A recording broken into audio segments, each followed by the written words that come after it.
Hello guys, welcome to my channel, and hopefully it is becoming a little bit more clearer as to what is necessary and what it takes to really master the subject. Now we're going to discuss this paper as a form of revision for your finals. Obviously I decided to do these higher grade papers just to show you when you are dealing with mostly higher grade questions, and perhaps put in between here and there some standard grade material as well, just to assist in showing you guys ways in which you can solve some technical questions, but in a more comfortable way. So hopefully these videos are helpful. At the same time, I'm also trying to give you a bit of the history of where this maths you guys see in my channel comes from, and what really made it the way it is. Either way, it is just my belief that if you guys practice and you do the groundwork, and then you use these videos to supplement that groundwork, you should be in a very good position to really succeed even beyond this level of study. All right, it's one of the specials, guys. It's one of the specials. I don't need to say more. You know what is cooking, okay?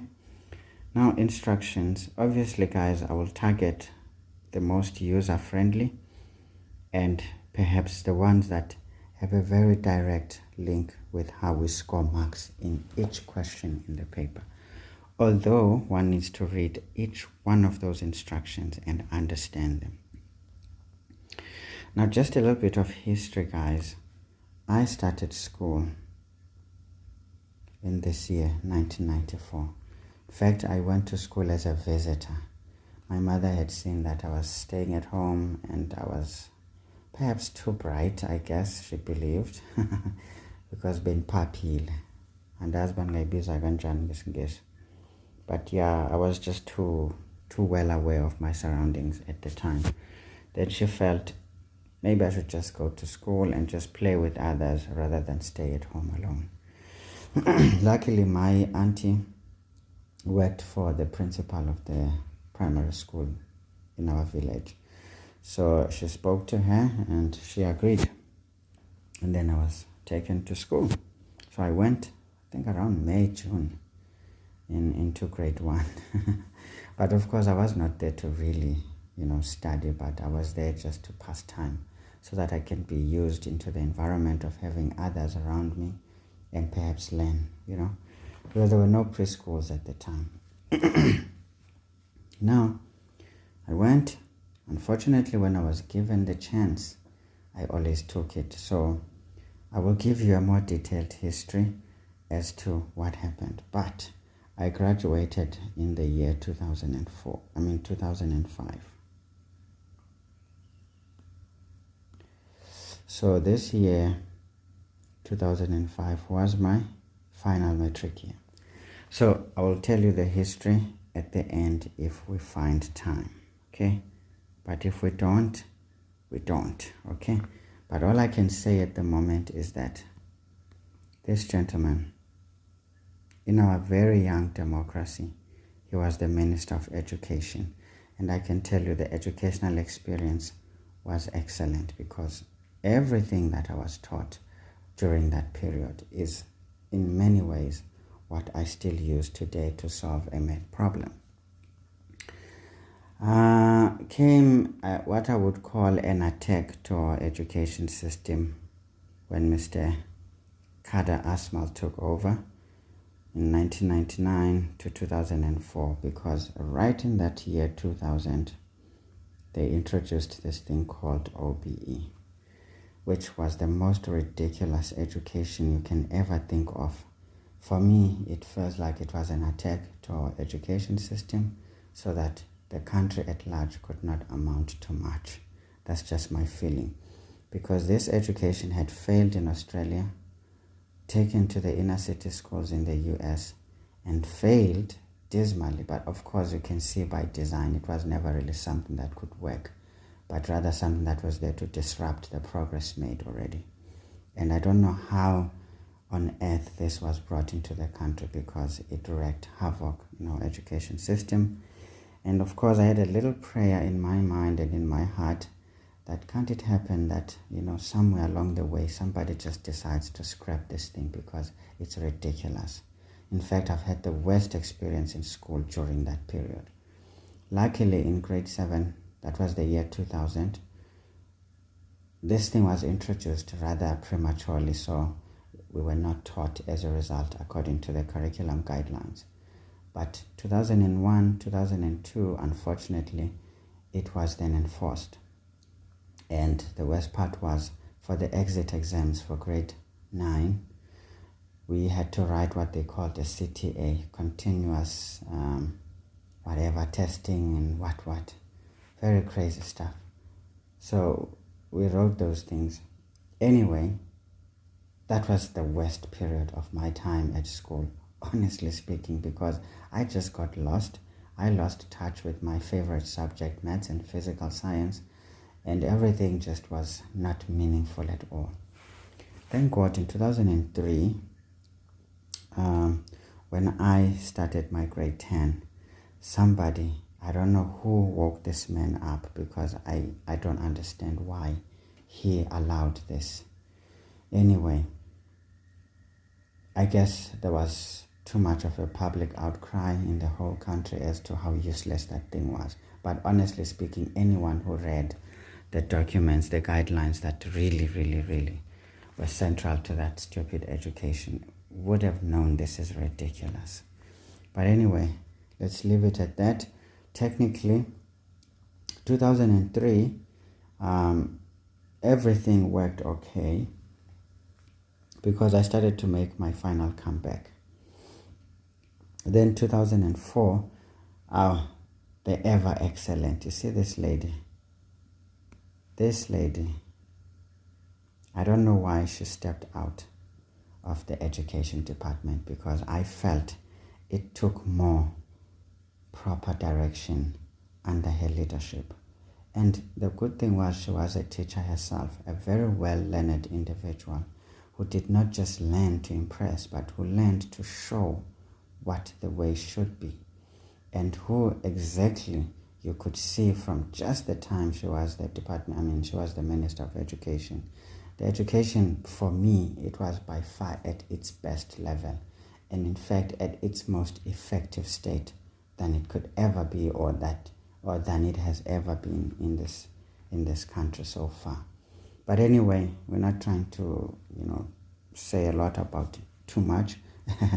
But yeah, anyway, she caught me. This year I was already in grade 11. In fact, this is when I made my way back to that comfortable level, when I was just doing things effortlessly again. And then of course I bowed out in 2005 in style. Okay guys, and this was the paper I wrote. I thought I was gonna say this history last, but here it is, already said, nice and sweet. All right guys, enough of the stories. We are here for maths revision, so let's start.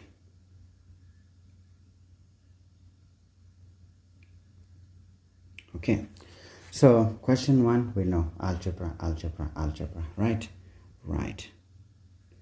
So 1.1.1 from 1.1. So we're solving for x. So we are given 6 minus x is equal to 2 square root x plus 2. Of course, this is a radical. Very easy stuff to deal with. Nicely isolated, but remember, try to square in a second step. Don't try to square on the first step. The most important is to leave the original expression for a later check, so that it's not manipulated. So we just square both sides, nice and easy. So we get 36 minus 12x plus x squared. This is going to be 4x plus 8. Okay. So you guys don't need a second invitation in this regard. So we just move everything and we organize it in the decreasing order of exponents. So we'll start with x squared minus 12 minus 4 is going to be minus 16x. And then 36 minus 8 is going to be plus 28. That is equal to 0. Then we know we can factorize. Now, word of advice, guys, please, for any quadratic expression that you see, always check delta.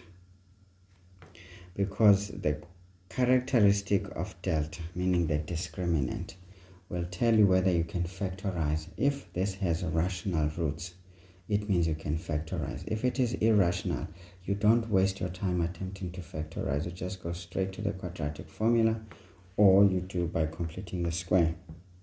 But most quadratics that are in the standard exams are usually rational, meaning factorization is usually there, because this is the quickest way one can solve, and it is essentially central to how we solve polynomials. Okay, so remember that. So this is going to be x, this is negative, this is 14, this is 2.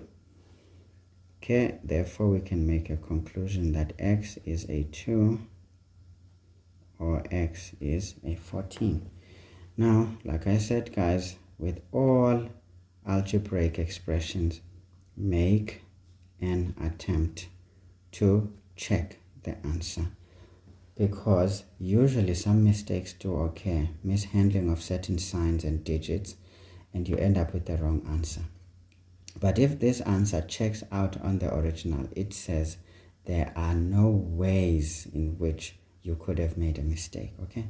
But at the same time, this one, because it involves radicals, we then have to check whether there's no negative under the square root sign overall, and whether the left-hand side equals the right-hand side, because this is an equation situation.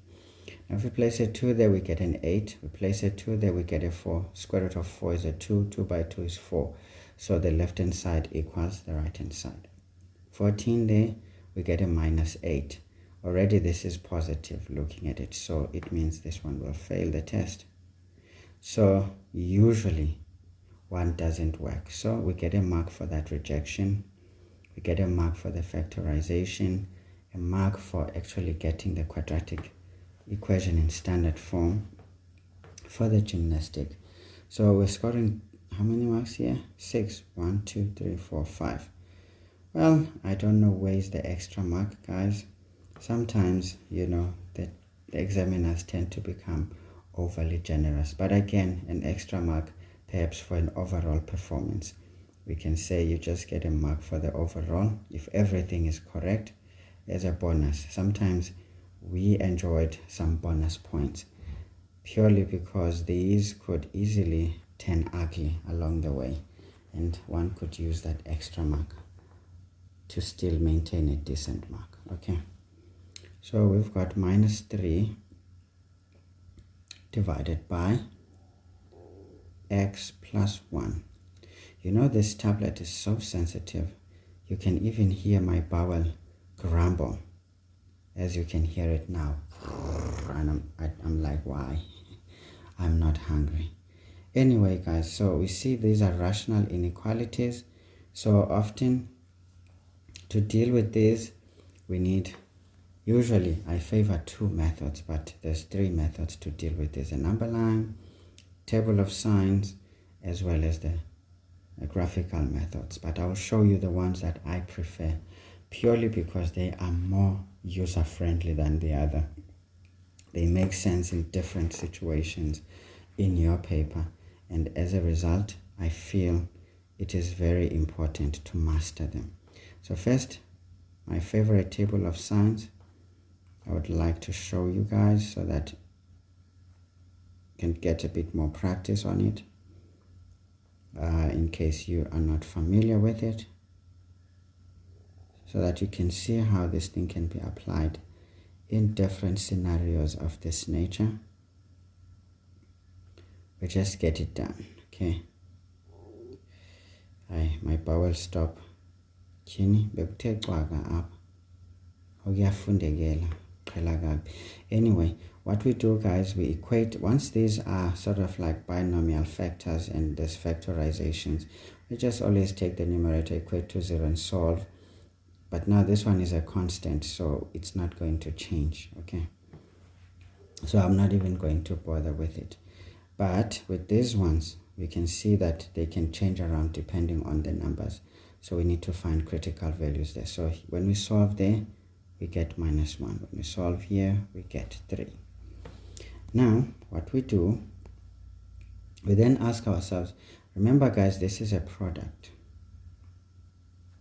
This is a product. So we are dividing the numerator by this product, essentially here. So that's what we need to do. So now this one is negative throughout, because no matter what x values we were to consider, it remains a -3. Why? Because this is a constant. So that needs to be appreciated. But when is this binomial factor equal to 0? When x is -1. So when we put a value of x greater than -1, take 0 for convenience, this becomes a +1, so it becomes positive. When we place a 3 there, it still remains positive. A value greater than 3, it becomes positive. Obviously, with these linear binomial expressions, the one side becomes positive, the one side becomes negative. But double check, of course, we can use -2, and obviously, as we keep decreasing the values of x below -1, everything results into a negative answer. Same thing here, we come and say, when is this binomial factor equal to 0? When x is 3. What happens when we put a value of x greater than 3? It becomes positive. When we put a value of x less than 3, we can take 1 out of convenience. This would be negative here, becomes negative there, and negative there. Now, what do? We are saying this overall product is positive, because a negative times negative is positive. Now we're going to say negative divided by an overall positive is going to be negative. Then this product is effectively 0 here, because 0 multiplied by any number will give us 0. So now a negative divided by 0 is undefined. So please, there's no division by 0. Then this product is effectively negative here, because it's a negative times a positive. Now we've got a negative divided by another negative. It gives us a positive answer. Again, this product is effectively 0, because it's a 0 multiplied by positive.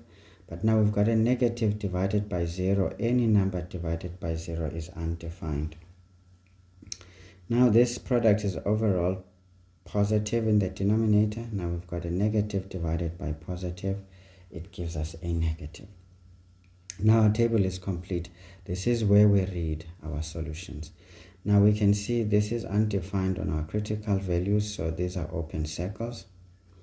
Now we want this whole ratio or quotient to be negative, and it is negative in this direction, okay? And it's also negative in this direction, okay?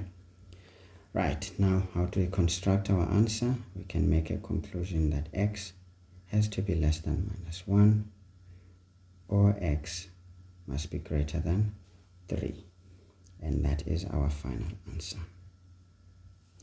And we can see that this table is already a proof on itself, because now you can't say I want to check these answers in the original.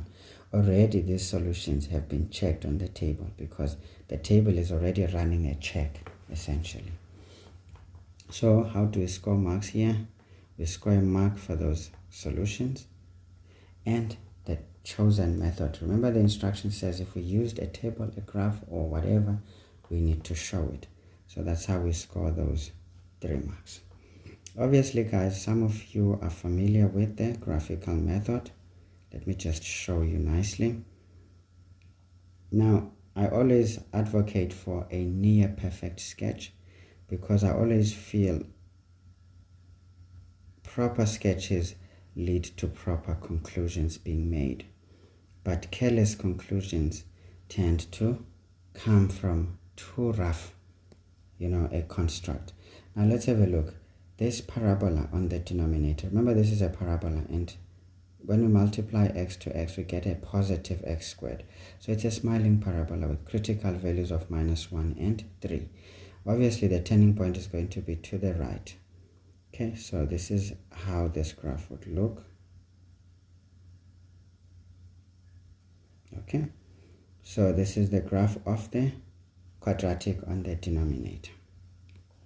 Now, what do I mean by near perfect? I want everything to represent exactly the positions of those critical values on the Cartesian plane. And of course, this would be a -3 here. Okay, maybe let's write it a bit lower. There. Why am I doing that? Because we can see this is a constant, so there's another graph here cutting across at that level. This would be a line y equals -3, a constant. Now, we will appreciate, guys, that our parabola is positive above the x-axis. So it's all about signs, right? And it's 0 at the x-intercept, and it is negative below the x-axis. And yet this line is forever negative. It's a constant. No matter what x value, the y value is still -3. So now, what are we saying? We want to find solutions when we take this negative and divide by the y values of the parabola. Obviously, we can appreciate that when we take a negative and divide by positive on that side, this is values less than -1, that would be negative. Same conclusion. So that means when we divide by 0, it would be undefined, so we cannot include this solution.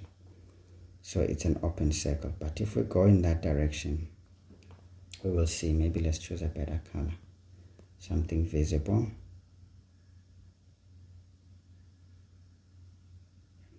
So if we go in that direction, we can see that this negative divided by any of those y values for those x values in that direction will always be negative. Then here it's undefined, obviously. But now when you take a negative and divide by another negative, what happens? It becomes positive. It's this segment. So that's not allowed. And then we look here and say we can't divide by 3 because it's at 0 as well. But if we go in this direction, we will see it's a negative divided by a positive. Therefore, it becomes negative, which is that segment right there. And from here, we can make the same conclusion as we have made down there. Okay, so please, guys, these things are very important to master and to perfect. Okay, please, please, please. There is no excuse for not mastering these. Okay, let's do 1.2.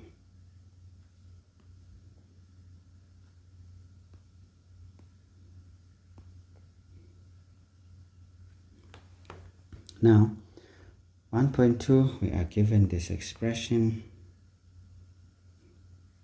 x minus 3, 5x squared minus x minus 2 equal to 0.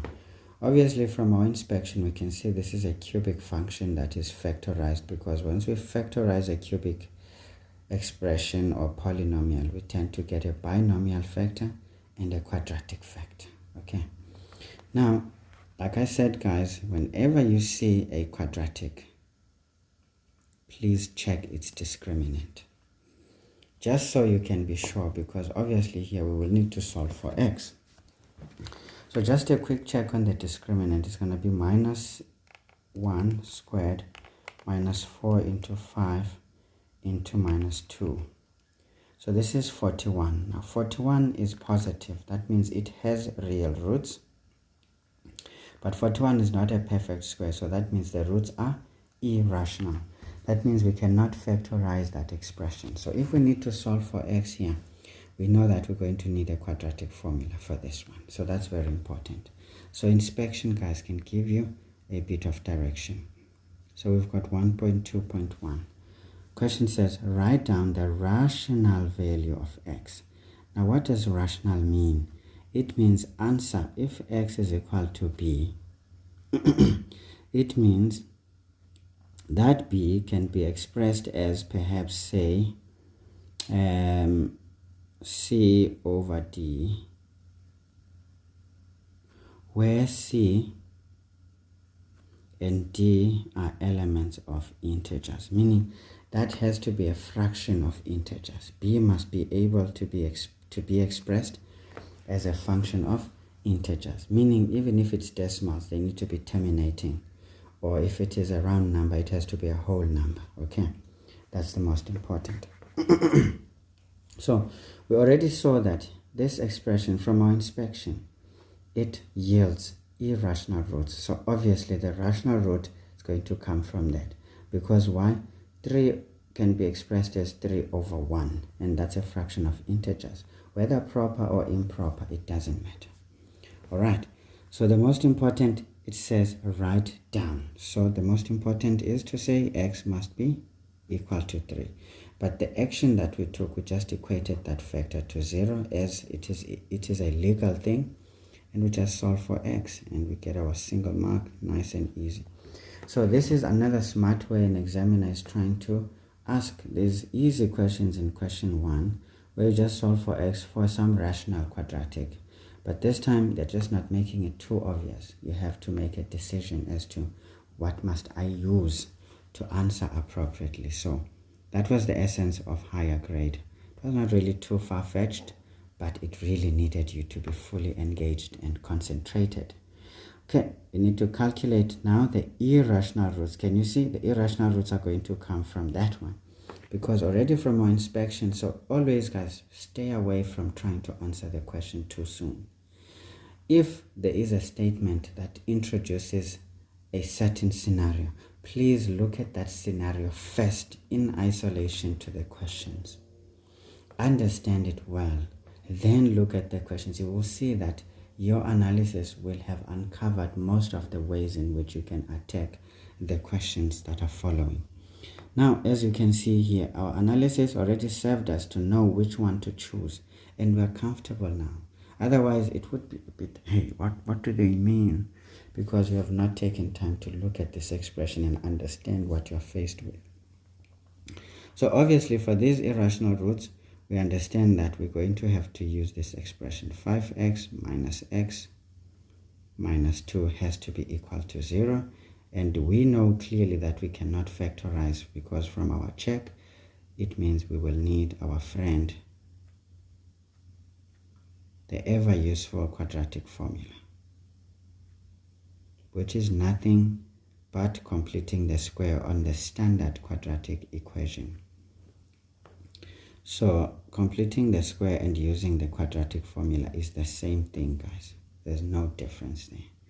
But there's a lot that can be learned from completing the square. So be very familiar with the technique. And if you are a true follower of my channel, you will already know this from my previous videos that I have been sharing with you guys, how useful completing the square is in answering some technical questions. Here I don't really favor wasting time.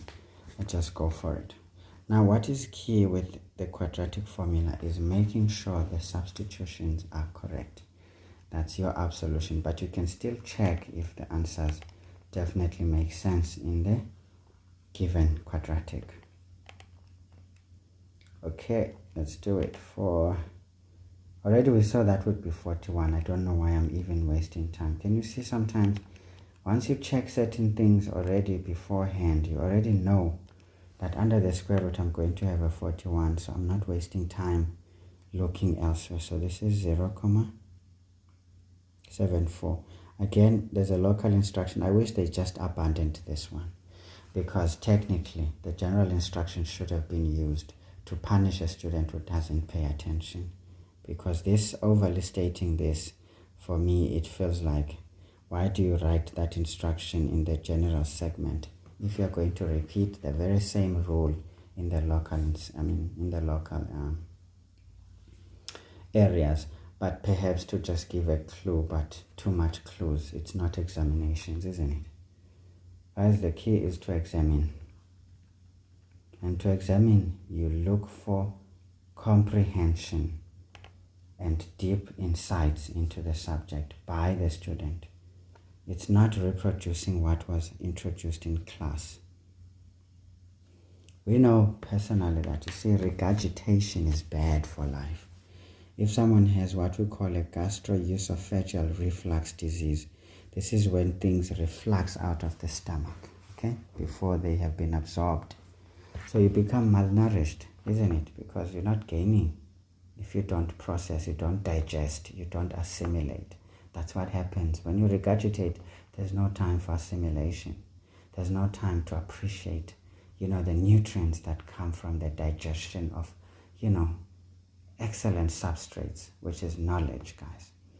Now the next thing, you end up malnourished, you lose nutrients, you become a nightmare. But now here's the drawback of regurgitant behaviors. You see this reflux disease into the esophagus, in the long term it causes chronic esophagitis, right? And that means the esophagus scars. And as it scars, it starts to form keloids, and those keloids can transform into a cancer. And the cancer is your final, is your final destruction. And this is what happens with knowledge. As a country, we become malnourished in terms of knowledge, because now all we do, we just simply regurgitate. That means we depend entirely on being given things externally. We don't generate anything, and that's sad. Anyway, guys, enough of the rambling. Let's just answer the questions. Now, guys, as I said, every time one solves an algebraic expression, the original expression which led to that calculation can be used to answer this. Now we can see the right hand side is a rational number. Now that means we'll have to rationalize by rounding off to the nearest integer if we substitute those values. So let's do it. 5 into 0.74 squared minus into 0.74 minus 2. So when I round off here, because I'm getting 0 minus 0.002, to the nearest is effectively 0. So this one checks out. So I know I did not make a mistake here. And then let's put in the other one. So guys, take time. Do not be in a hurry. There's nothing to hurry for. Make sure as you leave this question, you have done due diligence in answering. And believe me, that way you no longer have to worry about this question as you go along. It is very important to do that. Okay, so please guys, do that. Okay, now I made a mistake here. Minus 0.54 squared minus into minus 0.54 minus 2. So again, I'm getting minus 0.002, which rounded off to the nearest checks out. So obviously, guys, this is what happens. And then, of course, correct substitutions, we always get marks for that. And knowing that we needed to pick that factor for the irrational roots, that is key. How many marks? 6. Wow, that's more than is necessary. That is more than is necessary. Maybe then choosing how to solve perhaps is the other mark. 1, 2, 3, 4, 5. And say the other mark is the bonus mark in case everything is right, because if it is not, you lose that bonus mark. Again, you could use a bit of, you can use a bit of a favor along your way. Okay, let's move, guys, not waste time. So we've got 1.3.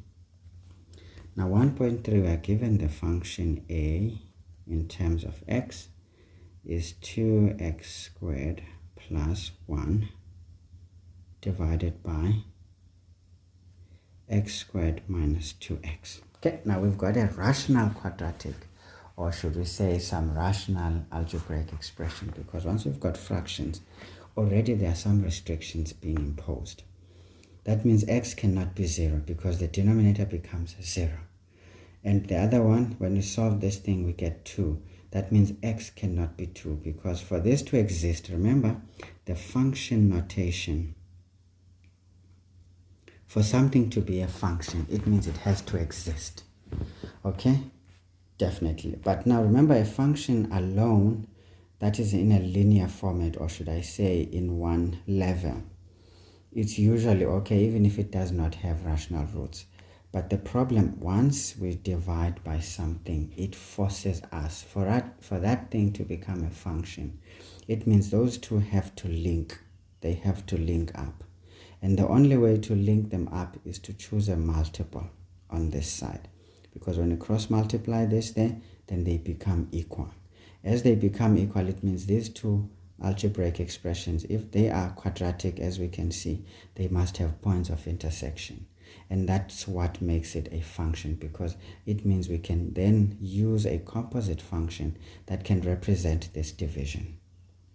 So that is the most important. So understand that if this is to be a function, it means these two, the numerator must be equal to the denominator, provided we're choosing some multiple here, so that these two can be equal. Otherwise, it does not happen. But now let's look, why would this be the case? Now, if we look here, guys, we will notice that, okay, if we were to draw the sketches of what we have, like I always say, guys, please study information given properly so that you can make an informed decision about what is cooking. Now, if we look at this, we will notice that essentially this graph on the top has irrational roots on its own, right? Because the discriminant here is less than 0. We can see that.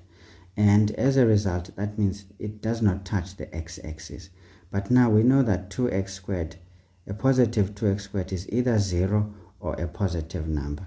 So that means the smallest value that product can take is 0. Now that would mean the minimum value is going to be 1. So this is a graph that does something like this. Okay, because the gradients are multiplied by 2, it's going to be fairly steep. So this is what needs to come to mind as one looks at this problem. Now the second thing, we look at the bottom. This one, when we factorize, we get x is 0 and 2. So again, it's a smiling parabola. So this one is doing things like this. Okay, so let me just sort it up. It's starting to not do what I want. Okay, so if you look at that parabola, it's doing stuff like that. At the moment, I'm not really interested in the values of what is cooking, but I mean, we can write this one, it's a 2, we can write that one, it's a 1. Okay, so this is exactly the picture. Can you see these graphs? If this is too wide, they may never meet, because this one is fairly steep, this one is fairly wide, because the gradients there, remember the coefficient of x squared tells us about the gradients, how steep they're going to be, at the same time the shape, whether it's concave up or down. Now if we look at these graphs, they may never meet, meaning if they don't meet, then these ones do not have a rational roots. That means this whole thing is just a mere ratio, but we cannot express this as a function. But if we say this is a function, that function notation is already saying these ones meet.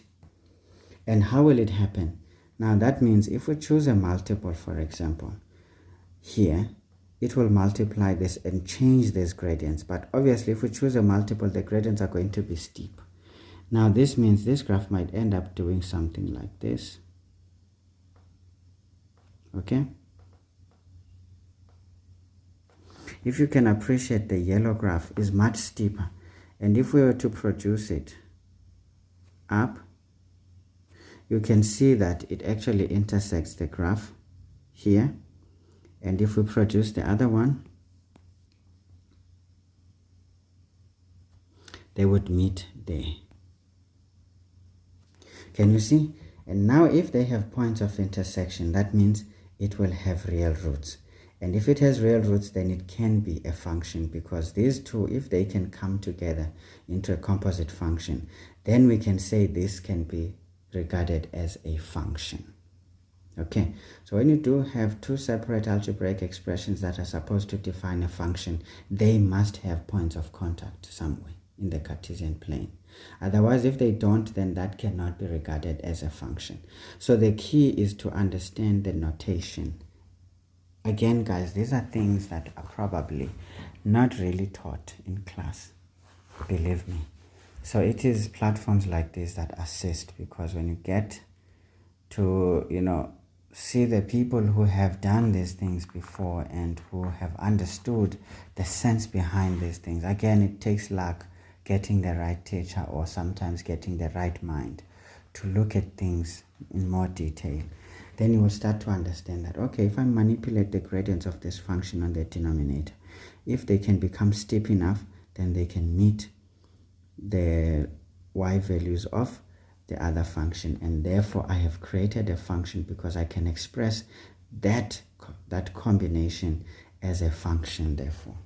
So this is very important, guys. So understand what a function notation means, especially in expressions like these, because these often caused headaches. These are the STDs of note, because if you're not clear as to what you are doing, it really embarrasses you big time. Okay?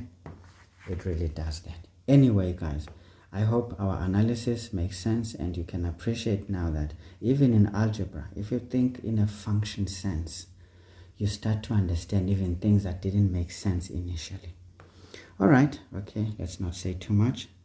We have done due diligence in our analysis, and I think let's not delay this any further. It says now, for which values of x is this function undefined? Can you see? When the denominator is equal to 0. Easy stuff. So we can say we can say a of x is undefined when things are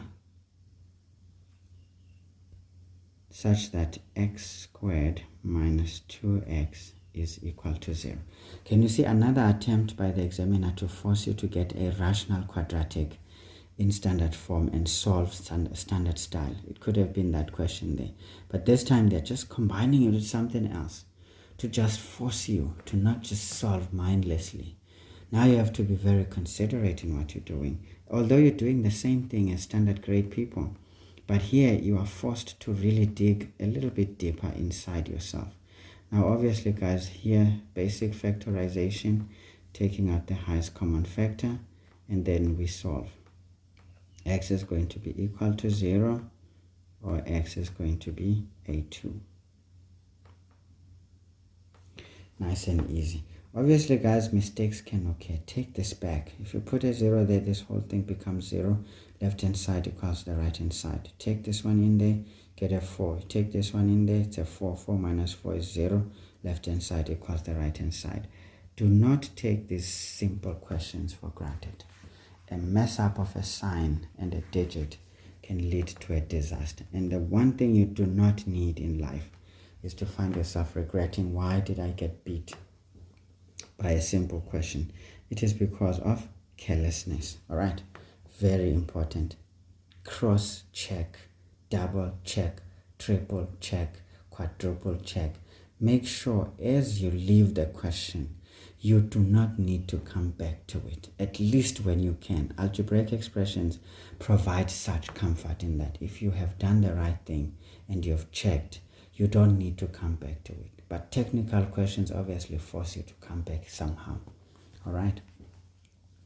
So that's it, guys. And knowing that we need to equate the denominator to 0 is key. And then solving however we choose to solve is key. And we get those easy 3 marks. Okay. This is more of a standard grade question, but graduated to a higher grade level in that you need to select the right expression. So meaning you need to know where to look and why you want to look there. Now it says calculate the values of k for which this expression or this ratio equal to k. Can you see? Equal to k.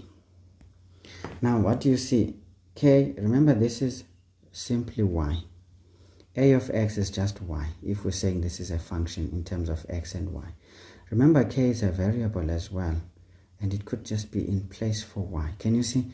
The examiner is just trying to play tricks with your head here, to try and confuse you and think you're looking at something different, and yet you're still looking at this, because now we're just looking at that. But now we're looking at it in terms of real roots. So what are we suggesting? We are saying, what y values must we look at for this to be real? Meaning for these two graphs to intersect so that they can be defined as a function. thereof, because if they don't meet, then they can't be a function. They're just simply a ratio. So can you see, again, higher grade question in the sense that it makes you feel like you're going elsewhere, and yet you're still working within the same thing that you're given. But now it's being given to you in more detail so that you can get to express yourself and express your knowledge. So already we know that essentially we're just trying to find out when will this function actually have real roots, because k is simply any other variable, which could be just y or a of x. So all we are saying, what y values must we put here, so that when we cross multiply here and get our composite function, that function actually exists in that these two will have points of intersection. All right, not a big problem. So we have 2x squared plus 1 over x squared minus 2x equals k. K is going to be over 1, right? Then we just do our favorite gymnastic, cross multiplication, because remember, cross multiplying avoids this long lengthy business of taking this and multiplying and then cancelling, multiplying and then cancelling. I mean, it's effectively just cross multiplication. So remember, guys, quit wasting time when you don't need to. All right, so what are we going to do now? We will have this by 1, so we have 2x squared plus 1 is equal to, what is this going to be? It's going to be kx squared minus 2kx. Okay, great. Now this is a quadratic, we can see. Then we take this and create a composite function, which is how this is going to be represented. So this is 2x squared minus kx squared, then it's going to be plus 2kx, then plus 1 equal to 0. Now we can see we've got like terms, x squared terms. So we can take out the highest common factor here, which is x squared, and what do we remain with? 2 minus k into x squared plus 2k x plus 1 equal to 0. So what are we doing? We want to write in standard form, because we are dealing with nature of roots. So quadratics must be in standard form for us to explore the nature of roots. Again, do you realize what the examiner just did? For standard grade, you just get given an expression. Then you have to apply nature of roots directly. Here, you are being forced to create an equation that you can then later express according to the question. Easy. Higher grade is not really far-fetched. So now what do we say? We can say for real roots, it is such that the delta must be greater than or equal to 0. Now remember, when roots exist, for real roots, the discriminant can either be positive or it can even be equal to 0, because those are all real values. So be very careful again of choosing the quality of the discriminant to answer the question at hand. It's very important. But I will further demonstrate this if we get a chance as we go along. Funny enough, I don't remember half of this paper. I remember this question because it gave me a bit of a challenge. Although I knew how to solve these things, I fluffed that question actually, and that's why I never forgot it. I don't know how. I only got one solution because of being stupid, of course. Anyway, this is b squared minus 4ac must be greater than or equal to 0. And then we move on and say, we substitute. Now remember, b is the coefficient of x. So this is going to be b.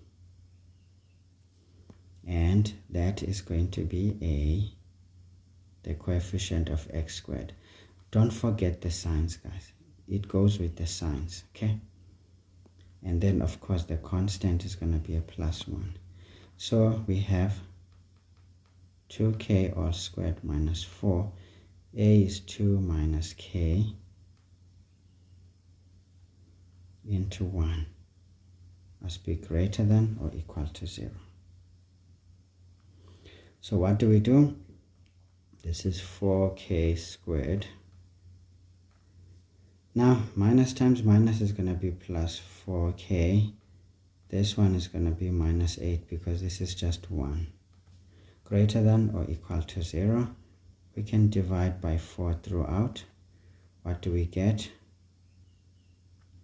We get k squared plus k minus 2 greater than or equal to 0.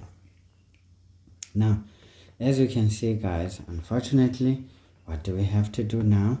We have to then do our things. So remember, whatever you use, you must show us. You must show us. So I chose the graphical method because this one is quicker than the table method, although any one of them actually do work nicely. Alright, so what do we see here, guys? Factorize, not factorize. Look at this man. He don't know where he's going. Okay, so this is k minus, in fact, plus 2 minus 1. So what does that mean? In fact, wrong. This is no longer y, because now the variable is what? K. And we're looking for k values. And what is the variable here? Remember, this is defining the function of the discriminant in terms of k. So this is delta. So adapt your x's again accordingly. So this is going to be minus 2. Obviously, this will pull our axis of symmetry to that side. So we have a graph doing stuff like this. So again, guys, a near perfect sketch is key because it has to be representative of what we are dealing with. This is 1.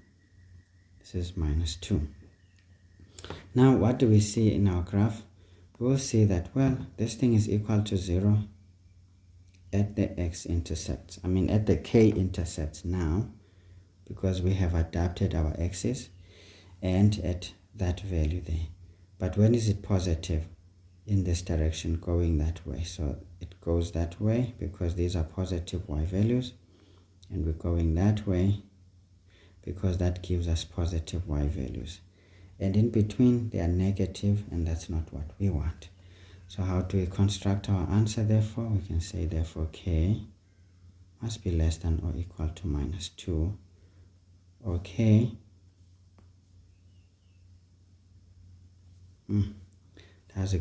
again sometimes and can log. Alright, so that is our answer, guys. Very important. But now this question can be quite technical because you can see there's a lot to consider. So now what are we actually saying when we're talking about k values? Let me just demonstrate. How would you check that what we are doing here is correct?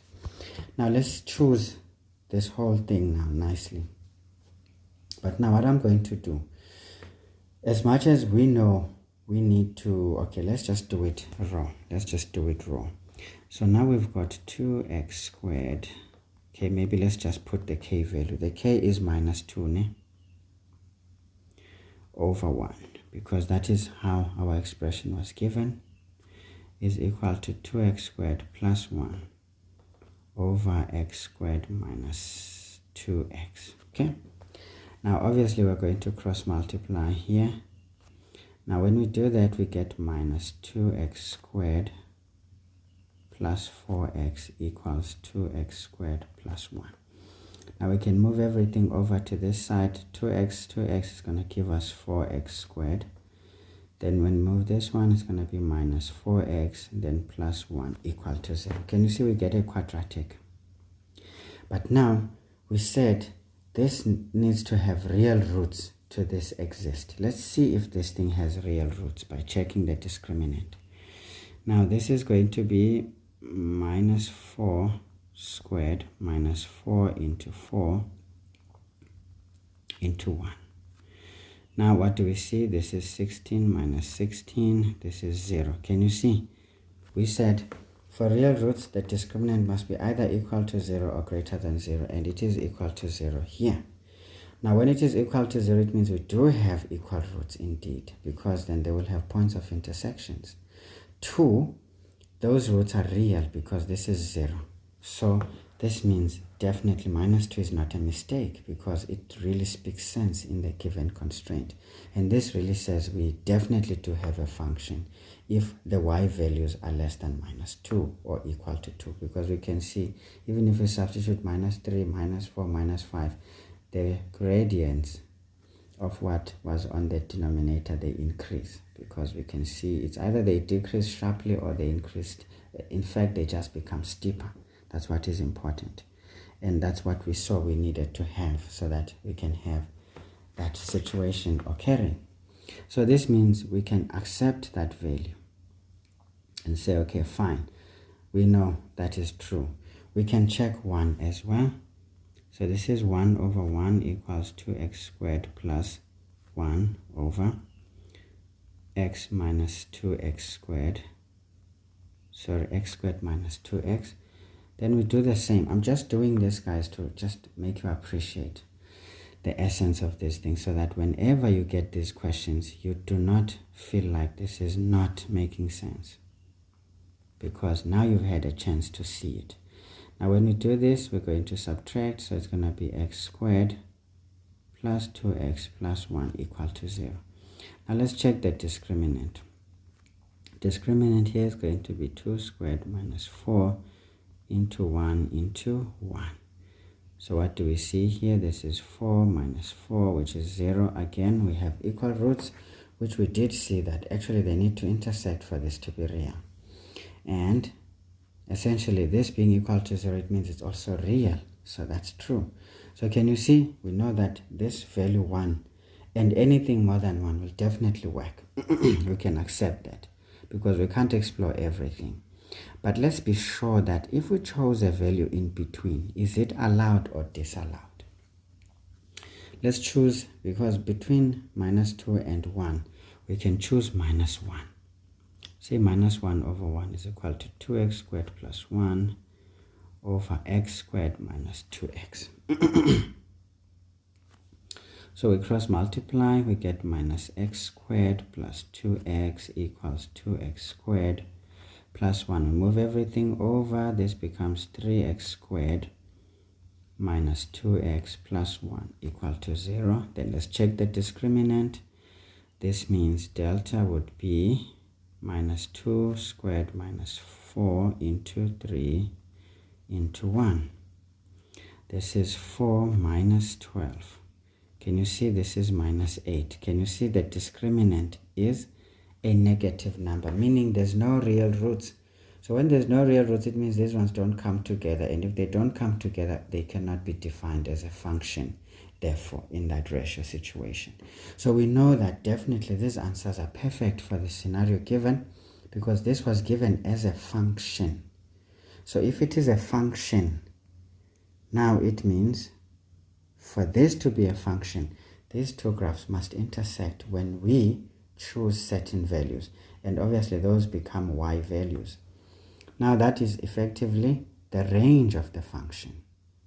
That would be the range of this function. You will see if we substitute these values, I mean we got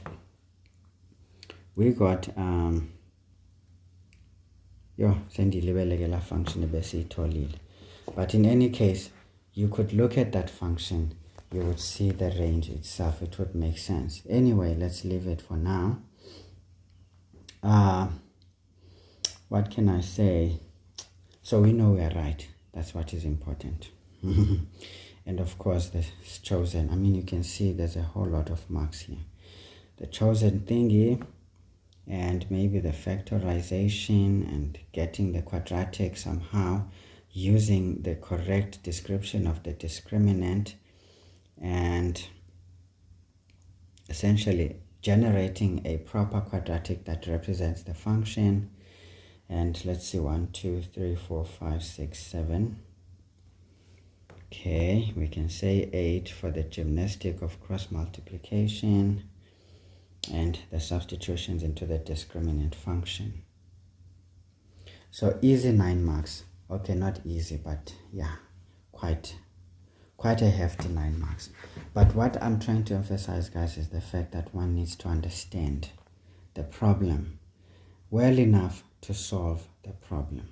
Okay, next question says, what is the range of the function? Do you see now? This is effectively the range of the function because we can see k represents what would be the y there. So this is as good as saying y, but now we have to write it in the correct manner, y. Because in algebraic expressions and functions, when we talk range, we're talking y values. So we'll just say range is equal to a set of y values such that y is less than or equal to minus 2, or y is greater than or equal to 1. This is when using the set builder notation, which I feel is more mathematic. Now what is important, guys, is just to exchange k for y, because that's just the essence of this exercise. Now, meaning one could have easily just combined these two and said 10 marks. One could have just done that and just said, for 10 marks, what is the range of this expression? It could be like that. Remember, in question 1, you can be given this thing and then the question says, what is the range? And then you just see 10 marks and you go like, oh my God. But, you know, sometimes in the finals, they become a bit more friendly and give you a chance to survive the question even. Because usually these would be as ugly as that and you would not know where to begin. But now you can see that a great understanding of the topic is important. Of course, guys, this answer could be written as y epsilon. Now this is going to be negative infinity all the way up to minus 2, and this one is included. That unions one which is included all the way to positive infinity, which is not included. But be careful. The interval notation is only acceptable when the variable in question is an element of real numbers. When it is not, do not ever use the interval notation. Okay? It's not just something you can throw in whenever you feel like it. It doesn't work. Alright, okay. Cool. But I wonder, what would you do if, for example, y is an element of natural numbers? Now, I guess you would have to then state it. If you use the interval notation, you must add a description that in this interval notation, y is an element of natural numbers. Then perhaps qualifying it would make sense, because if you just write the interval notation without qualification, you are automatically suggesting real numbers, and that is a wrong answer. But I think if you can just say comma, then you state what the variable is an element of, then you can freely use your interval notation with a bit of ease and comfort, in that no one would dare take you down for that. Okay, guys, easy stuff. Let's move on. 1.4 says we need to solve for x and y. Okay, not a problem. So we've got 1.4.1. So this is absolute values. So you guys don't do these. I don't know why, because these are the easiest things to actually do. This is less than or equal to 5. Now, guys, with absolute values, think of it as a function of x. Function in terms of x of a into x minus p all squared plus q. They have this similarity to the vertex form of our quadratic equation. So all we do, we write it in that standard format. This implies that we've got the absolute value of x minus 2 minus 5 less than or equal to 0. So like with all other inequalities, we isolate 0, right? Right. Now what do? Now we understand that with absolute values, we can also draw a sketch. We can draw a sketch graph. Okay, cool. Okay, there it is. Now, this sketch graph says, like we would do the turning point in the quadratic in vertex form, the same applies here. The vertex of our inequality here would be at 2, the opposite value there. So this is a 2, and then we can put minus 5 over there. So that means these two would meet there. That would be the vertex. But now what are the x-intercepts? So the x-intercepts are calculated like this. We can say, now with absolute values, it means the positive answer here is accepted, minus 5, then we equate to 0. Then the bracket is effectively not there, so this is x minus 2 minus 5 equal to 0. Therefore this is minus 7. When we transpose, it gives us 7. So it means this one is at 7 right there. And then the other one, remember with absolute values, this can also be regarded as a negative overall. It would still amount to a positive answer. Then we sort it out. It's going to be minus x plus 2 minus 5 equal to 0. Therefore, x would be, we transpose x, we sort these ones. 2 minus 5 is minus 3. So these are our x-intercepts. Obviously, one does not need to show this calculation. All we just do is we just draw. Now, the quadratic, like you would, but this one is straight lines with negative gradients and positive gradients. Don't worry about the y-intercept, it's not important. So this is how you draw an absolute value graph. In grade 12, of course. Now, if we look at this graph, when is it less than or equal to 0 now? Looking at our inequality that we sorted out, we can appreciate that it is equal to 0 at minus 3. I didn't indicate you. Okay, at minus 3, it is included, and 7 is included, and in between, because this is negative. So we construct the same answer, say therefore, our x must be less than or equal to 7, greater than or equal to minus 3. Answer. Okay, so we can check this in the original. Please guys, I said algebraic expressions provide you a way of knowing that you are actually doing the right thing. Now let's say minus 3 is the value. The minus 3 minus 2 is minus 5. The absolute value of minus 5 is 5. And 5 is equal to 5 because 5 is included, so that checks out. And then we put a 7 in there. 7 minus 2 is 5. Absolute value of 5 is 5. 5 is equal to 5 because it's included. Nice. A value in between, choose a 0. X is 0, we get a minus 2 there. Now absolute value of minus 2 is 2. Can you see 2 is less than 5 because the inequality sign. So this checks out perfectly. Obviously guys, we're scoring 4 marks. 2 marks for this one, 2 marks for the method used, and 1 mark for the standard format. But please note how to solve for the values of x with absolute values. I'm not sure if they can be reintroduced back into the syllabus, but I feel they should, because I don't know why they are not being considered. Because you can see in many of my videos that I've been showing you, at times I applied the concept of absolute values, especially when it comes to analytical geometry and negative gradients. When you're looking for a positive angle of inclination, you take an absolute value function for the negative angle component, obviously, because it also comes out negative. So can you see absolute values have an implication and application? So please master them. Okay, I have yet another technique that I have learned during that time of solving absolute values, because in case you are not confident with your graph, what do you do algebraically? So the algebraic manipulation here would be x minus 2 less than or equal to 5. Now what we do what we know how to do very well. So the gymnastic of squaring both sides. Remember, what you do on the one side, you can do on the other. Is any means necessary, right? Right.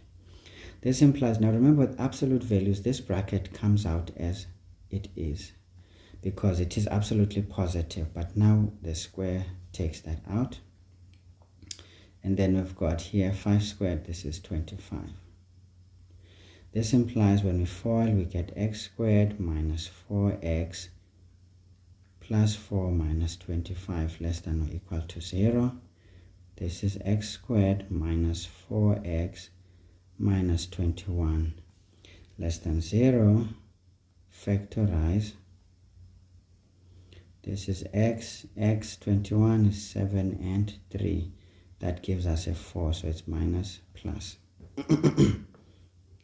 So a little bit of more work, unfortunately, for this one, because it forces us to go a long way through. Now we can see 7 is going to be on this side, and it will pull the axis of symmetry slightly to this side. So we've got a parabola that looks stuff like this. Okay. So what do we have here? We will have minus 3 and 7, and then of course this is minus 21. Now, for which values of x is this equal to 7? At 7.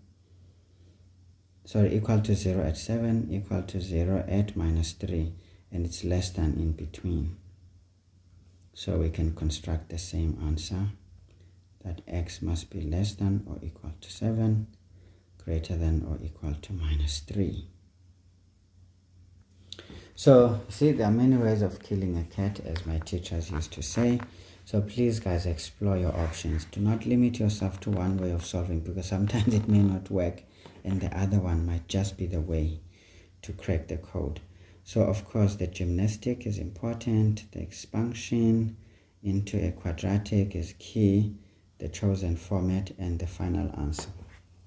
But now the final answer is given just 1 mark.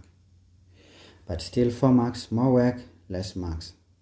Okay, so however one looks at it, please solve the problem. Simplief doch. Simplief doch. Alright, guys, so that is easy. So 1.4.2. Please make sure the numbering is proper, because you don't want to do the right answer in the wrong number, because then you get wrong. You get 0. Alright, so we're solving here. Y minus 2, absolute value of that is 1. Okay, we're solving for y here. This implies, like I said, with absolute values, it means the positive version is equal to 1, or the negative version is equal to 1, because with absolute values, we always take the positive answer, no matter whether it was negative inside or it was positive. So this is the basis of this gymnastic. So this is as good as y minus 2 equals 1, or minus y plus 2 equals 1. Therefore, y is equal to, we transpose, it's a 3, or y equals, we transpose y, we transpose 1, we get a 1. Great. Like I said, guys, with every algebraic expression, do not shy away from checking, because you don't want to be thinking, did I do it well, did I not? If it checks out you did it well, just remember that you can find out, even if you never saw the memo, you will know from what you did that this is correct, and I'm not in a doubt of any kind. Okay, we put a 3 there. 3 minus 2 is 1. Absolute value of 1 is 1. The left hand side is equal to the right hand side, definitely. Put a 1 in there. 1 minus 2 is minus 1. The absolute value of minus 1 is 1. The left hand side is equal to the right hand side. So these answers check out, and then maybe this step is the extra mark. So 3 marks there. Nice and easy. So 1.5. Okay, let's finish this thing. We are told to determine the maximum value. Again, guys, it helps to understand what that means, of the absolute value of x minus y. Max. Okay, so that means, guys, for this to be a maximum, it means x must be the biggest value.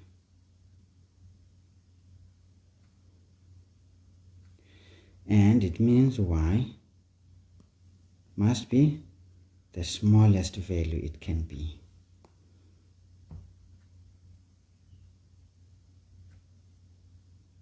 Okay, great. Now, let's handle this. this is going to be equal to the absolute value of, now what is the story? Where x and y are solutions to both 1.4.1 and 1.4.2 right there. Okay, great. Now we go there and say, okay, fine, for x we want the biggest value. So what's the biggest value of x? Is 7. So we put 7 there. Minus y, what is the smallest value of y here? In the solutions above, it is 1. So that is 1.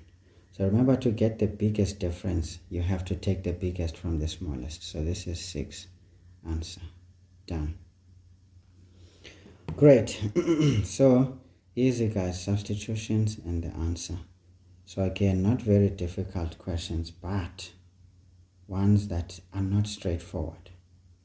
Standard grade would just be given a nice expression directly. Higher grade, you have to first figure out where to look and what to combine with what, and the rest is the standard approach.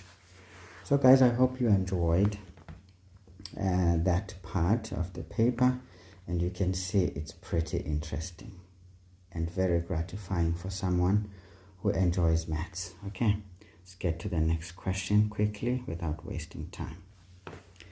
So question 2.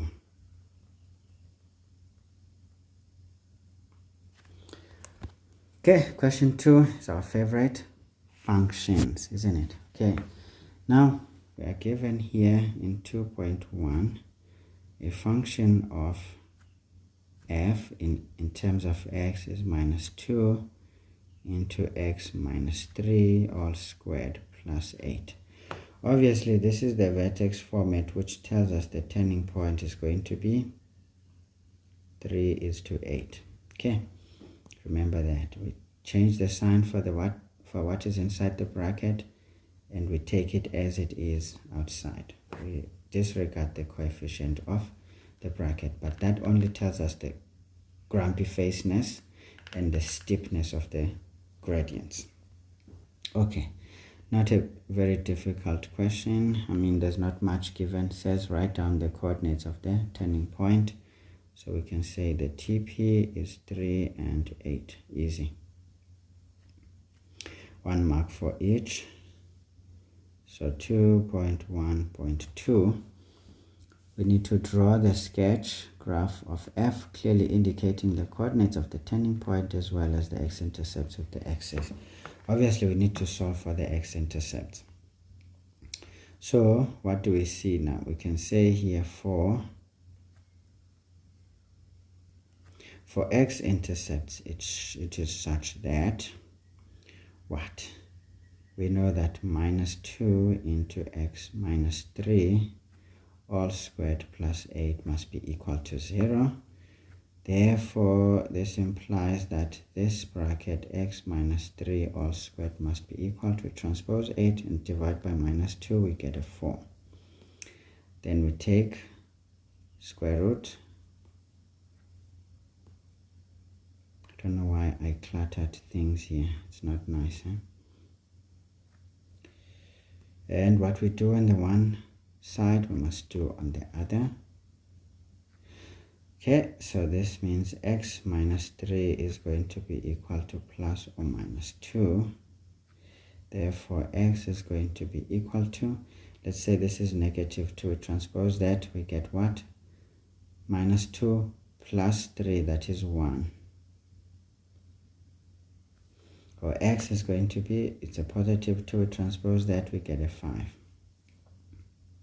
Therefore, the x-intercepts are going to be 1 and 0 and 5 and 0. Okay, great stuff. And then again we continue and say for y-intercepts, it is such that y is equal to the function when x is 0. This implies that y is going to be minus 2 into 0 minus 3 all squared plus 8. Therefore, y is, so now this is minus 3 squared, it's 18 times, 9 times minus 2 is minus 18 plus 8, it's minus 10. Therefore, the y-intercept is 0 and minus 10. Okay, now we've got everything under control. We can do the sketch. Okay. Yeah. Nice stuff, guys. Nice stuff, guys. So,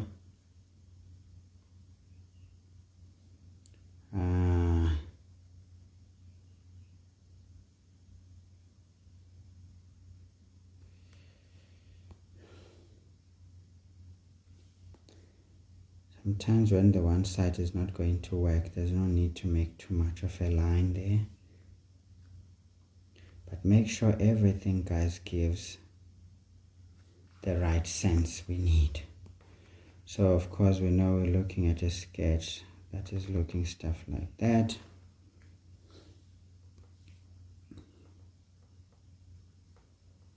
Okay, understand it is a sketch and apogesa.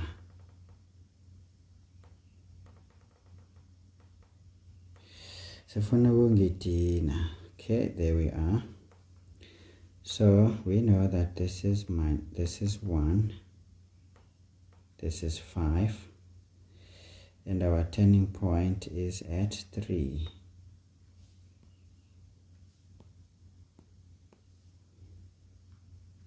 So there's many ways of showing this nicely, guys. Some people prefer writing the coordinate pair. It's not a big deal, as long as you clearly show what is where. If you don't have a graph paper, it is important. Okay, there we are. We've shown everything that we're supposed to show. Now we can just label that this is our function f. Okay, great. So that underscores our answer nicely. Alright, guys, so of course for the shape we get a mark. For showing the turning point, a mark. The x-intercepts, the y-intercepts, 1, 2, 3, 4. How many marks? 7. Okay, so actually substituting 0 there is key. 1, 2, 3, 4, 5. And then substituting 0 here. 1, 2, 3, 4, 5, 6. And perhaps the 7th mark is just a bonus point if everything is on point. See, there were some rewards. There were some rewards, guys. They were not always grumpy, our examiners. See? They were not the grumpy people. They just didn't want you to relax too much. Now, without any further calculations, sketch the graph of y equals f of x minus 2 on a different set of x's. Okay, be careful of what defines the function. Okay, not a big deal.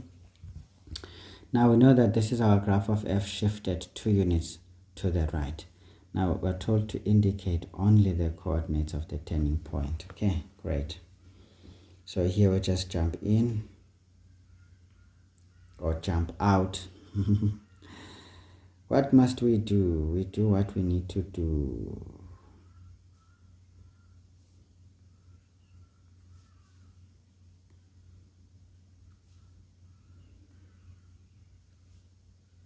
Okay, so if we shift this graph to the right, it's going to look stuff like that, maybe.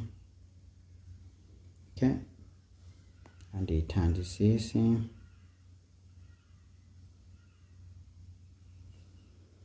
Okay, if non we must see again.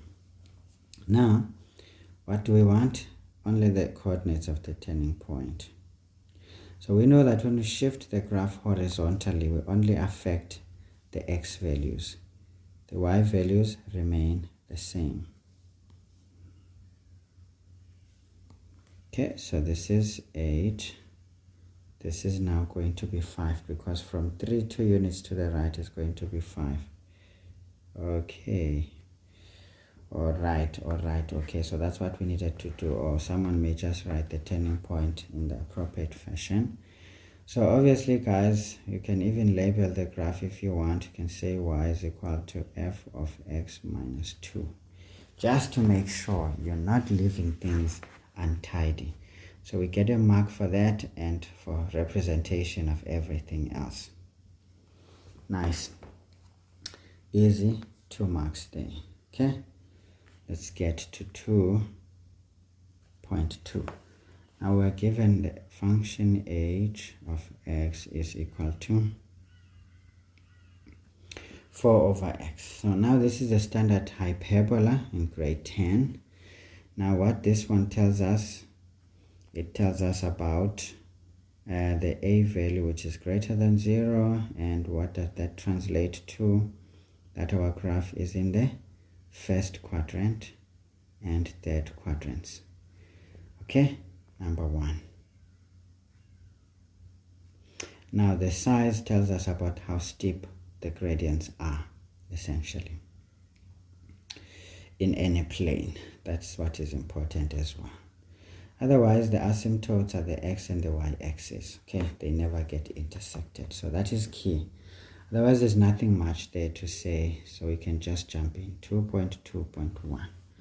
We need to draw the sketch graph. Here, there's no need for any calculations. You just jump into the stuff and not waste anybody else's time.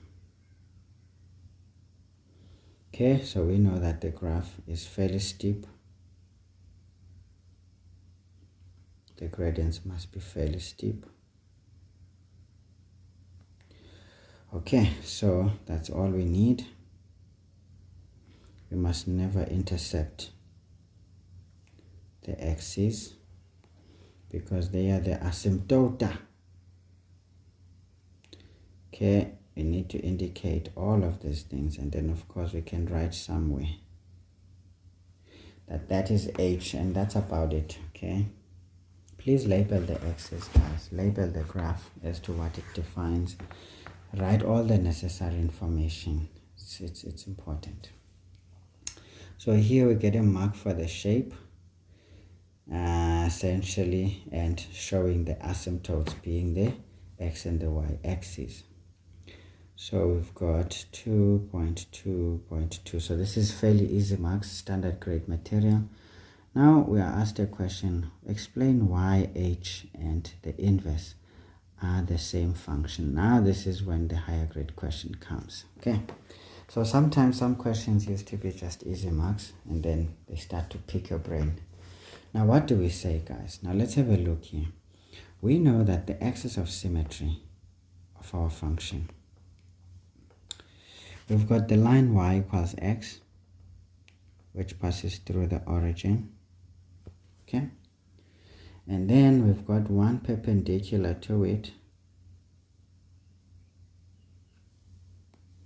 which would be the negatively sloped one, and the gradients of these are always 1.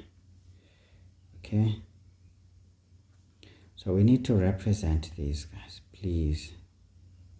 These are our axes of symmetry of this graph of ours. Okay, of course, you're not going to draw these ones into the answer, but this is on your rough sketch now. So this is the line y equals minus x. This is the line y equals x, because these become our axis of symmetry. And note one thing, that the axis of symmetry meet at a right angle themselves. Very important stuff. Now look at this. If we choose a point A, for example, and say on this graph we've got a point A there. Now remember, these 2 points are going to be symmetrical about this line, such that we've got an A prime here. But now what happens when we reflect this graph about this line? That means point A prime goes to sit exactly at point A, and point A comes to sit at exactly A prime. Or if we fold our graph across this line, this point A will sit over there, and that point A prime will sit over there, and that point will sit there. So essentially we effectively get the same graph. But now sometimes you know now what is going on, and you know what perhaps is cooking. But now the challenge is actually putting it down in words, because this is when the English comes in. So what do we say?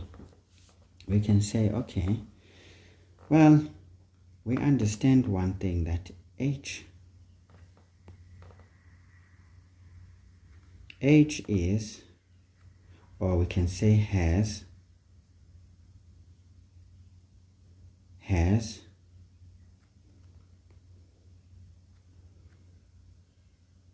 the axis of symmetry defined by line y equals x, which is also the line of reflection for inverses. Okay, very important. We can say therefore swapping x for y in the expression of h would yield no change in the expression. Right. It is because the line of reflection for inverses, in this case the graph is symmetrical about it, and unfortunately in itself as an axis of symmetry of the graph. Okay, so that would not yield any change. Think about it. If we've got this one here and then we swap x for y, then we will have to cross multiply to solve for y, so we still get xy equals 4, therefore y is still 4 over x. Can you see? The result is pretty much the same thing. So I think mentioning that this is the axis of symmetry that is defined by this very line, and stating that this is the line of reflection for inverses is key. So we can say, well, that is 1 mark, maybe 2 marks even. Then we can say swapping x and y in the expression of h would yield no change in the expression. So I think that would be the extra mark. So guys, here you are at liberty to put it whichever way that you can see and understand, but trust me, whatever you say, it has to explain the situation in a sketch for anyone to understand the sense being made. Okay, otherwise my words are not the only thing you can think of, but definitely something to truly consider. Okay, good. Let's have a look here. Now we say determine the values of m for which the graph of y equals mx intersects the graph of h. Okay, maybe let's do it here. 2.2.3. So now what do we see, guys? This is the graph that passes through the origin because the y-intercept is 0 for this line. Now if we look at this graph, we can appreciate that any line that passes through the origin, because m is the gradient here, m is the gradient. Now this means it can be positive, it can be negative. But if we look at negative gradients that would pass at the origin, they will never intersect this graph, no matter what slope they take, how steep or how less steep they are, they will never. And obviously a horizontal line, meaning a gradient of 0, will not intersect because it's an asymptote. So the gradient cannot be equal to 0. Because we will see that if the gradient is equal to 0, it means y is equal to 0. It's effectively the x-axis, and that's an asymptote, so it won't work. So now we can clearly see that m should be greater than 0 as a result, because we can see that this has a positive gradient passing through the origin. It intersects the graph twice. Even if we change the slope, it will always intersect as long as it is a positive gradient, but passing through the origin, not passing elsewhere. Whatever steepness must pass there. Yeah, boy? Because even if you draw a line like this and then decide to produce it so that you can study it, can you see? It will intersect the graph twice, but this line, whatever it is, it must pass through the origin. So we can change perhaps how steep this should be by rotating it a bit.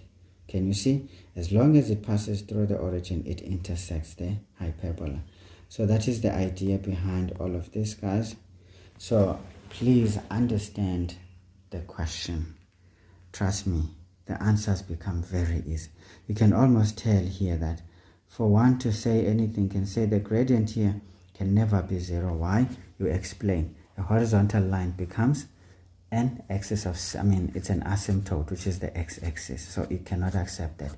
Therefore, m must be greater than 0. You get 2 marks for that. So you may not even need to calculate, because remember, a determination is by any means necessary. It's not necessarily going to be a calculation. So by inspection, you can actually answer the question, or by calculation, So those are some of the options that can be put forward. So let's start. Perhaps one way of solving it, we can clearly say here, well, m is the gradient of a line passing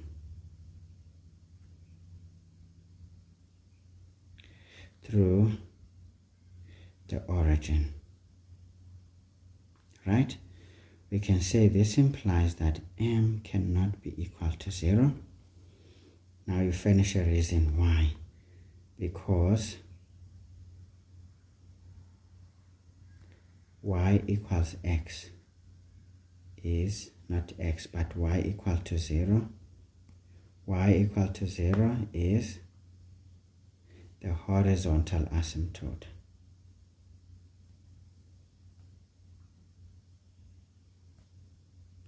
of h. Easy. Therefore, m must be greater than 0. 2 marks. Or in fact, even 1 mark for that. But here, explaining why m cannot be 0 with a reason is enough for 3 marks. Can you see, guys? Maths can be English-sized. Anyhow, anyway, so what else can you do, guys? Let me just give you some more. Here we can explore a bit. So what can we say? Well, we can actually try to work it out algebraically. We know that if we're saying these two intersect, now guys, you need to understand mathematical language. Certain words have mathematical implications. We understand that y equals mx and h of x equals 4 over x.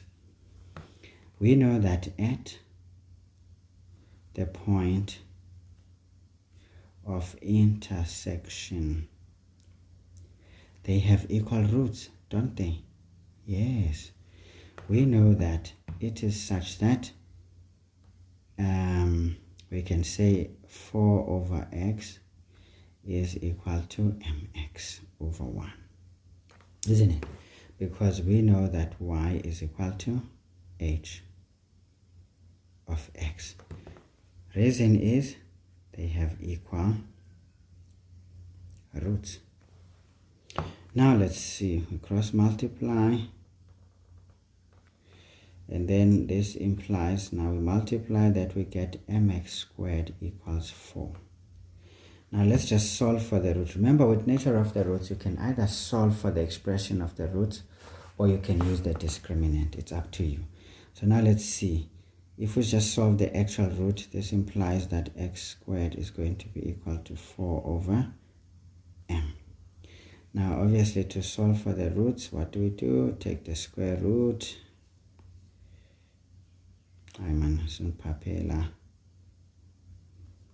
Then what we do on the one hand side, we must do it on the other hand side, right? Right.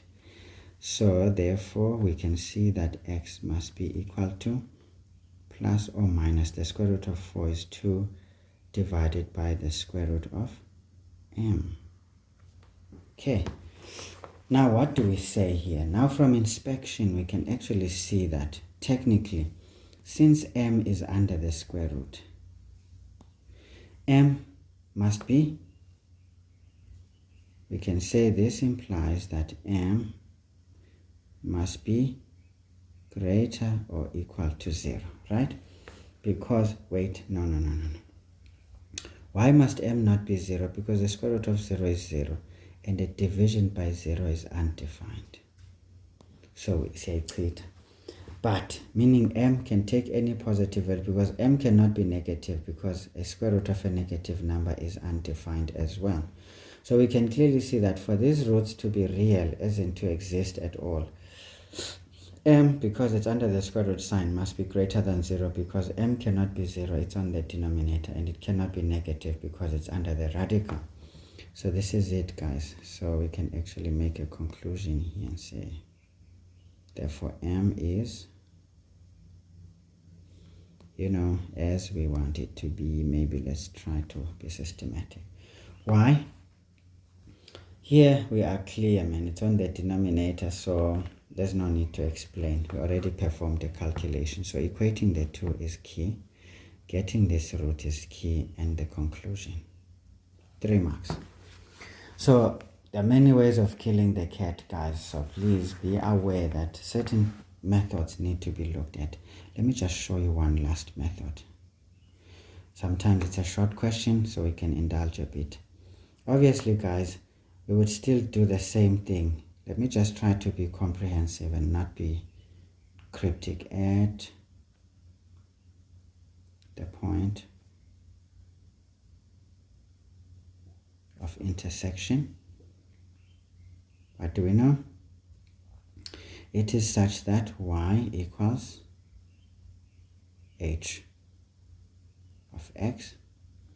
This implies that mx over 1 is equal to 4 over x, and then we cross multiply. You can already see, guys, my representation of things here is wrong. Never ever write an equation and then write something else. That's incorrect substitutions. So mx was supposed to be that side, and then here we should have 4 over x. Please make sure the substitutions are correct, guys. It's easy to kill yourself here. So we get mx squared is equal to 4. We make a composite function equal to 0. Now remember, this is a composite function. Now what do we know? Remember, if we say the roots are equal, we will be forced to say that discriminant is equal to 0. Now this will end up with an m that is equal to 0, but m cannot be 0 because there's already a restriction imposed here by the mere fact that this is a hyperbola. So be very careful and be specific to the question at hand. Understand holistically the problem. Even as a doctor, you need to understand your patient holistically. Where do they come from? What is their socioeconomic status? What is the environment they are from? What are the common issues that they can come to? So that as you solve their problem, you don't just solve one end of the problem, but you're not actually targeting the source of the problem, because then you'll keep on saying the same problem. Okay, so what do we do now? We can't use the equal roots nature now, but we know that if they are equal, that means those roots are real. Now we're going to use the knowledge of real roots. So we can say here, okay, great. Let's continue here. We can say here for real, because at the points of intersection, we still have real roots. So choose the right expression for the discriminant. It is such that discriminant is greater than or equal to 0. B squared minus 4ac must be greater than or equal to 0. This implies b is 0 because there's no b term here. Minus 4 into m, the coefficient of x squared, and c is minus 4. Greater than or equal to 0. Then we can see this is out, so minus times minus is a plus. 4 by 4 is 16m, greater than or equal to 0. Therefore m is greater than or equal to 0, because 0 divided by any number is 0. We can say here, but maybe we can put an argument and say, but m cannot be equal to 0. Why? We know that y equals to x is an asymptote. Okay, so therefore our m must be greater than 0. Final answer. Okay, so guys, I've shown you multiple ways. I mean, this is just to try and enhance your ability to choose the right argument to answer a particular question, because maths is all about knowing the right argument. Yes, you know all the techniques, probably the methods, but the only limiting factor in most of you is that you only expect to approach questions in a standard fashion directly. No, you need to use every other tool first to unlock that door. Then you enter the room the standard way, because you don't enter the room in the window, right? Unless there's a situation that demands that, which is special. But normally, you first unlock the door and enter. But you see, if you don't have the key for the door, you can actually kick the damn door. But once the door opens, you enter the standard fashion, you know? That's just the idea here. Or you can use whatever means necessary to get the door opened, but after that door opens, you then enter the standard fashion. So all I'm trying to emphasize is the fact that all means and ways of solving these problems are what is standard mostly, but one needs to choose the correct argument, which is usually not fairly taught in the standard way. It's mentioned along the way, but in isolation. But one has to find a way of integrating it in a particular question, provided one analyzes and understands that question effectively. Okay, let's not talk too much. Let's just solve the problem. So obviously, guys, here you get a mark for using the argument of the discriminant and equating into it. And then here, making sure that you have a restriction and the answer. So 3 marks. The rest is your own problem. As you can see, certain techniques become longer for less marks. Therefore, that means for the most of the steps, you don't get marks. But you can't come with these steps and you're marked correctly if those steps don't precede them, because we need to see, are you doing the right argument, or you just copying, or you're just bluffing? We don't want bluffers. We want people who mean what they say and say what they mean. Okay, so we've got 2.2.4. Now let's see. Write down the coordinates of the points of intersection with the line y equals x. So obviously, guys, this is asking for those points right there. And we know those points is the most curved part of our hyperbola, and they're very easy. So when we have our hyperbola in standard format, like this one, where we have h of x is equal to, say, a over x minus p plus q, where a is greater than 0, meaning it's positive, we then know that these points of intersection are going to be the square root of a plus q into the square root of a plus q, because remember, along this line the x value is the same as the y value. The second one is going to be the negative version. It's going to be minus the square root of a plus q into minus the square root of a plus q. So again, this is just standard textbook stuff. So if you don't read, guys, you don't attend classes, then obviously this becomes another issue. But if you can't solve it by using, you know, a bit of ground knowledge or background knowledge, what you need to do, you just solve simultaneously, because you still have 2 equations. Sort it out by all means necessary, guys. There's no excuses here. So if you don't know the easy way, go about it the standard way. So we can say here the points are, it's going to be minus 2 into minus 2, and 2 is to 2. I often write everything in terms of from left to right, because this is the first point, that's the second point. But anyway, whatever you do, it's okay. So how many marks were we scoring? 2 marks. So it's 1 mark for each, because I mean, this is fairly easy stuff to figure out. But like I said, if you can't solve it algebraically, you will definitely get those answers. It's not a problem. Alright guys, if we did not commit any unnecessary crimes, we should have enjoyed those 21 marks. As you can see, these two questions are properly higher grade questions because no standard grade person would know at a go what to do there.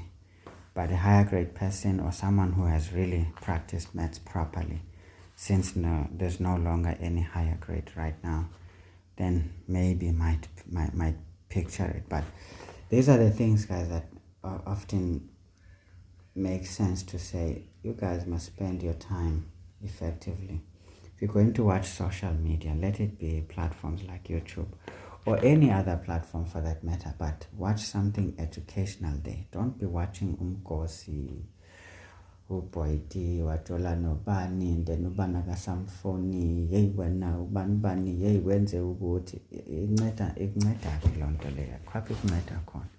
Itshintsha ntoni ebomini bakho? Itshintsha into ezininzi ngoba itshintsha i-attitude yakho, itshintsha, in fact ndifuna ukuthi itshintshe isimilo sakho nje ngokupheleleyo.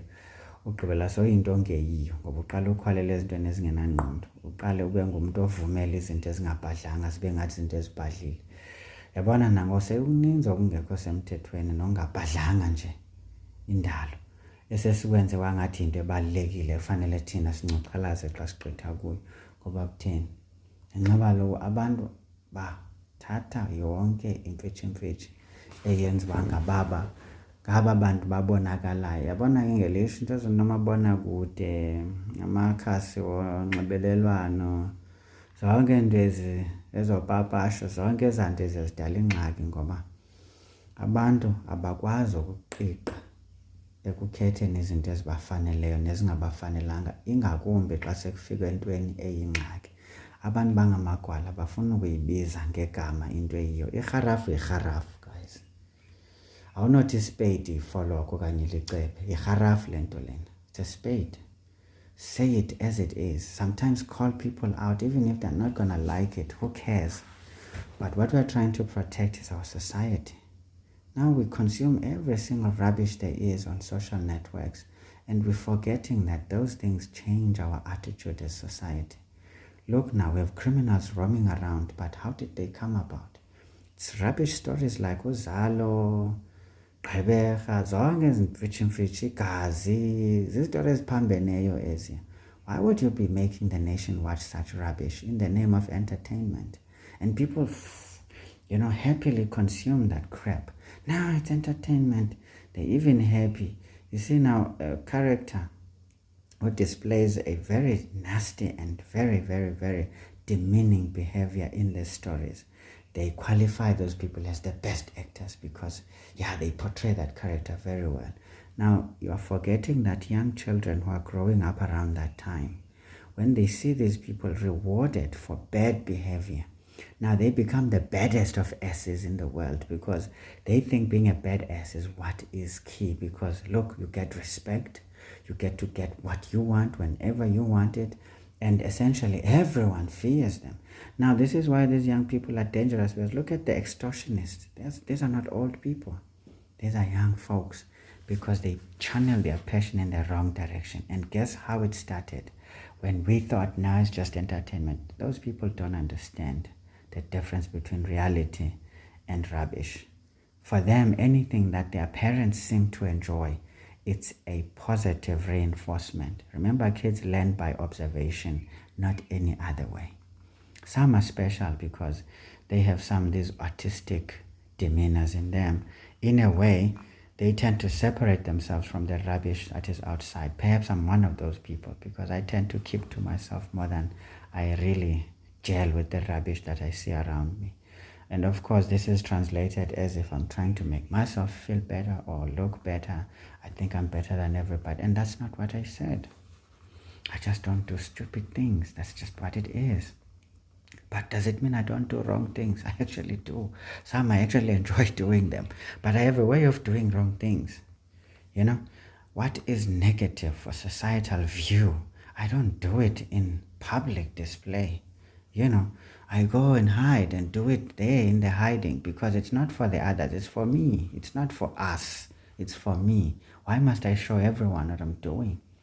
But when I know it's safe for public consumption, in fact, it can motivate, then I do it in public display, because then that one is harmless. But now I find fools running around, going and checking me in the forest, they're hiding and doing my crazy things. Then they go like, oh, hypocritically. Fika senze ngcwele kanti wenza ukuthi wena uyofunani kwi-private space sam, ungenaphi? Because apho ndiyifihlile le nto ngoba ndiyifihlela uba wena ungafundi imikhuba emibi endinayo ngelishwa, ngoba sidaliwe nje sisonke. Kukhona izinto esinazo ezingeke zitshintshe noba umntu angathini ngelishwa, ngoba sifundile uba siphila kanjani nabanye abantu. Siyakwazi uzehlukanisa izinto esizawuzenza phambi kwabantu abaninzi nezinto emasizenze ekusitheleni. Kwakukhona izitunqa ezafuna ukuyokujonga wena ekusitheleni apho, and ubonakalisa inhlonipho nangokuyosithela, because it's not about hypocrisy. It's all about being respectful to others and not showing them what is degrading sometimes, which is unfortunately a part of your life sometimes. We tend to enjoy certain weird things, but these things can be a motivation to an unsuspecting individual. That's why we hide these things. For example, if I have a wife and then I go and cheat with my girlfriend elsewhere, why do I hide? It's because I respect my wife. But I'm using a very stupid example, I know. There's going to be a very bad backlash on that one, because they'll be thinking I'm promoting this thing. I'm not saying it's correct, guys. But what I'm saying is there are some people who just don't stop, okay? No matter what, they just won't stop. They like every dress they see, especially men, you know? But they hide it, because if they had no respect for their partners or spouses or whatever, they would actually do it in public display and not care, because now they are just showing you that, look, I don't care how you feel. I don't care what you're going to say. I'll just do whatever I want. But someone who hides is already showing that they actually fear your reaction. They actually respect your opinion. They actually want to protect your feelings from this nonsense, because it's nothing but an infatuation in their mind. It's some, carnivorous behavior of some sort. So, actually, guys, I must again, no longer understand. Masenzeni maths. Into nje andazi into enentriggerishile ke ngoku senthetha ngawo. Namndilixhego nje elibhedayo. Okay, asiqhubekeni. Question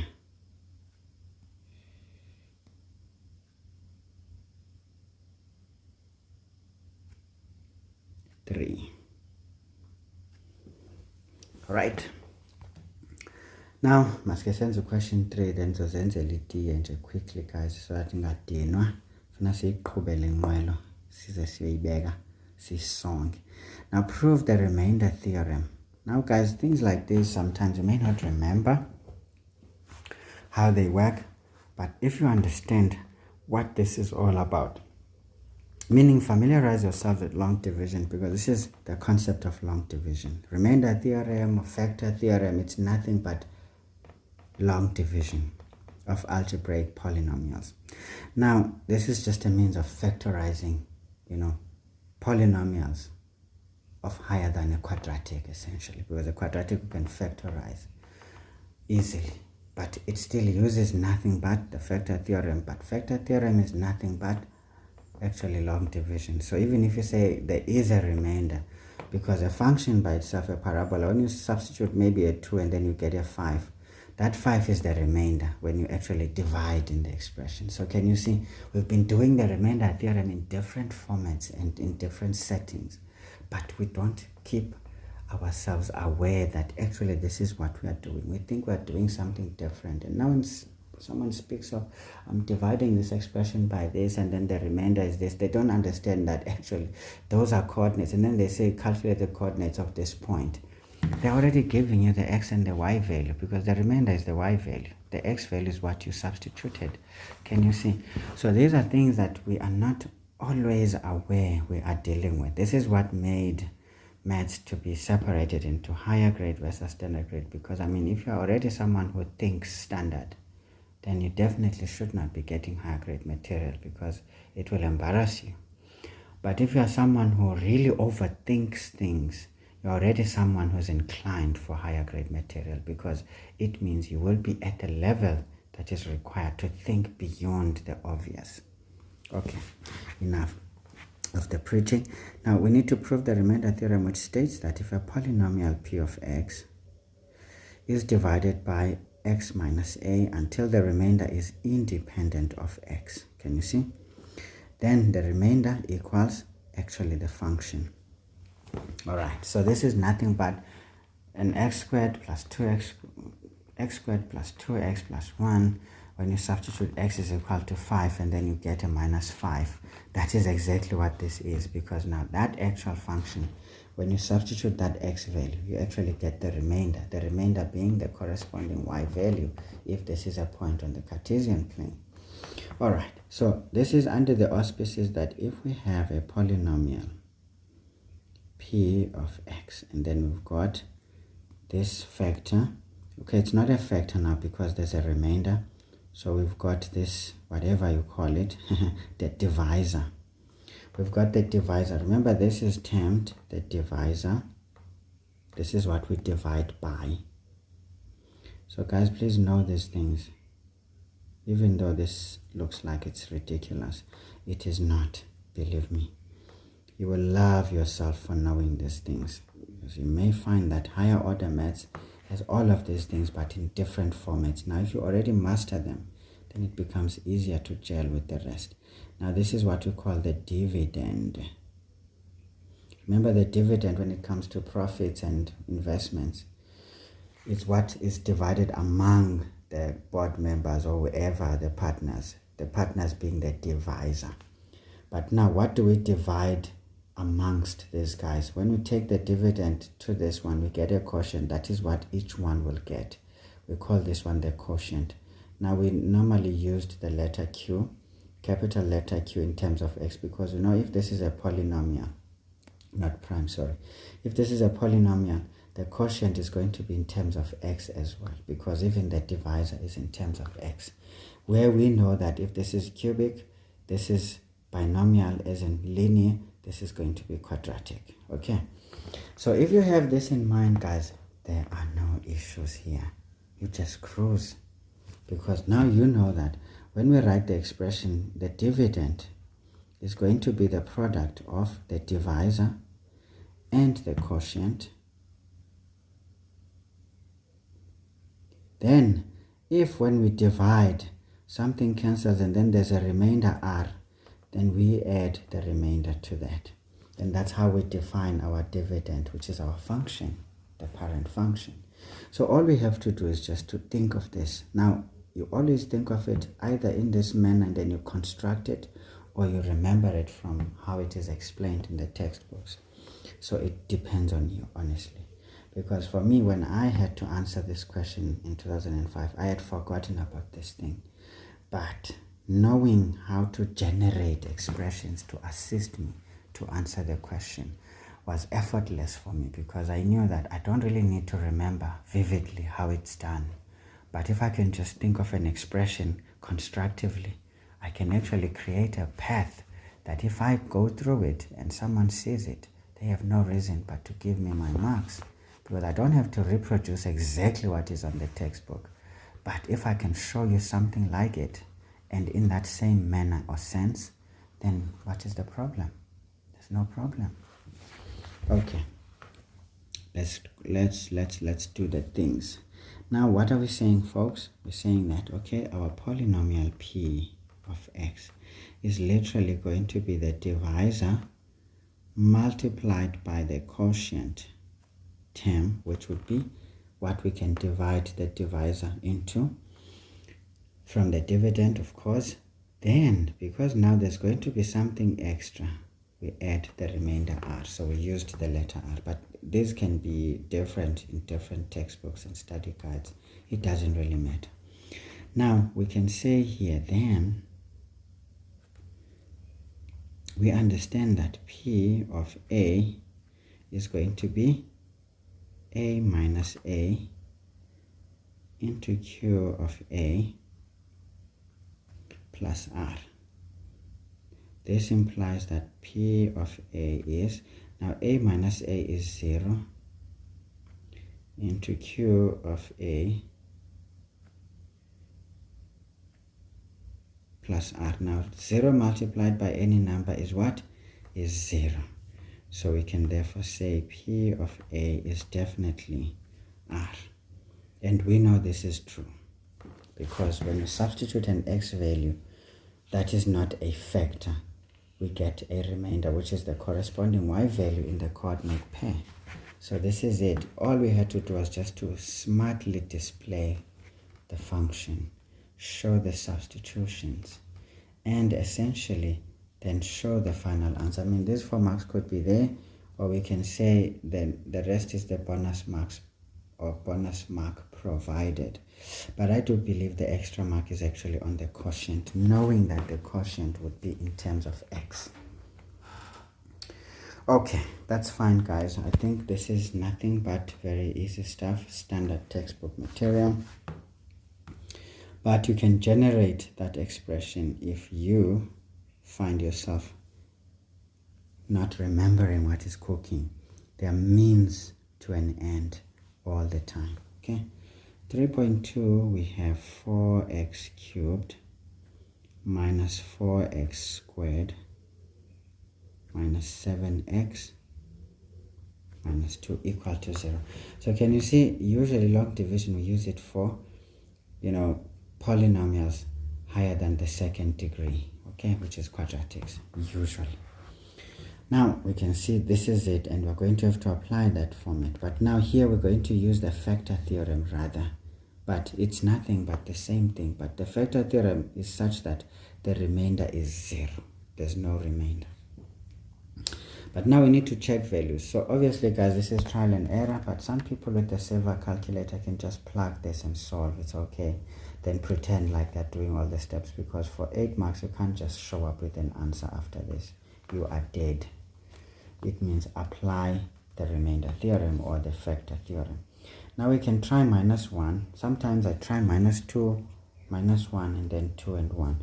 So let's see. Let's start on the negative side and say minus 1, for example.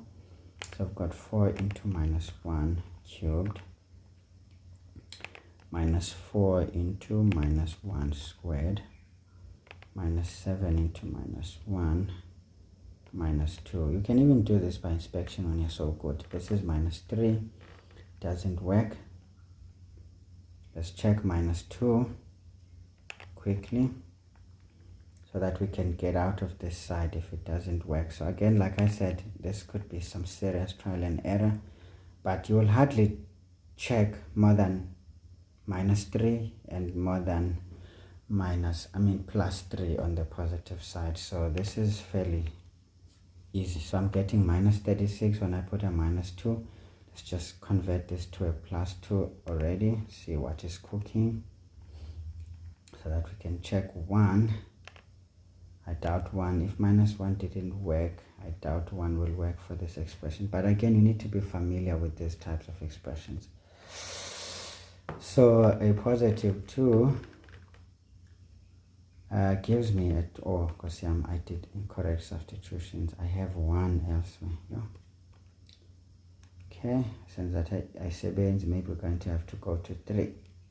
Yeah, 2 works. So once you check it out, what are you going to say? You are going to say, if x is equal to 2, what do we see? You're just going to show us this thing. Have smart ways, guys, of presenting your answers. Be creative at the same time, but don't overly do it. Do not lose the mathematical sense. Then what do we say? We can say here, therefore 0 is equal to 0. We need to show that. We can say this implies, then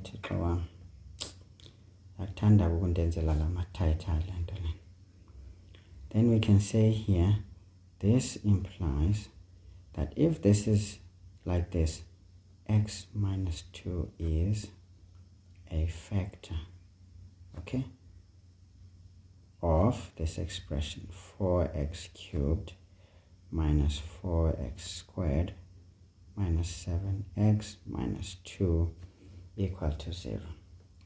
And this also implies now that this 4x cubed minus 4x squared minus 7x minus 2 is equal to 0 is given by x minus 2 into, we know the other one is going to be quadratic, right? Now we can do this by inspection. If we've got 4x cubed, this must be 4x squared. Then we look at this one, minus 2, we already have a minus 2 there. This one must be plus 1. Okay, now we need to find the middle term. Now I choose the easiest usually, minus 7. Now I know this one multiplies that to give me x, but now this minus 2 must multiply this one to give me something that will end up as minus 7x. Now if I've got x here, this 2 must multiply something. It should be a minus 8x, right? So that if I add x, I get minus 7x. So this means I must have a plus 4x here, because now minus 2 times plus 4x is going to be minus 8x. Minus 8x plus x is giving minus 7x. So once that one is done, the rest will fall into place. There's no need to worry about it. And we can check that this is that. So we multiply this x by this, is going to be minus 4x squared. Then we take minus 2 here and multiply by this one, we get minus 8x squared. So minus 8x squared plus 4x squared gives us minus 4x squared. So that already works. So we go on and say, usually this can be factorized. But again, as I told you guys, any quadratic expression you come across, check the discriminant before you waste time attempting to factorize. So we get 4, we've got 4, we want 1, so this should be 2x. Just a moment. Okay guys, so we can attempt here, we got 2x, and then we can say 2x, so that we can create the situation that we want. Now we can see that 2x plus 2x gives us 4x, and that gives us 4x squared, and then 1. Perfect. Alright, so what can we say here? Therefore our x must be a 2, or our x is going to be minus a half, because those are two solutions. Great stuff. Like I said guys, check these values in the original to make sure you know that whatever you did here, you didn't get lost in the cracks of time there. And you make sure that you know as you leave this question, you have answered that question successfully. Please guys, there's no excuse for that. But if you don't do due diligence, you will then find out later when you discuss with your friends what was the answer to question 3.2, and then they tell you what they did, and you realize, oh my god, oh, you see, that's the thing guys. And you realize even there your mistake was just messing up signs. So be very careful. It's easy to do that. It's a crime that is common in maths, to mess up signs and digits, because in the heat of the moment a whole lot of emotions are flying around. Okay, sometimes you get percussed by the previous question so much that it makes you start to realize, man, I'm starting to lose marks and I'm worried now. Then that worry, if you carry it to the next question, it can compromise your performance in the next question. All right, so we've got those 2 marks. We're scoring 8. Of course, factorizing this, in fact, getting this one. Okay, let me think. This is key, this is key, this is key. Because getting those factors by inspection is the most important. So we've got 1, 2, 3, 4, 5. Ne? And then 6 for stating that this is a factor. And then 7 for actually trying it out and substituting it there. That's how we get those 8 marks. Obviously, this is me just showing you areas of importance given a particular question to ensure that you do not lose marks, even if the answer is incorrect as a result. But certain steps will gain marks, because if the answer is not correct, then the examiner the marker starts looking in the memo and find a way of how to mark you where you got it well. then you lose marks from where you got wrong. But when the answer is perfect and everything looks sensible, then you get full marks, even if certain steps you skipped, as long as the answer is tying up with how you started and continued and ended, then that is going to warrant full marks, even if certain steps didn't show. Okay, remember that. But be in the habit of showing all the steps. Okay, now let me make myself a cup of tea, guys, so that we can carry on to the next question, which is question 4. So a little bit of logarithmic function right there. Yay. Don't le.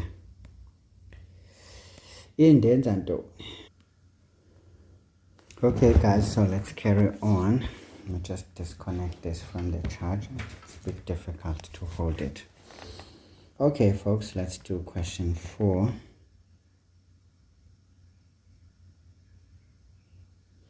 So I will publish this memorandum in the description. But guys, if there's any mistakes that you spot in there, please do not shy away from asking in the comment section or emailing me for clarity. Okay, or those who have my WhatsApp number, let's just shout out. Okay, because we need to get this right so that you can benefit maximally. Now in the sketch graph below, this shows the curve of a graph of a logarithmic expression with the variable x and the base a. So how you read this, you say log x to base a, not log base a to x. No, remember the logarithmic expression is the inverse of the exponential. With the exponential, you start with the base and you mention the exponent. Then with the logarithmic, we do the inverse. We start with the exponent roughly, but it's not really the exponent, but it's the answer or the effect of the exponent. And we then mention the base and it gives us the exponent, okay? Because this becomes the exponent, this is the base, this is the answer when we use the exponent. Do you get me? So this is what would be the exponent. This is still the base. And then this is the number, which is the answer basically. Okay, so when we reverse this, we take the base, the exponent pushes up, and that would be the answer essentially, or the number, however one looks at it. And again, we're looking at our graph here given. We can see this is an increasing function. If it is increasing, it means a must be greater than 1, because a cannot be 0, so there's no base 0. And we can't have a negative base as well. There's no negative base. So those are some of the things, guys, that need to come to mind. And essentially, that's how it works. And one most important thing is that this is at point 1 and 0. If we were to write coordinates of that point, it is right at 1. Okay, that's very great to notice. So this is 1. Okay, not a big deal. Maybe let's put an arrow there. See, these old papers, unfortunately some lines were not there, so I had to make up for them. So that's just the thing. Okay, so here there's nothing more to say. We just go for it straight in 2BS. So a logarithmic graph and an exponential graph were only for higher grade, although they are quite standard questions. They were not done by standard graders. Calculate the value of a. So we've got log. No. We have g of x is equal to the log of x to the base a. Now through point C, which is 9 and 2, we always substitute a point.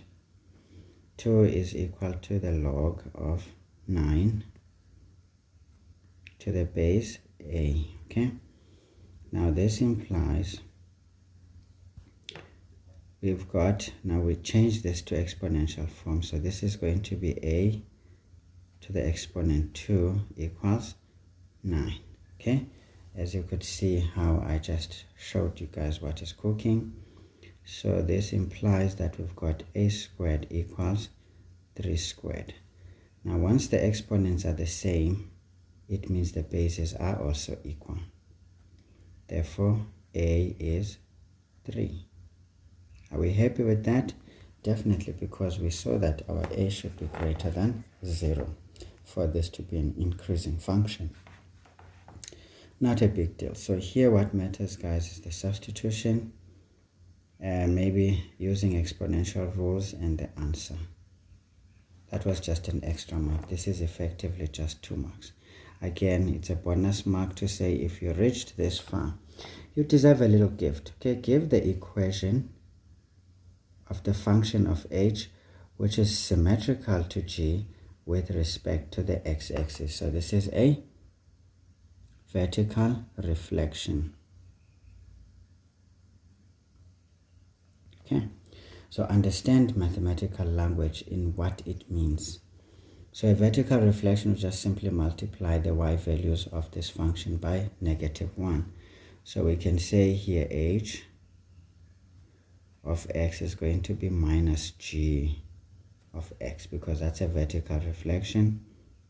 Therefore, h of x is going to be minus log of x to the base 3. Remember, a is the base 3, so we must write this one fully.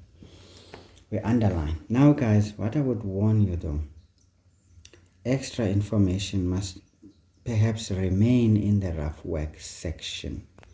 In the answer, tend to say, when the question says give or write or what, look at the mark allocation. For 1 mark to 2 marks, an answer only is preferable. Now, this is to avoid a situation when this expression is wrongly written and you have this one correctly written. Those two don't correlate, and the first one gets marked. Now you will lose a mark here. But if you wrote the answer only and you wrote it correctly, irrespective of whether your thought was wrong, but if you ended up with the right answer, no one would know. They could easily think you did the right thing. So don't lose marks unnecessarily. But when you are confident, you know that this statement correlates with what you wrote finally. What is underlined is what gets the mark, because it's one and the same thing. Okay? That's another way of making sure things are smooth, guys. Okay? Now it says, for which values of x are these two equal? Okay? Now remember, h of x is the reflection. Now when we do a vertical reflection, this one is going to be, the negative values are going to be positive. What was positive becomes negative. Okay, let's just move it nicely, because it's not going to be a very nice graph, but it's just a sketch. So this would be h. Okay. Now use all the resources you've got. Remember, a vertical reflection doesn't change x values. So the x-intercept remains the x-intercept. All the x values remain as x values. But what changes is the y values. What was positive becomes negative. What was negative becomes positive. Okay? That's the idea. Now, when are these two equal? Right at the x-intercept. So we just use the graph and say x must be equal to 1. We don't need to solve. An answer only gets 2 marks, because this is an interpretation of the graph. Okay? Of course, if you are very comprehensive, you just draw the graph of h in the sketches that you get in the answer book. Just sketch it there. But if it was not required, please don't make it a solid line. Show that this is something you used as a means to an end. Okay, easy stuff. You can even say see sketch here to direct someone that on the sketch you actually annotated what is cooking there, because that can also justify the second mark. Okay,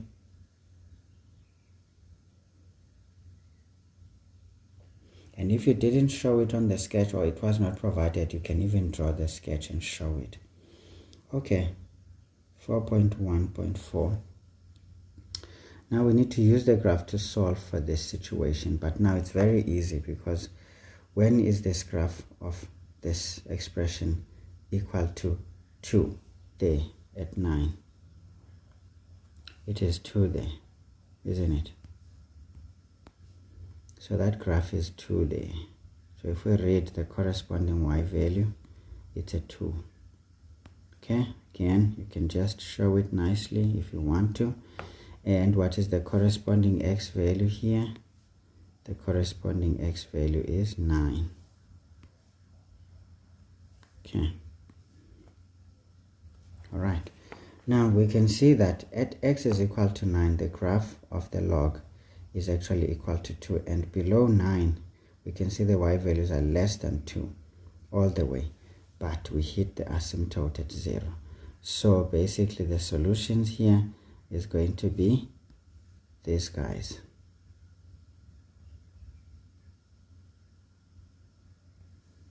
The solution is going to be the 0 here, which is not included because it's an asymptote, and 9, which is going to be included because at 9, what do we have? We've got 2. 2 is included, and then we connect this nicely with a bar. So to read that solution again, an answer only here could be fair, okay? Please remember that you don't really need to do anything. So what matters here, we can say x is less than or equal to 9, because we're saying x values, but this one has to be greater than 0. So we get a mark for this, get a mark for this, and the overall equation, okay? But one could easily perform a calculation. It's not a big deal, but sometimes these interpretatory questions don't really require much of calculations. Just a little sketch or a little indication, or just writing the answer only is good enough. Okay. All right, guys, that was easy and fairly standard. Okay, let's look at the next question, 4.2. We are to simplify without using a calculator. That means every single step to the answer must be shown. Okay, so we have 5 over 1, this is 4 to the minus 1 minus 9 to the minus 1, and all of this is to the exponent a half plus the log of 9 to the exponent 2,12 to base 3. Okay, great. Let's do this nicely. So we deal with this bracket. It's going to be 5 divided by, we change these negative exponents to positive exponents. That's 1/4 and 1/9. All of it to the exponent a half plus log, now 3, this is 3 squared into 2,12 to the base 3. So just using our log rules and exponential rules. Now guys, when we solve this thing, we need an LCM here, right? We need an LCM. So let's just do it nicely. We've got 5 divided by, this is going to be 9, no, this is 1/4 plus 1/9, and this is to be divided by, LCM is 9 by 4, which is 36. Okay, now this is going to be to the exponent a half plus, now we use logarithmic expressions. I mean, we can first sort this one out before we do anything. So we've got log of 3, 2 by 2, that's 4. Now 2 by 1, that's 2. 2 by 2, that's a 4. So be able to do these multiplications by, you know, by any means necessary. And now guys, when we sort this out, what do we see? This is going to be 36 by 4 divided by 4, that's 9. 9 times the numerator is that, and all of a sudden I have a plus, and yet the sign here is negative. Be very careful. Can you see small mistakes, guys, creep in without you noticing? 36 divided by 9, that's 4, times the numerator, that's 4. Right. Now we have 5 divided by, now this is going to be 9 minus 4, that's 5 over 36, all to the exponent a half, plus we use log rules. This is 4,24 times the log of 3 to the base 3. Now what do we see here, guys? Literally we can see that this is a division, so this flips, the 5 cancelled. This is 36. Square root of 36 is 6. So this is going to be 6 plus 4,24 into 1, because you know log of a number to the same base as the number is 1. How do you know? We can just simply say, okay, let's say log of a to base a. Then we say this must be equal to x.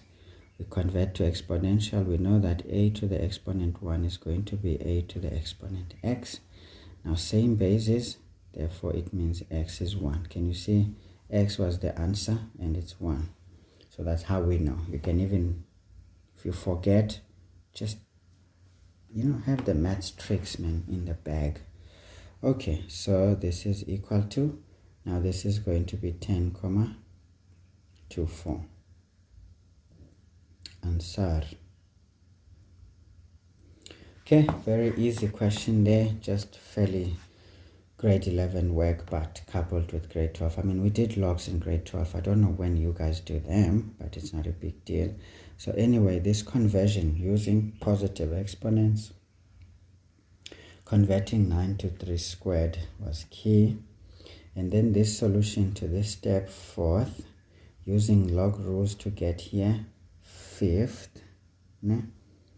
So this is 1, 2, 3, 4. Ipenye mark ke ngoku. Kwenzeke ntoni, but I think this is worth a mark 2 because that's multiplication. So let's see.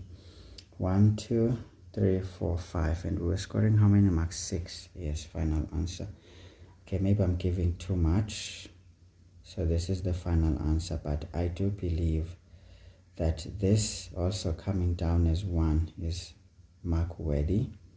Maybe we can just say, this one is just simple multiplication, not a big deal. So that is how these 6 marks are scored. Okay, let's move on. 4.3. Again, we're solving without using a calculator, not a big deal. So this is the algebra of grade 12 now. Okay, so we've got x root 3 is equal to 20 divided by the square root of 6. Okay, not a problem. So we're solving for x, so this implies we can divide by by root 3. X is going to be 20 divided by, now when we divide by root 3, we literally are going to multiply the numbers and put them under one square root. It's going to be 3 times 6, but please show the steps, guys. At least show the most important steps. Obviously, how do you decide this is the most important? Because this is what is mark worthy, how you complex things. So this is 20 over the square root of 18. Okay, so we can see that we don't know. And by the way, we are given a hint. So if we are given a hint, it means we will have to use this in our answer. Okay, so now what do we do, guys? We rationalize.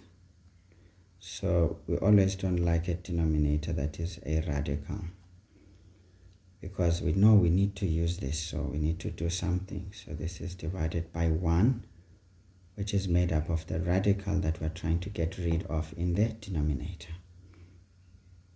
When there are terms, you use conjugates. Ne? So that is the story. So we've got 20 divided by square root. Superb. Now this is 20 root 18. And then root 18 times root 18 is 18. Now we know that this one has 2 going 9 times, 2 going 10 times. Okay. So we're not trying to use a calculator, so we're going to do whatever we need to do. Now this is going to be 10 root. Now 18 is 9 by 2. So 9 by 2 is basically 3. So it's 10 times 3 root 2. Maybe let's do it like this and put brackets to show that we changed root 18 into that. So this is over 9. Again, we know 3 goes once, goes twice. This one goes not twice. Here when 3 3 times. Okay, you see how easy mistakes creep in, guys, when you least expect. That's why you always check the answer when you can, of course.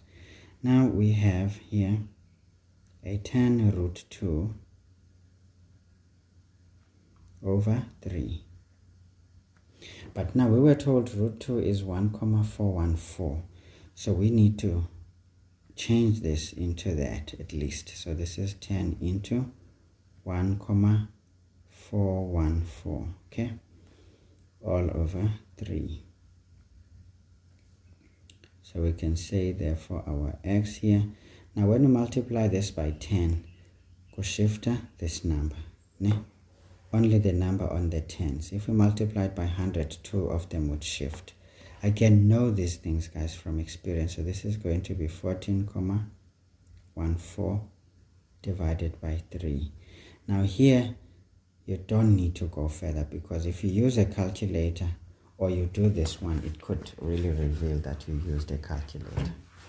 Although we could do it, but if you do it, you will just increase the number of steps. Already we've written long enough and we don't have time to waste here. What is key is that we need to use what we are given at least once. Now, this is a mark. Okay, great stuff. And this is a mark. Great stuff. We're going at 4. Great. And essentially, I believe substituting this here was key. So 1, 2, 3. Okay. Maybe this answer 4, because there's too many steps anyway. But I think,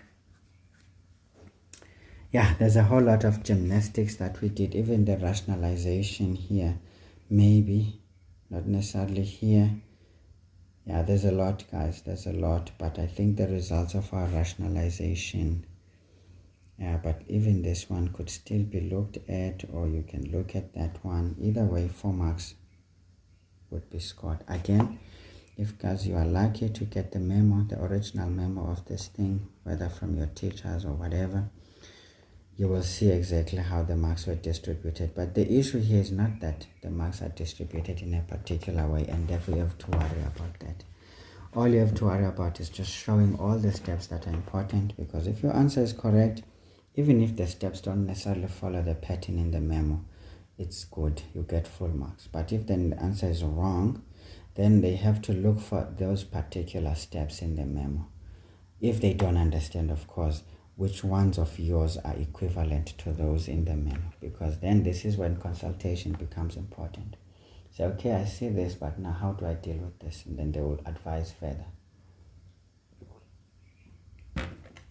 That's how these papers ended up with memos that had multiple ways of solving. Where students from different schools were taught rather slightly differently for same things. So in the end, it really allowed people to see the different ways of solving the same problem. And that way, a single question paper, if you got a hold of its memo back then, by some chance your teacher gave you something, you knew you were learning a lot than sitting with the same textbook for the entire year. Okay, not a big deal, folks, otherwise. So that's as simple as that. And again, guys, you can just check the answer to just make sure that what you did is at least fair. Now let's say x is this. Now we're just going to take this and plug it there and see if this is the same. So just say 14, 14 over 3 into square root 3. Let's see what the answer is. So I'm getting an 8,164 to 3 decimal places. Now you have to be smart as well and play a smart game. You can't write all of those answers as they are. Just round off to the nearest and see what happens. And then let's see 20 divided by the square root of 6. Okay, so again, I'm getting 8,164 to the nearest, okay, or even 5. It's not so different. So can you see? This is fine. We can accept and say, okay, whatever we did, we may not be sure if we ended where we are supposed to end, because then some questions are tricky. But for me, it makes sense to sort the numerator but then leave it like that, because then it would suggest perhaps a calculator was used. So as long as you see, algebra is so nice in that whatever you do, guys, it tells you that you did exactly right. And obviously a question like this, you just make sure the steps are correct, because there's no checking this one. We just have to check the steps, that's all. Alright, or you can just take your calculator. Actually, the best way to check it, as much as we were told not to use the calculator, just punch this into the calculator as it is and get an answer. And if it is this one, then you know you are done. Let's just try it out. Let me not do it. You can do it yourselves, guys. I mean, I cannot do everything for you guys. You need to figure it out yourselves at some point too. Okay, so we've got this one, 10 to the exponent 2x is equal to 5 into 2 to the exponent 2x plus 120 into 4 to the exponent x. And we are solving. So you can see here, this is exponential stuff. Now 10 can be divided into, broken into 5 times 2 to the 2x into 5 into 2 to the 2x. It's not a big deal. In fact, we even need the bracket, I doubt. So we can just say, right, 5 times 2 to the 2x plus 120. This one is going to be 2 to the 2x, okay? We need to change that to the base of 2. And then we sort it out. We're going to have 5 to the 2x times 2 to the 2x equals 5 times 2 to the 2x plus 120 times 2 to the 2x. Okay. So this implies we've got 5 to the 2x times 2 to the 2x equals, now, don't know why I'm squashing, and I'm writing in a very terrible way. I don't need to. So we've got 5 to the 2x times 2 to the 2x equals, now here we have a highest common factor. Remember BODMAS, guys, factorization and identities, those things never stop, okay? 120. Now we can see this is also common to both left and the right hand side. So we can divide by this throughout. So we divide by 2 to the exponent 2x. Always, guys, try to be elaborate, please. Don't take things for granted. You will pay a price that you are not prepared to pay. This is 125. Now what is going on here? This is 5 to the 2x equals 125 is 5 cubed. Now same basis, we equate the exponents. So this is 2x is equal to 3. Therefore x is 3 over 2. Okay, always underline your final answers to show that there's no continuation.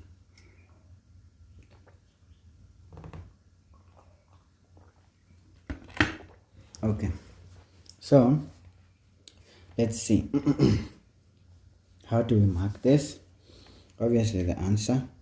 Like I said, guys, you always check the answer against the original when you have algebraic equations. Please do it. And make sure the answer is matching the original, because mistakes can occur in the processes in between. So we've got 10 to the exponent 2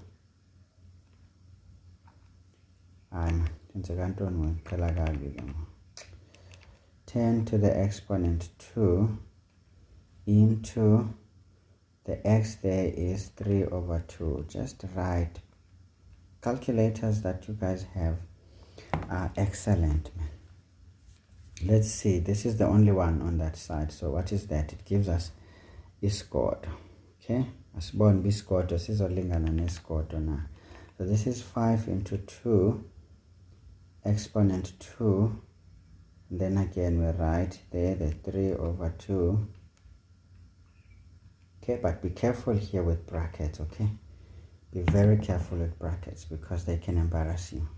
Into 120 into, then 4 to the exponent, 2 over 3. Okay, be very careful here, guys. Mistakes can occur.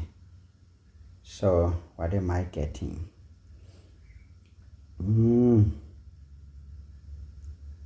Kutheni bangathi njengoku izinto zihlangane? Mayingandenzi kanjalo ngokwenzeke ntoni? Wayese singasafani. Akusafani phela. Leyo mayingaphumi le mpendulo dibhale zomqala 2 over 3 instead of 3 over 2. You see, once the answer doesn't add up, first check if you substituted correctly, because now I'm getting something else and then I'm getting a squared. So if the squared is equal to the squared, then we know we are correct here. Doesn't matter what other methods somebody may have thought of or the memo. If our answer checks out, we know we are good. So you see, with algebra, guys, you know what you are getting, whether it's correct or not, even if the memo is not there, because those expressions themselves allow you to check if your answer is relevant or not.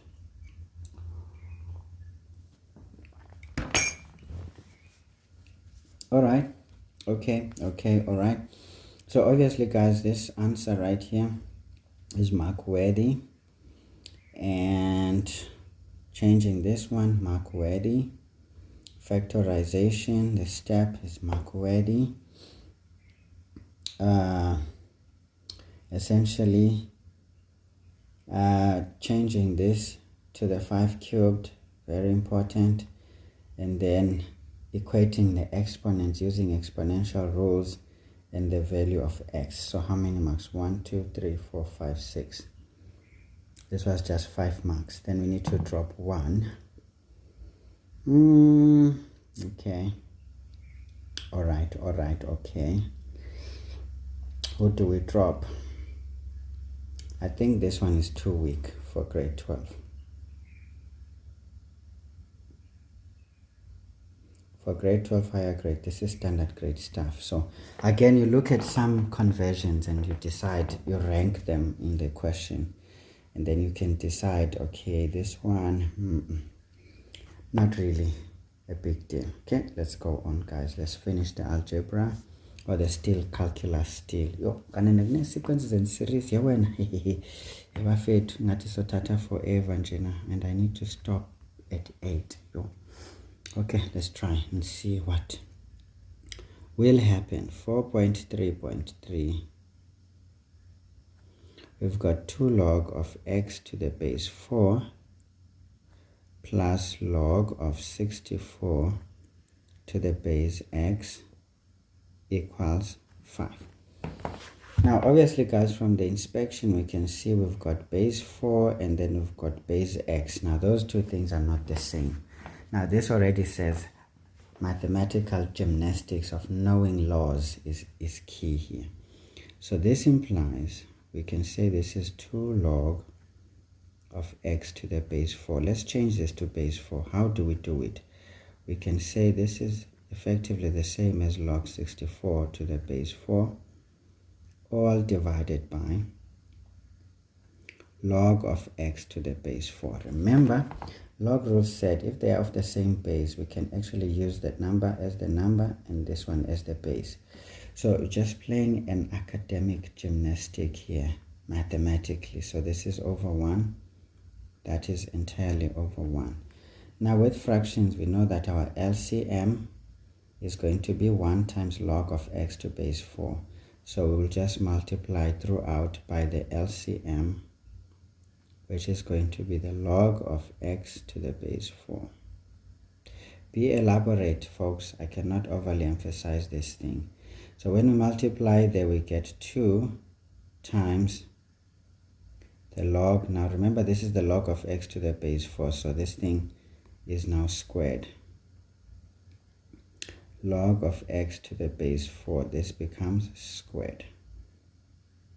Plus, when we multiply here, we only get log 64 to the base 4 equals 5 log of x to the base 4. Can you see? Very nice. Now, maybe to avoid what I see coming, but we can still move everything to the other side. It's not a big deal. Let's leave it out right there. So what do we do next, guys? So obviously we can see this is already forming a quadratic equation where we can use this as the highest order exponent. This is the next, and then that will simplify to a whole number or a constant. So this is cool. So we can say this is 2 into log of x to base 4 squared. We transpose this minus 5 log x to the base 4. Forgot the base, be careful. And then plus, here we just use our log rules. 64 is basically 4 cubed to the base 4 equal to 0. This implies that we've got 2 into log of x to base 4 all squared minus 5 log of x to base 4. Now this is plus, we multiply the exponent, 2 log 4 base 4 equals 0.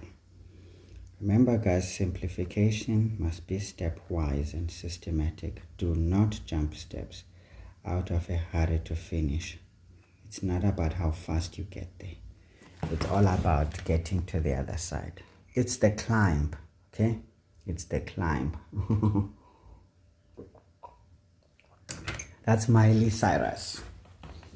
When that girl was still a good girl, she decided to become a bad girl. Anyway, sometimes the talented girls are unfortunately not so lucky. Again, mistakes. Can you see, guys? If you're not paying attention, mistakes.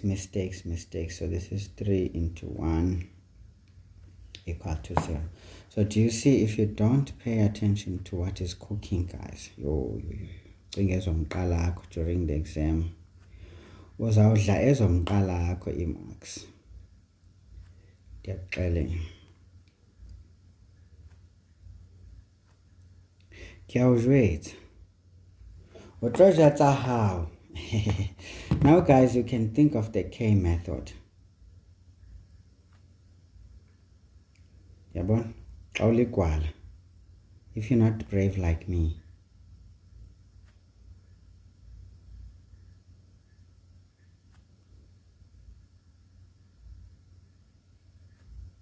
Okay? Think of the K method. Meaning, you can represent log of x to the base 4 as k. Then you get 2k squared plus 5k plus 3. So, but that is for babies, man.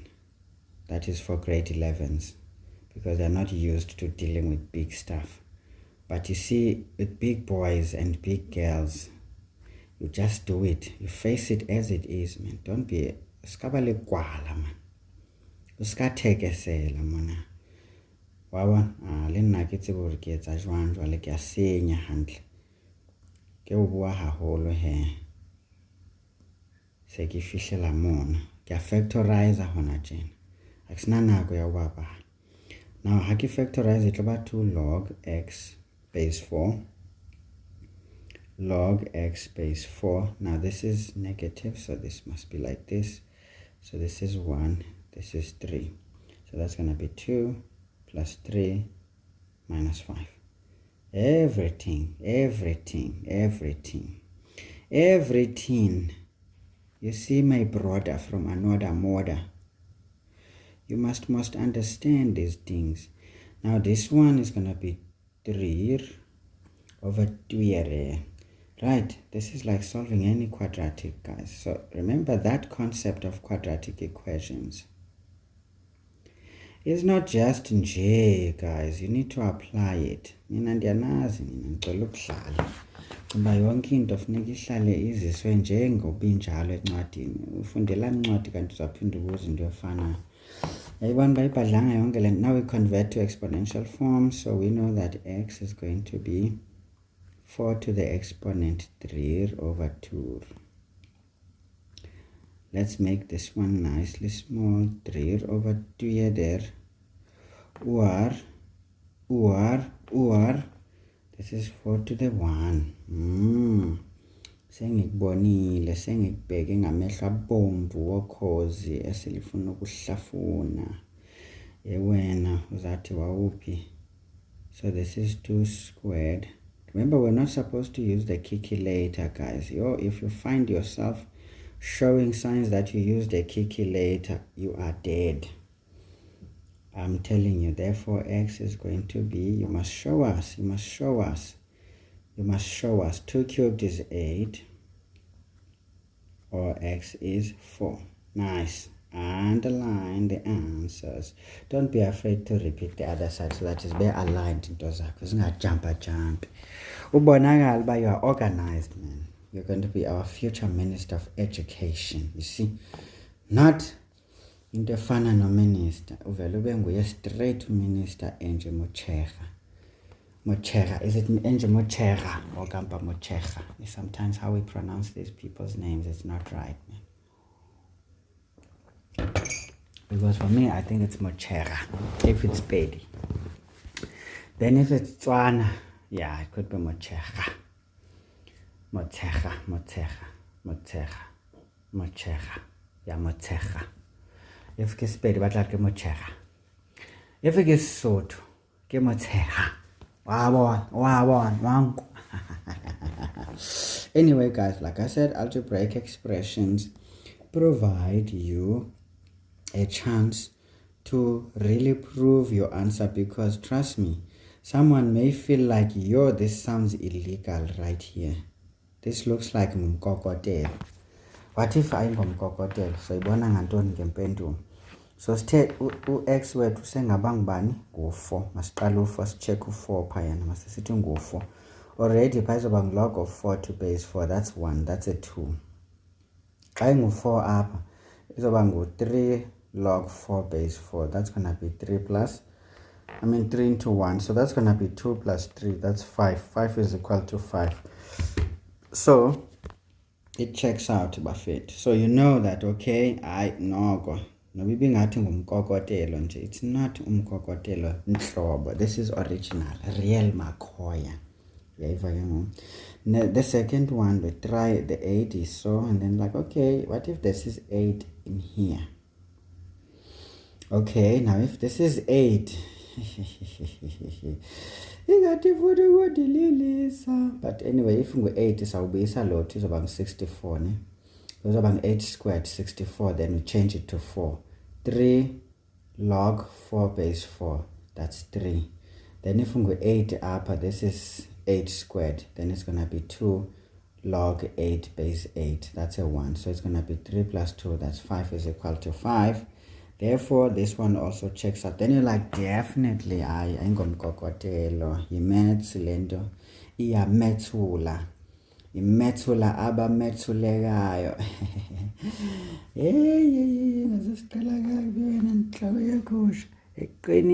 Alright, okay, alright. With my scalp, sakuap daso.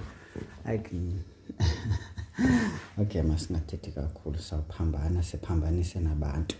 Now guys, this gymnastic is mark worthy because it's the law, it's the law.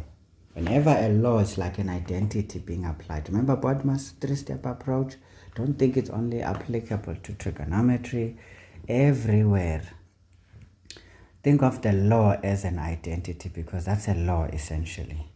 So that's like doing identities, but you still have to do arithmetic or algebraic techniques of Bodmer's every time, because everything boils down to the final common pathway, which is arithmetic, and the essence of it is Bodmer's, nothing else, okay? So do not get yourself lost as if math changes. It doesn't change, it just only expands, that's all. But it remains an expansion of the same little components. Of course, there's some introductions here and there, but now if you try to pair all of this together with the little basics you've got, the whole thing becomes very, very nice indeed. Okay, guys. So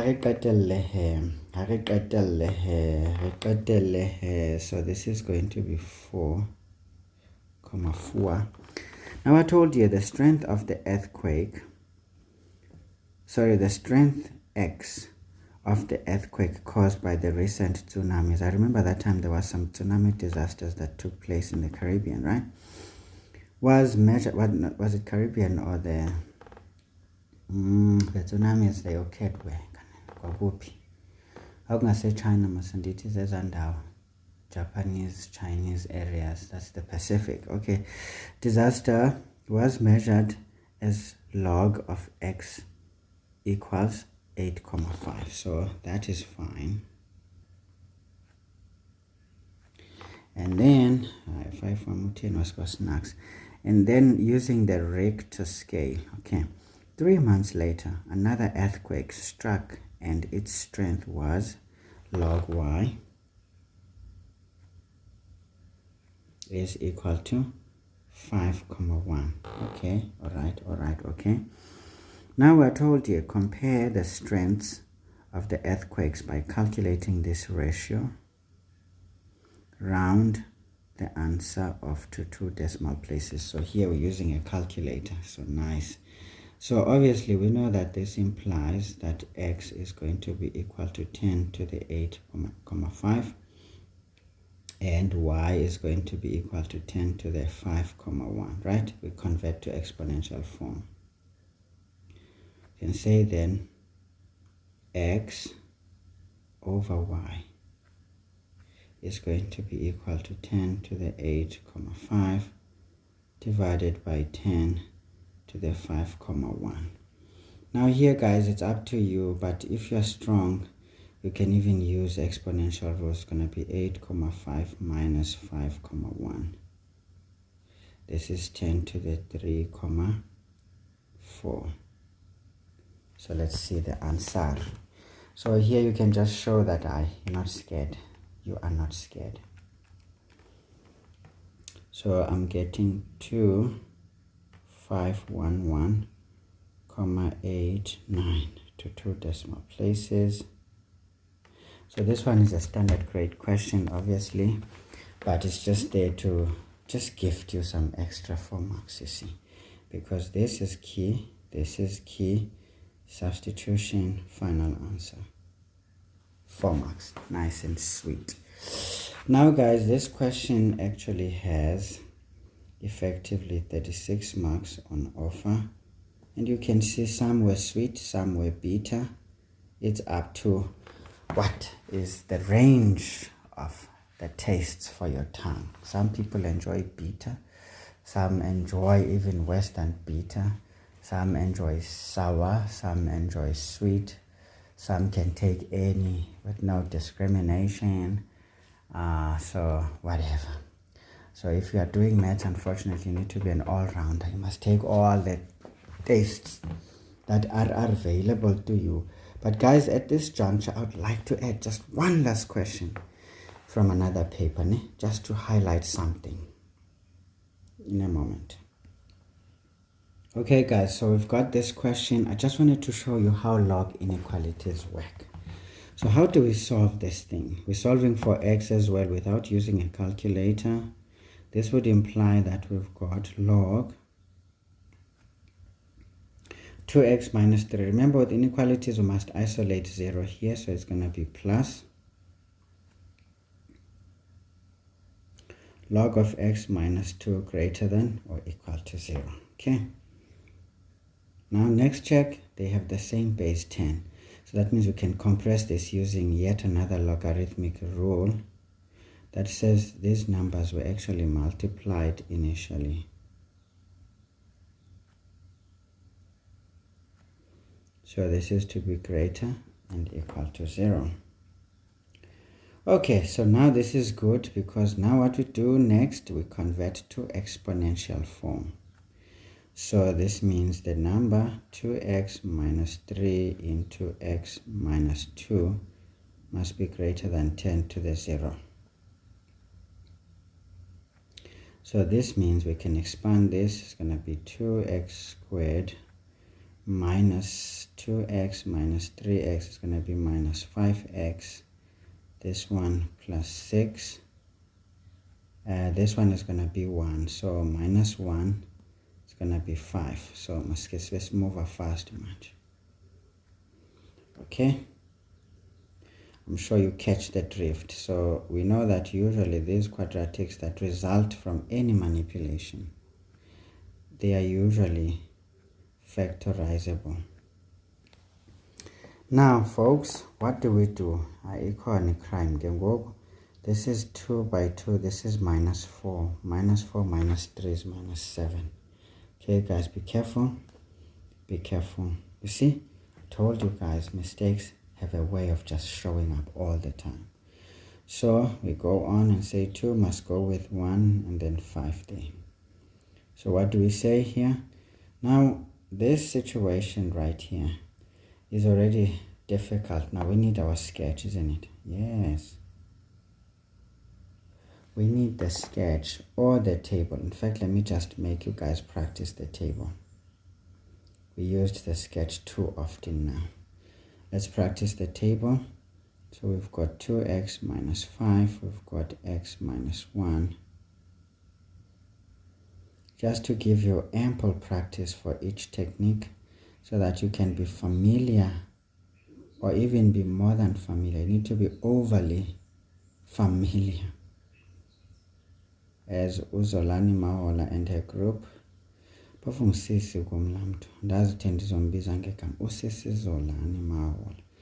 when you solve here, 1 is the smallest, 2,5 is 2 over 5, right? It's big. Now when is this 0? When x is 2,5. Any number greater than that, it's a 3. 3 by 2, 6 minus 5, it's a positive answer. And anything less can be 0 or maybe 1. Then we see that the answer is negative as we substitute in that region. This one is 0 here. Any number greater than that, we can use 0. It becomes negative here, becomes negative there. A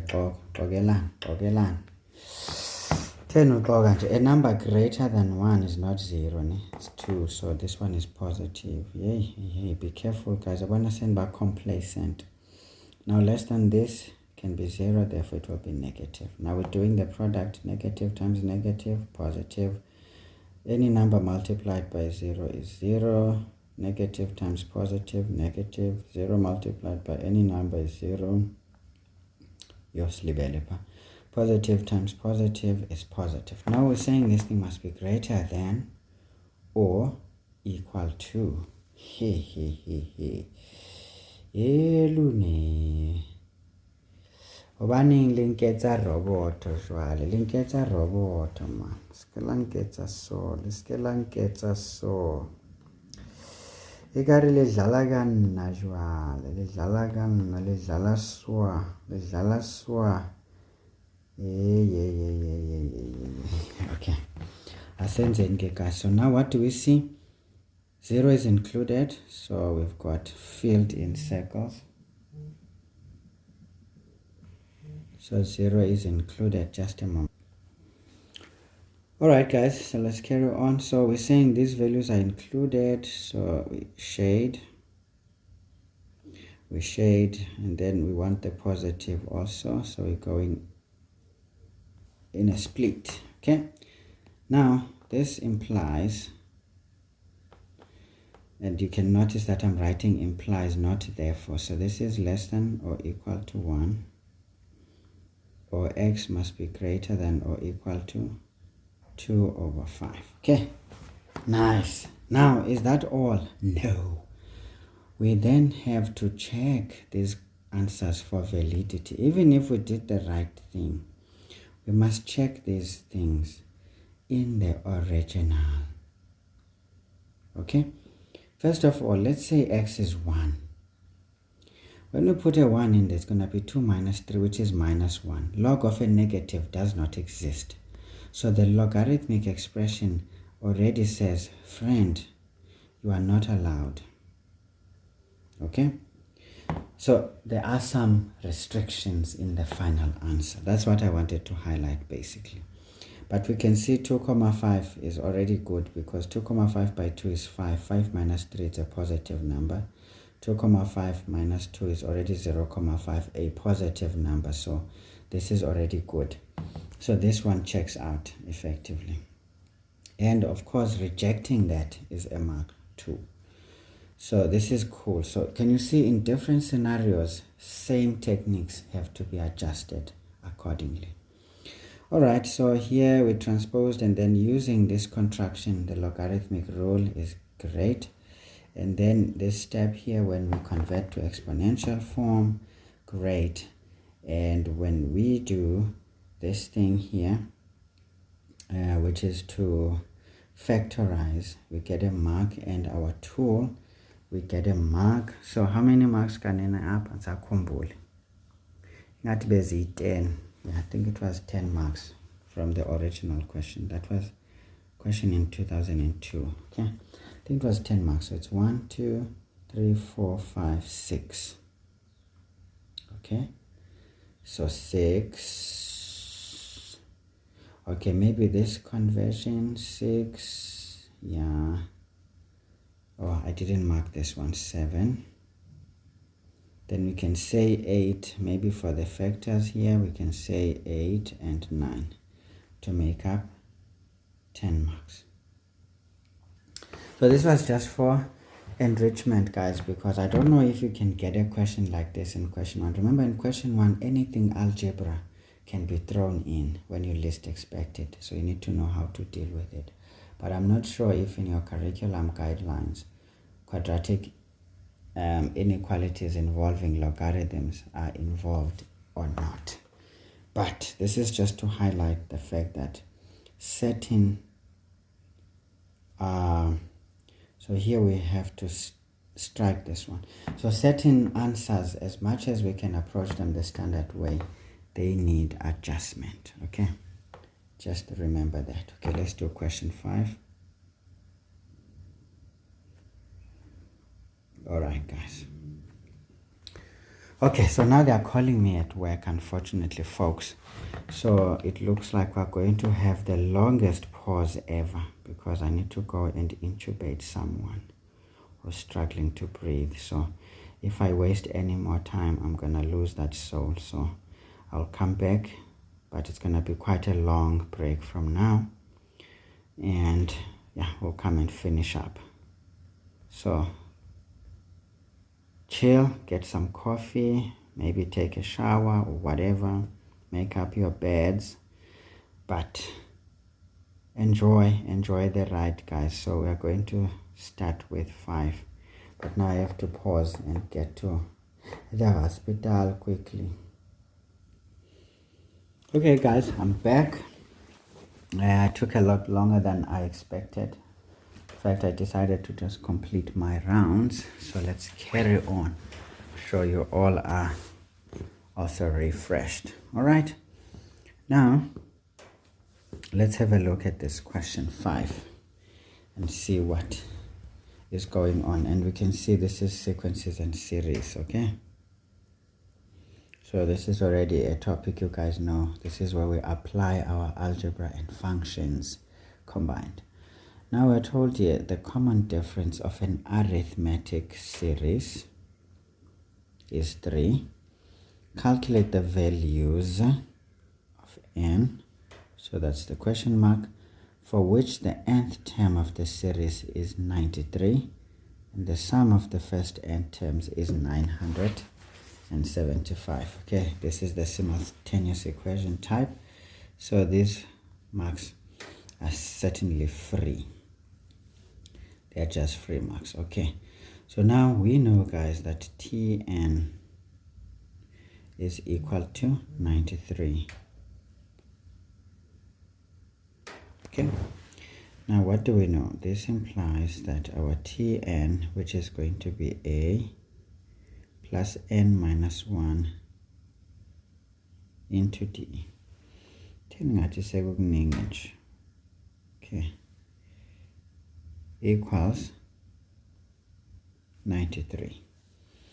And then obviously d is a 3, so I don't even know why I wrote this thing. Should have just written 3 here. This implies that a plus 3n minus 3 is 93. So we can say here, therefore, we don't want to prolong this thing anymore. Since we're looking for n, it's safer to make a the subject so that we can get rid of a, or get a out of the way. I don't know where is 96 coming from. Ish, this dude. I'm losing focus. Now when we add 3 here, it becomes 96 minus 3n. Okay, so we can make this one equation 1. Right. Also, what are we told? The sum of the first n terms is 975. Now in an arithmetic series, what do we know? We know Sn is basically n over 2 into 2a plus n minus 1 into 3. This one is the best to use because we don't have the last term that we can use easily here. So I wonder if we could use that 93, but it's not a big deal. Let's just go for it. So this is 975. So sometimes the way you see it is the way you want to go about it. So we want to get rid of that 2. Just cross multiply there. That times 1 simplifies to just n into 2a plus 3n minus 3 is equal to, now let's see, this 975 by 2, it's 1950. Great. Now what do we do here? We just FOIL things out. Okay, so here we basically have I think what we need to do is just to sort out a, but either way, let's just do it. This is going to be 2an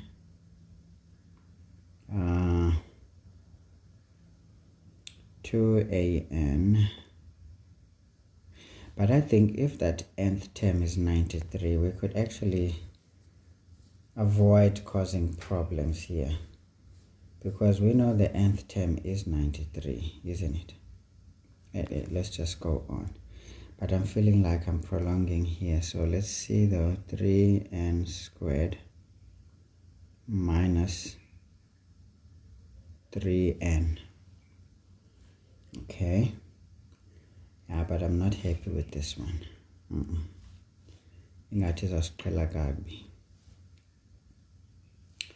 This is the nth term, that's the last term, so we know what it is. So I think sometimes in life, when the situation is a bit easier, let's not waste time.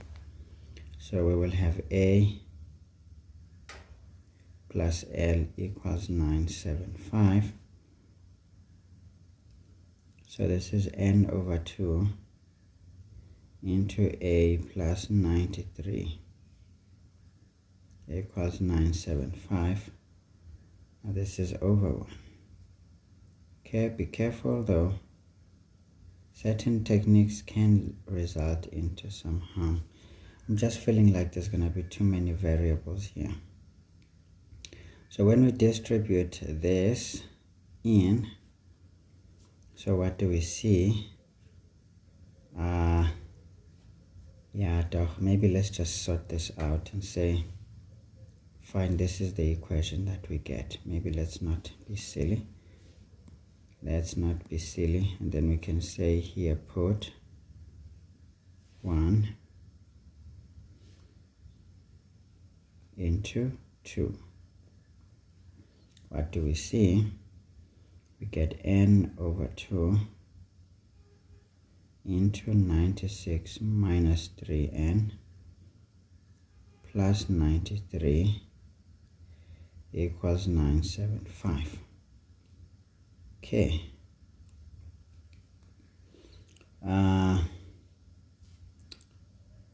Okay, all right, okay. Since we are going to end up with fractions, I must just deal with that too by cross multiplying. So what we get here is n into 96 plus 93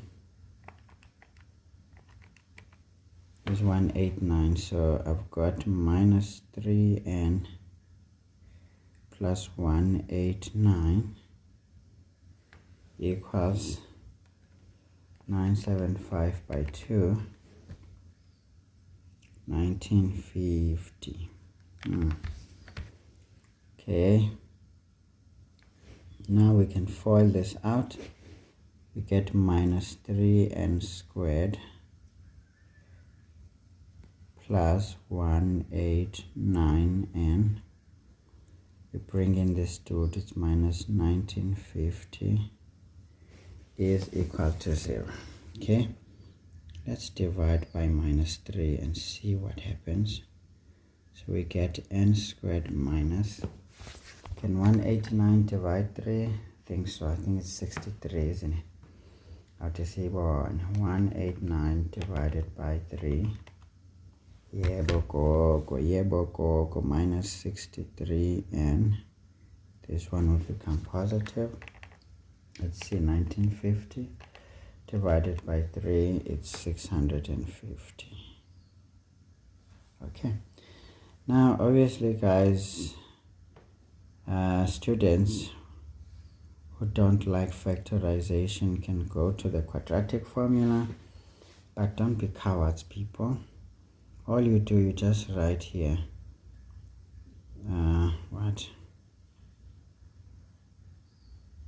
650, you just go press shift and then fact that thing. It's going to be 2 times 5 squared times 13. And this is 50 times 13. Can you see? Just simplify that a little bit and we can already see 50 plus 13 is 63. So sesimnandi. So you must not be a coward. Huh? Cowardice is not okay, guys. Maybe let's start with the smaller one. That's it. So therefore n can be 13 or n can actually be 50 times. All right, easy. So here we were asked the values, not the value. So these two should be okay. And obviously, guys, here what all that matters is we can actually check that indeed the nth term is 93 when we use this. So let's see. Oh yeah, this one is going to force us to solve for a first before we can check it out, and I'm not interested in that. So but you can just check here, take this, solve for a from there, make sure that the first term, the nth term is 93, and use 50 and do the same. If that's the case, it checks out. Okay, but these two need to check out. Now we can choose which one we want. We can use this as our way of checking, or we can use the sum and see if the sum to the first n terms is 975. So any one of these can provide a way of making sure that as you proceed with the exam, you know that every step you have passed, you are sure that the answer actually is saying you are mistake free. Please, guys, make it a habit, or else you will just keep losing marks for no real reason. So anyway, guys, here we're just going to say substitutions or whatever, and this equation, substitutions, that equation the first 4 marks. Okay, now putting one into the other is the 5 or the 5th mark, and then the 6th is getting the quadratic, the 7th is factorizing, and then the 2 n values. So those are the 9 marks here. So this was just a way of factorizing nicely. Okay guys, so this one, no need for no second invitations. So let's do 5.2. Now we are told that we have a geometric series and dates given, first 3 terms and the nth term. Now the nth term, this is the last, okay? It says show that the sum of the first n terms is given by that. Very easy, standard grade question. So 5.2.1, we know that in a geometric series, essentially what is in the nth term, like that with the exponent, like that, is the common ratio. So we don't even need to calculate it, but you can do it if you like. It's not a big deal. Higher grade is really for high flyers, isn't it? So we know that Sn is equal to A into 1 minus r to the n. Why do we know we choose this formula? It's because r is less than 1. This is the best formula for that situation. So this implies that our Sn is, now A is 54 into 1 minus a third. Now n is just n minus 1. Sorry, no, it's just n. This is divided by 1 minus a third. Alright, so just keep going guys. Be meticulous, be systematic, but make sure you are aware of each step that you take.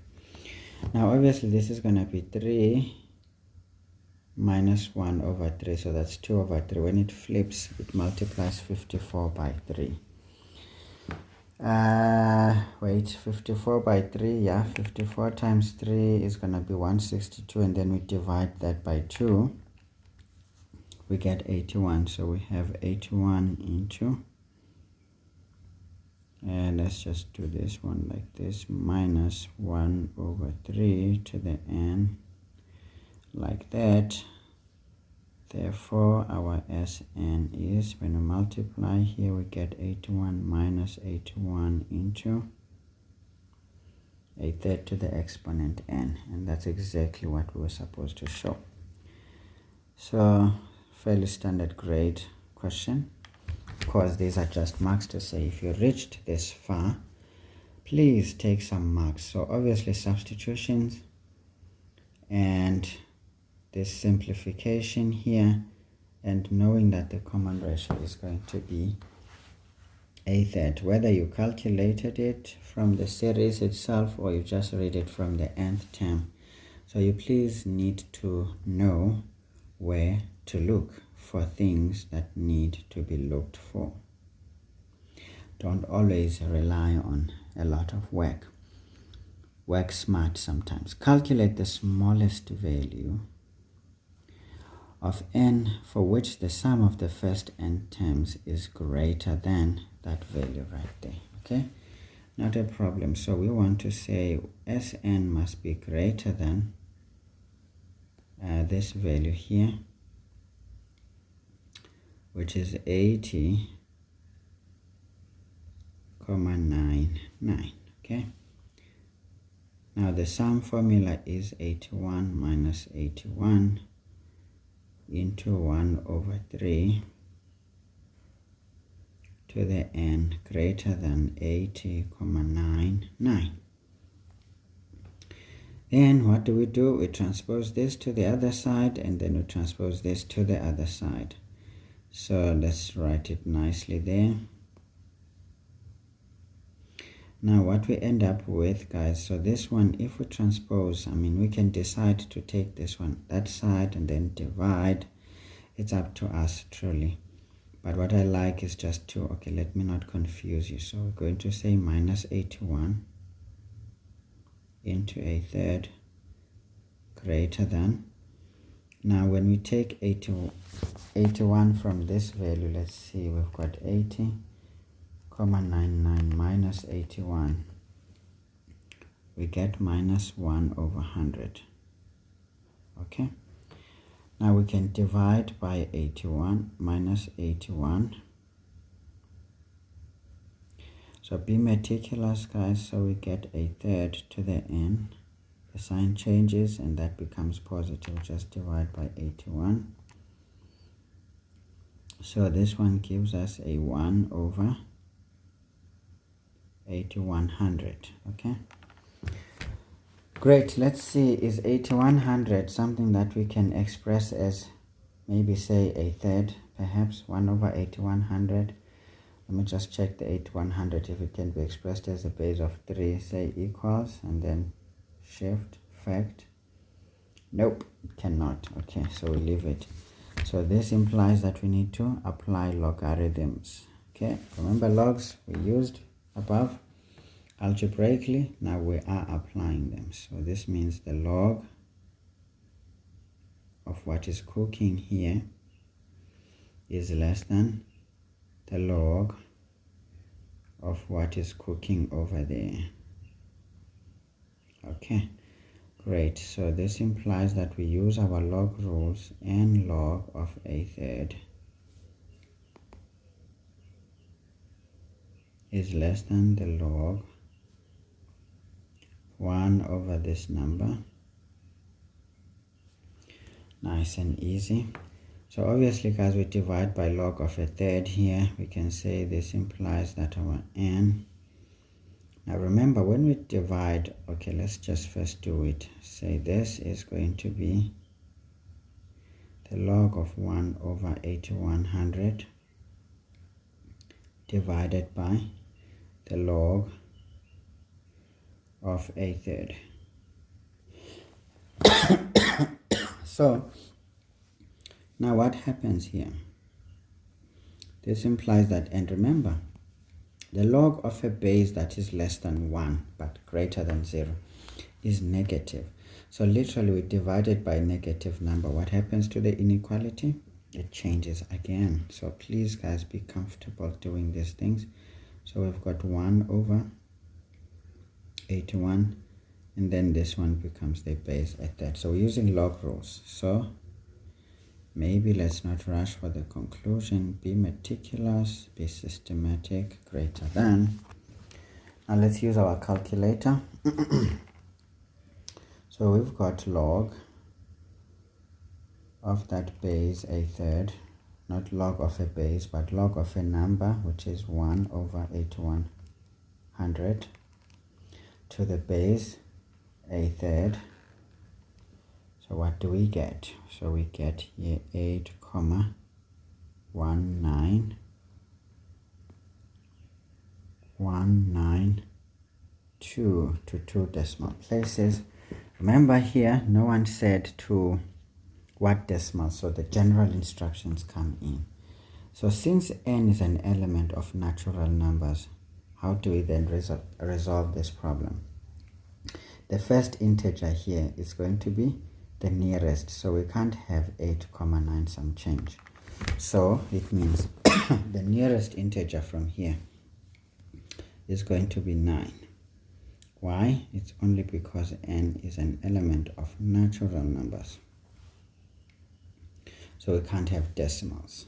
So a number greater than 8 in terms of natural numbers, so you look at this number effectively and we sort it out. Nice and easy. So again, guys, application of logs. So maybe this is a more fairly higher grade type of question. All right, now what do we do here, guys? Substitution into this formula and essentially introducing the logs, important here, and using log rules here, changing the sign eventually. I think it's important. And how many marks are we scoring here? 7. Okay, this one is a good one. And then the final answer, 1 2 3 4 5 6.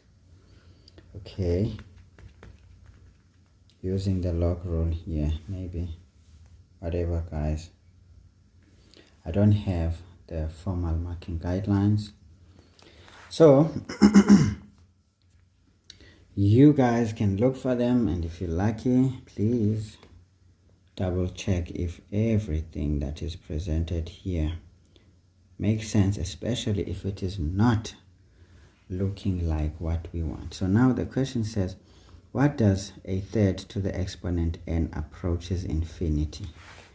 Well, we know that when we say a third to the exponent n, when n tends to infinity, what does it mean? It therefore means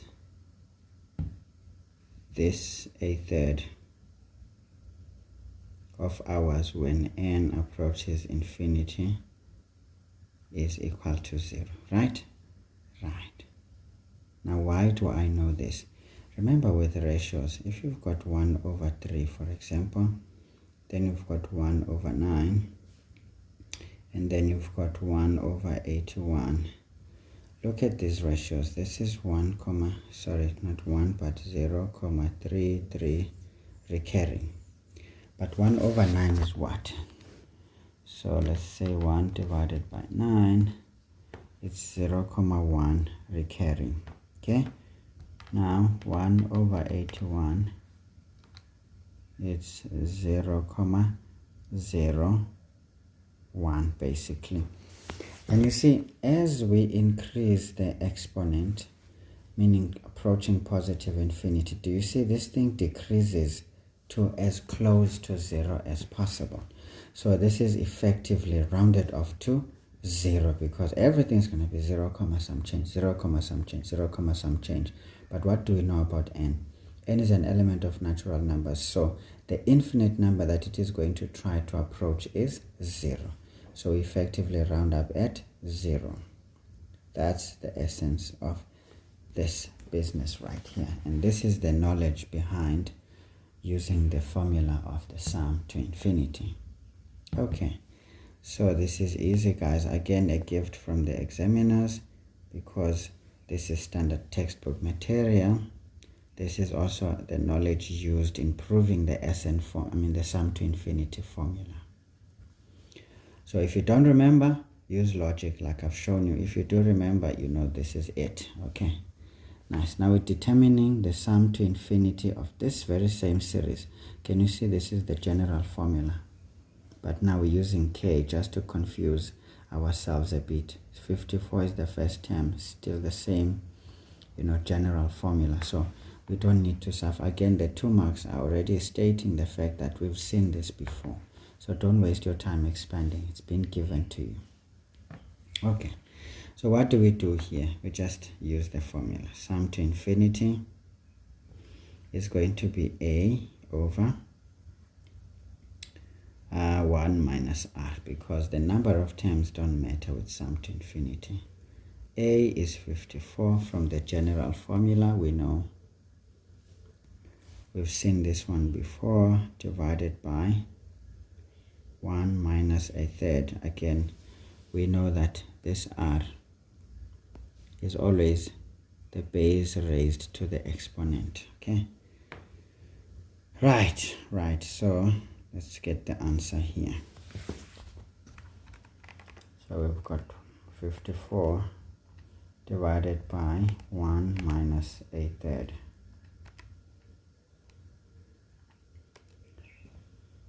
Okay, all right, okay, so I'm getting 81 straight into BS. Okay, great, nice. So this one is as simple as this one. All right, okay, all right. 10 years ke yandithusa kodwa wayimnqwazi ungaqini. The monqwazi is not qina man, esiniqina the mnqwazi this one. Daimnqwazi is the correct, is correct. So obviously guys, substitutions here and the answer, very straightforward question there. Not a problem. Let's have a look at this one. 5.3. Now 5.3 says a new soccer competition is planned to stimulate interest in the 2010 World Cup. Okay. Right. Now we're saying here that this competition will require each of 8 teams. How many are these teams? 8 teams. To play each other, to play every other team once. So guys, please always make a habit of making sure you have understood the question clearly before doing anything. Okay, so now let's have a look at this. We want these teams to play each other only once. Now we need to calculate the number of matches played in the competition. So easy 3 marks there. So let's see 5.3.1. Now let's say we've got team A, team B, team C, team D, team E. You know my E is never the best. Team E, F, G, and H. 1, 2, 3, 4, 5, 6, 7, 8. Okay, great. Now remember, if we're focusing on team A, team A is going to play team B. Alright? So that's the first match. And team A can continue to play team C. That's the second match. Team A may still play team D. That's the third. Now, this is being mechanistic. Team E, it's another match. Team F, another match. Team G, another match. Another match. So how many matches are these? 1, 2, 3, 4, 5, 6, 7. So we can say here the sum of these matches, meaning Sn here, is going to be 7 plus. Now remember, this is already, these teams have played each other once, that we see here. Now the next one, A cannot play itself, right? So this is why it will have 7 matches, but these 7 matches, these ones have each had a match already. Now if we look at B, B has already had 1 match, but now B can play C, that's another match. B can play D there. Now being mechanistic, guys, sometimes is cool because you don't make mistakes, although it looks crazy, but you know that, okay, this is it. Can you see B? From here, from 7 matches, what other matches do we get? 1, 2, 3, 4, 5, 6. So this means we've got 6 matches plus. Now we can see, guys, that if we start to focus on C, C is going to play D, that's another match. Not C again plays E, that's another match. That's another match. That's another match. That's another match. So we've got 1, 2, 3, 4, 5. So now we can clearly see these ones are going to decrease by 1 until we have, like that. But please do it. Be mechanistic at times, because this is a number you can handle. But this means even if this were to be 81 teams or whatever, one would know that they would decrease like this. So when something is too large, take a shorter model. Model the thing, make it shorter and analyze that. Then transfer your analysis and your findings to the bigger one to understand what is going on. So this is a very important step, guys, to know what makes our matches here, because this is good. What do we make of this one? Therefore, our conclusion Sn is going to be, now these are just simply the numbers. So think of 7 factorial, but this time we're just adding the numbers instead of multiplying, but this is what it looks like. Okay, 7 plus 6 plus 5 plus 4 plus 3 plus 2 plus 1. Just add. This one is a short thing, 28 matches. That's it. It's done. Nice and easy. So can you see, guys, very easy stuff here. So I suppose here we're going to have to get the marks here, and we get the marks there. Now, where do we get the third mark? Obviously, guys, this I can give 2 marks because it's hectic, isn't it? It took an effort. I mean, this could be in your rough work. You don't need to show this in your answer sheet, but you can just show up with this and the answer. No one is going to ask you, where did you get it? All right, great stuff. So what is the other way one could have done this? I mean, if you look at this, this is an arithmetic series with a common difference of -1. So one could use the SN formula and say SN, I mean, these are 7 now, 1, 2, 3, 4, 5, 6, 7. So one could say S7 would be 7 over 2 into 7 plus 1, the last term. So we can say therefore S7 would be,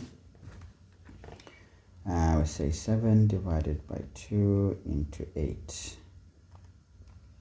Essentially, that's still 28. Nice. Okay. Matches. So this one could have been approached that way, and even the other formula could have been used. So if this approach is chosen, substitution, answer, and the sequence would be, I mean the series would be even more appropriate. But since this is short, you can just add them there. There's no big deal there. All right, guys, easy 3 marks. Very, very easy. Now the question says we need to do what? Determine a formula in terms of n for the number of matches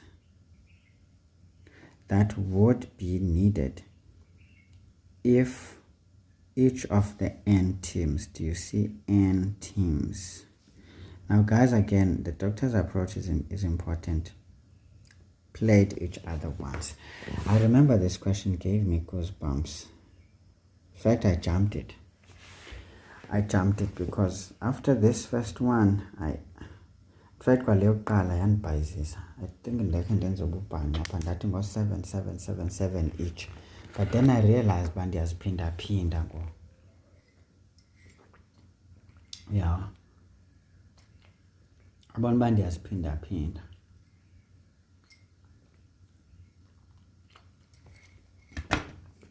So,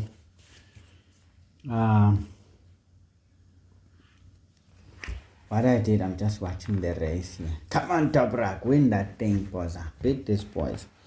There's a superbike race going on TV now. I'm kind of getting distracted. So, I remember I did some strange things, but then I realized, not happy.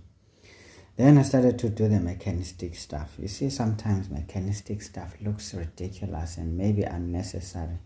But sometimes you don't always have to use smart ways, do you? Just use whatever it is that you can, even your fingers if you have to. Okay, guys, cool. Now, remember, n teams. N teams. So n represents the number of teams. And we want to use this n to represent the formula for this series. Now, this is saying prove something like, you know, almost that thing we used to do there. As you can see, squeeze the last bond.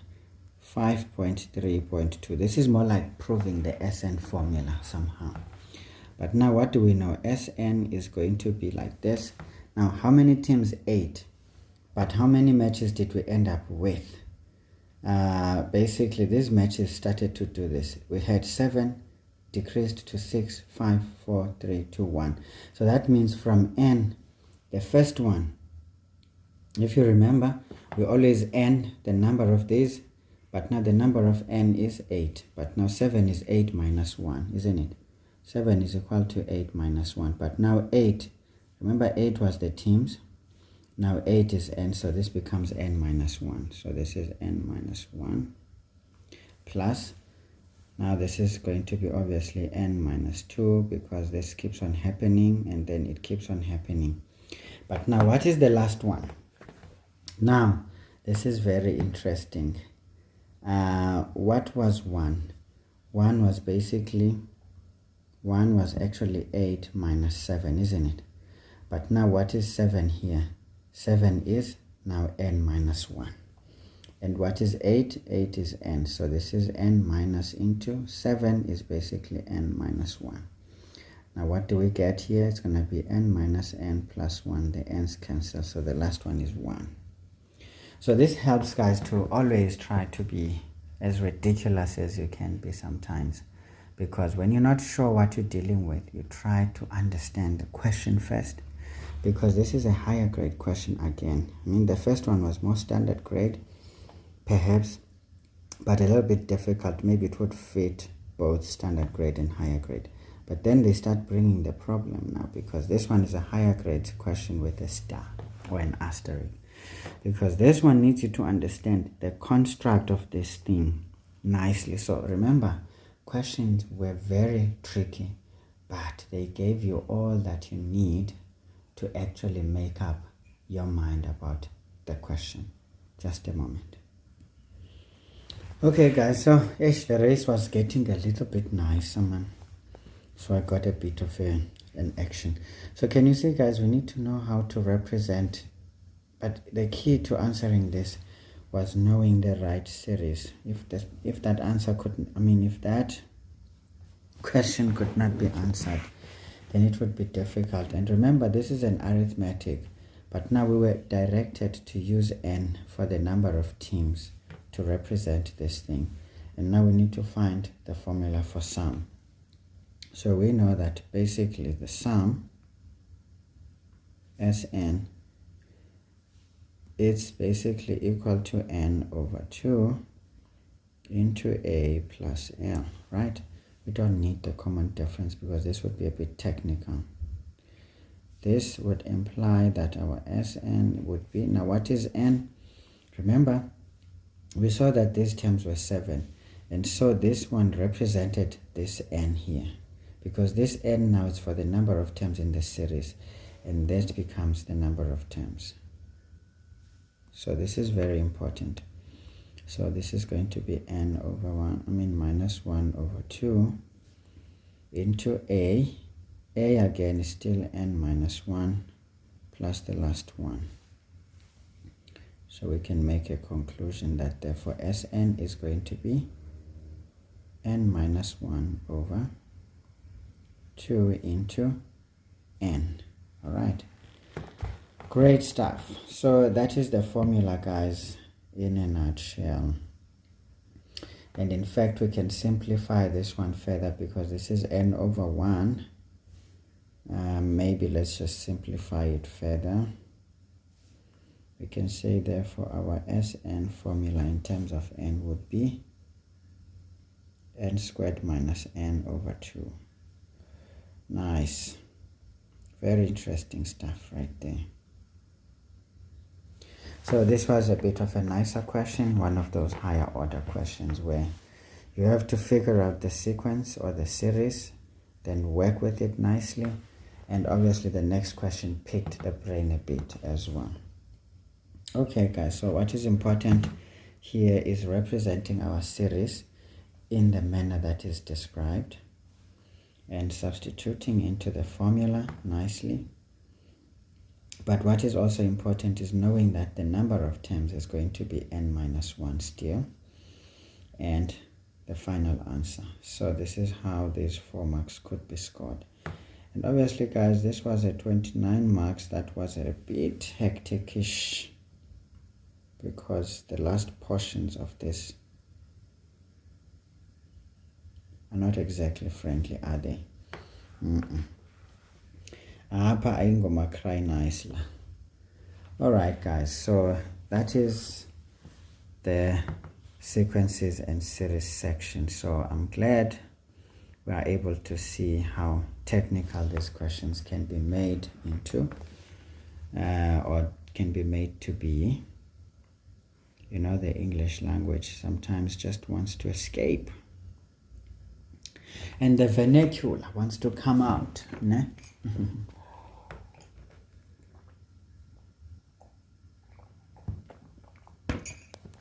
So the vernacular wants to come out. Anyway, let's sort it out, guys. Let's sort it out. 6.1. This is another algebra. Remember, calculus is just nothing but algebra. So let's have a look. We need to calculate the limit as x tends to 1 of that ratio there. So, of course, we've got here the limit as h tends to 1 of 1 minus x cubed over 1 minus x. Okay. Great, this is just 2 marks. So guys, that means you need to know how to do the difference of 2 cubes. If you don't know how to do it, then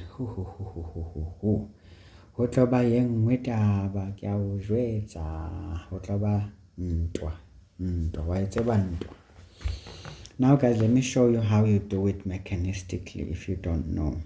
Because nam can be nayo lo tendency of long division, boys and girls or ladies and gents. So this is 1 minus x. Remember, this is the divisor, this is the dividend. Doesn't matter how you really structure this.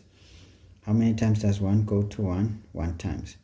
1 times 1 is 1. 1 times this, it's minus x. Now remember, there's always an invisible 1 floating around, so this becomes 0. But then this one becomes what? X, a positive x. And then we drop that one, minus x cubed. Then we ask, how many times does 1 go to this one? It goes x times. X times 1 is x. X times this one, it's minus x squared. Of course, there's a negative floating around. So this becomes 0. And then this one becomes x squared. Then we still drop that cube, minus x cubed. And then let's see what is the story. How many times does 1 go to x squared? It goes x squared times. X squared times 1, it's x squared. X squared times minus x squared is going to be minus x cubed. Again, there's a negative floating around doing its own things. This is 0, this is 0.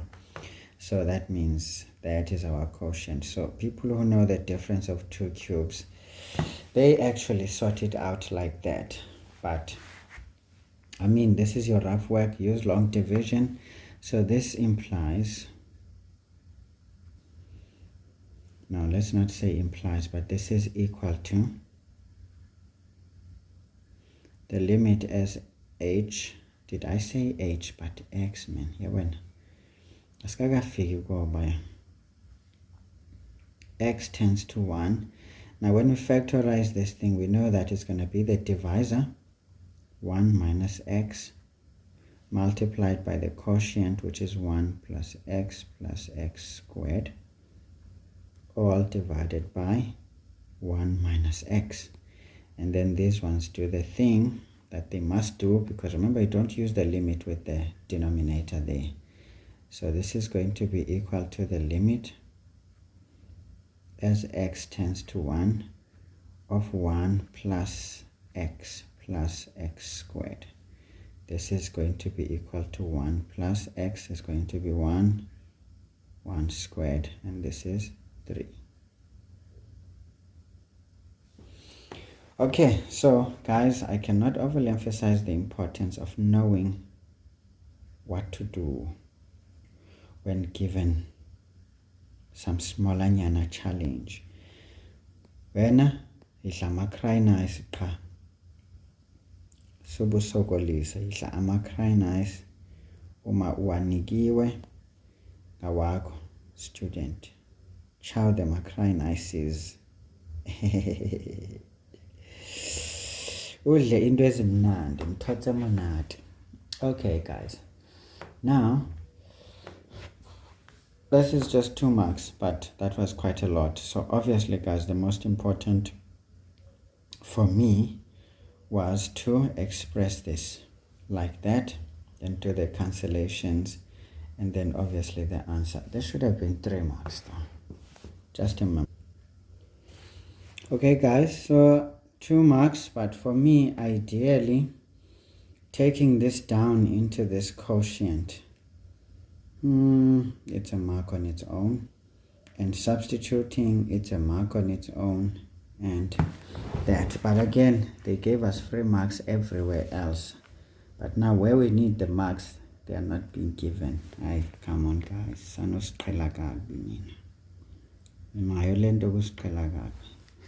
anyway, we are given f of x is 2x squared minus x, and we are told to use the definition of derivative. Now this is first principles.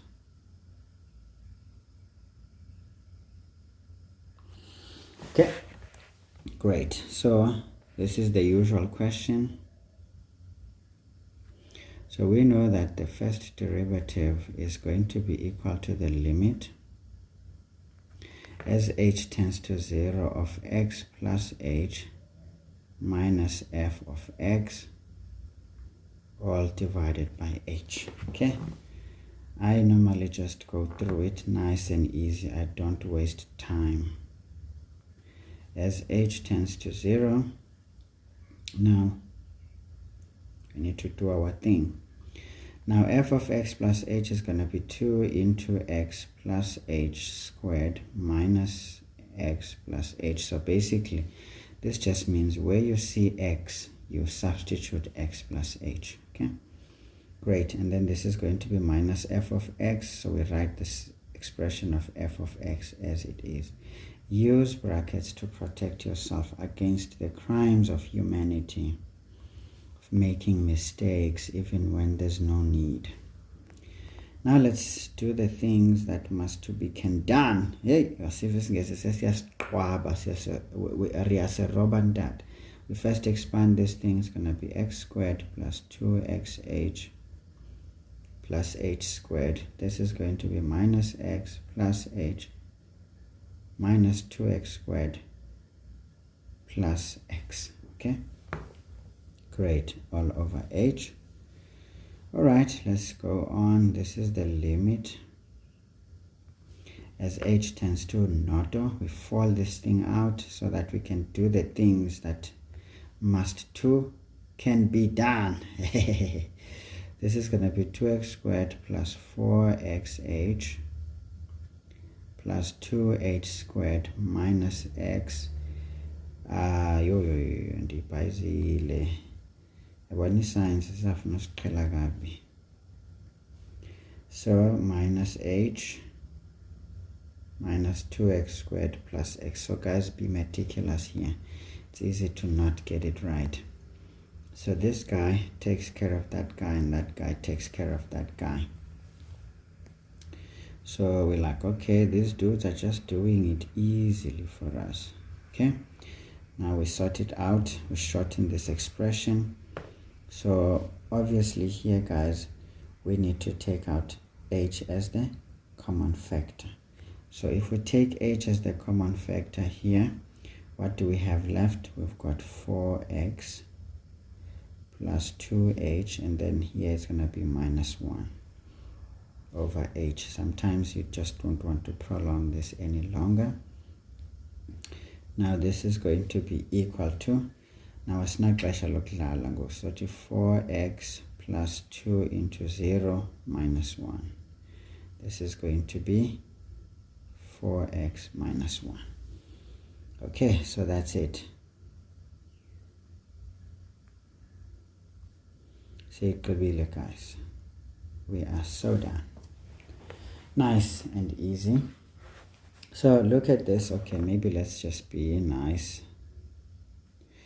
Masibe ngabantu aba-nice, ngabi ngamavila. But sometimes usengayiyeka kanje we yabona ke ngwanisa focusanga. Sometimes you can leave it the way I showed you guys, so there's no need for nothing. No need for nothing.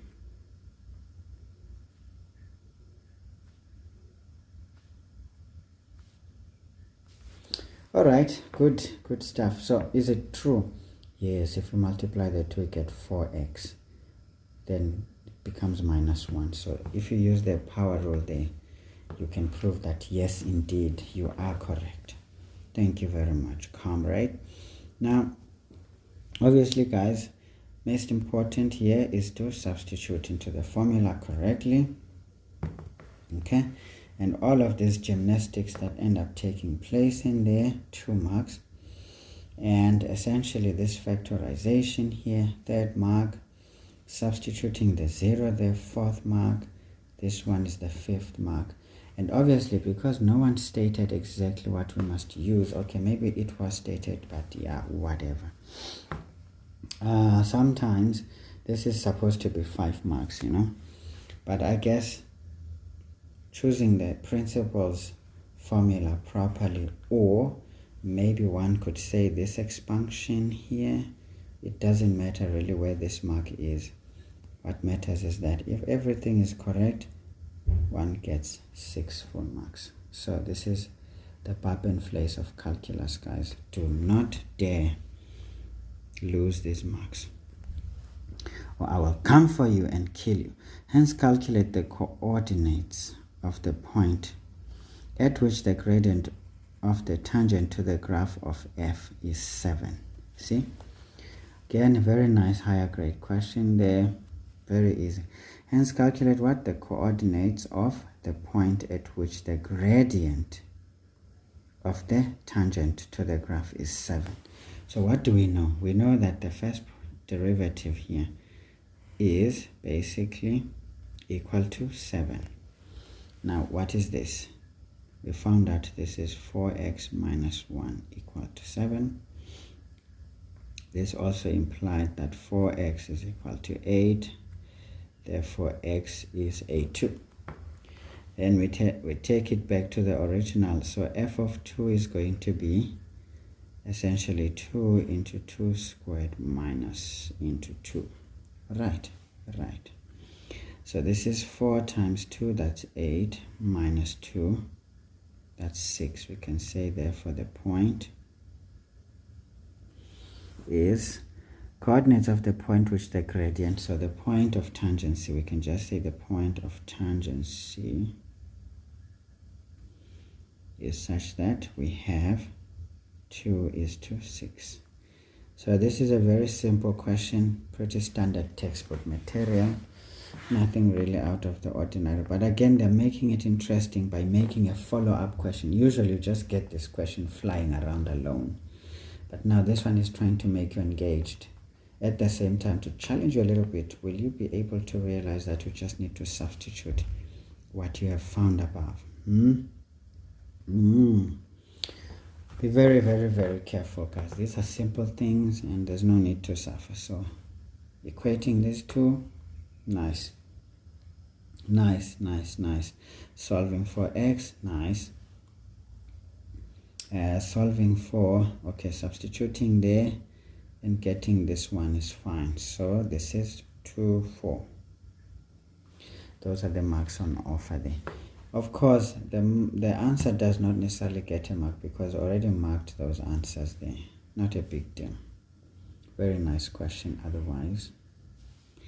So you can see, guys, we were eating the nice things because we were being challenged every chance the examiner felt the need. So xy minus 5 equals the square root of x cubed. And then we need to do the dy dx. And again, guys, pay attention to the notation. If we're doing dy in terms of x, what does it mean? We make y the subject. Please always remember that. Do not have your y, things like that. There's no y prime. Does not exist, okay? Don't do it. Once the equation is given in terms of y, you do dy dx when you do the derivative. When it's given in the function notation, then you do f prime or g prime, whatever that is. Okay, good. So be very, very, very, very, very straight and to BS. Okay, now we need to make y the subject. This implies that basically y is going to be equal to, remember we don't need this dude looking like that. So this dude is going to look like this. It's going to be the square root. First must call up x cubed over, we're going to divide by x, isn't it? Yes, and then plus 5, then over x as well. Great. So this also implies that y is, now this is x cubed, so it's going to be x. Now this is the square root, is going to be 3 over 2. When we take that out, that's okay. Pelagagbi. Son, 10 ngathi sizophaphilana nje. 3 over 2. Hayibo, yawena. 10 ngathi ufuna ukunilinga nje. So y is equal to x to the exponent. Okay, bona ke ngoku sizoxabana ke ngoku. 3 over 2, now minus 1, right? Because when you take this to the numerator, subtract 1, plus 5 times x to the minus 1. Sithi ke ngoku, therefore y is going to be x to the exponent. Now we multiply the 2 there. 3 minus 2 is 1, so it's going to be 1 over 2 plus 5 times x to the minus 1. We can say therefore dy over dx.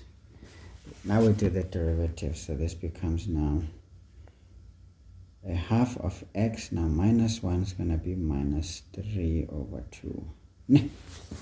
A half minus 1 is going to be my lord. Remember, a half minus 1 is going to be minus a half. Okay, not plus, but the negative will change this thing into x minus 2. Now remember guys, if you look at the marks, it already tells you that. Okay, probably we need to do some stuff here. For me, if my expression was given positive, it felt okay to not leave these things as negative exponents. So someone may even decide to say, okay, dy dx is going to be equal to a half. So a half is going to be basically 1 over, now this is 2 in the denominator, and then a square root of a half of x is just going to be the same as root x. Okay, minus 5 over, now this is x squared. So one can leave it here because obviously it depends on what you think.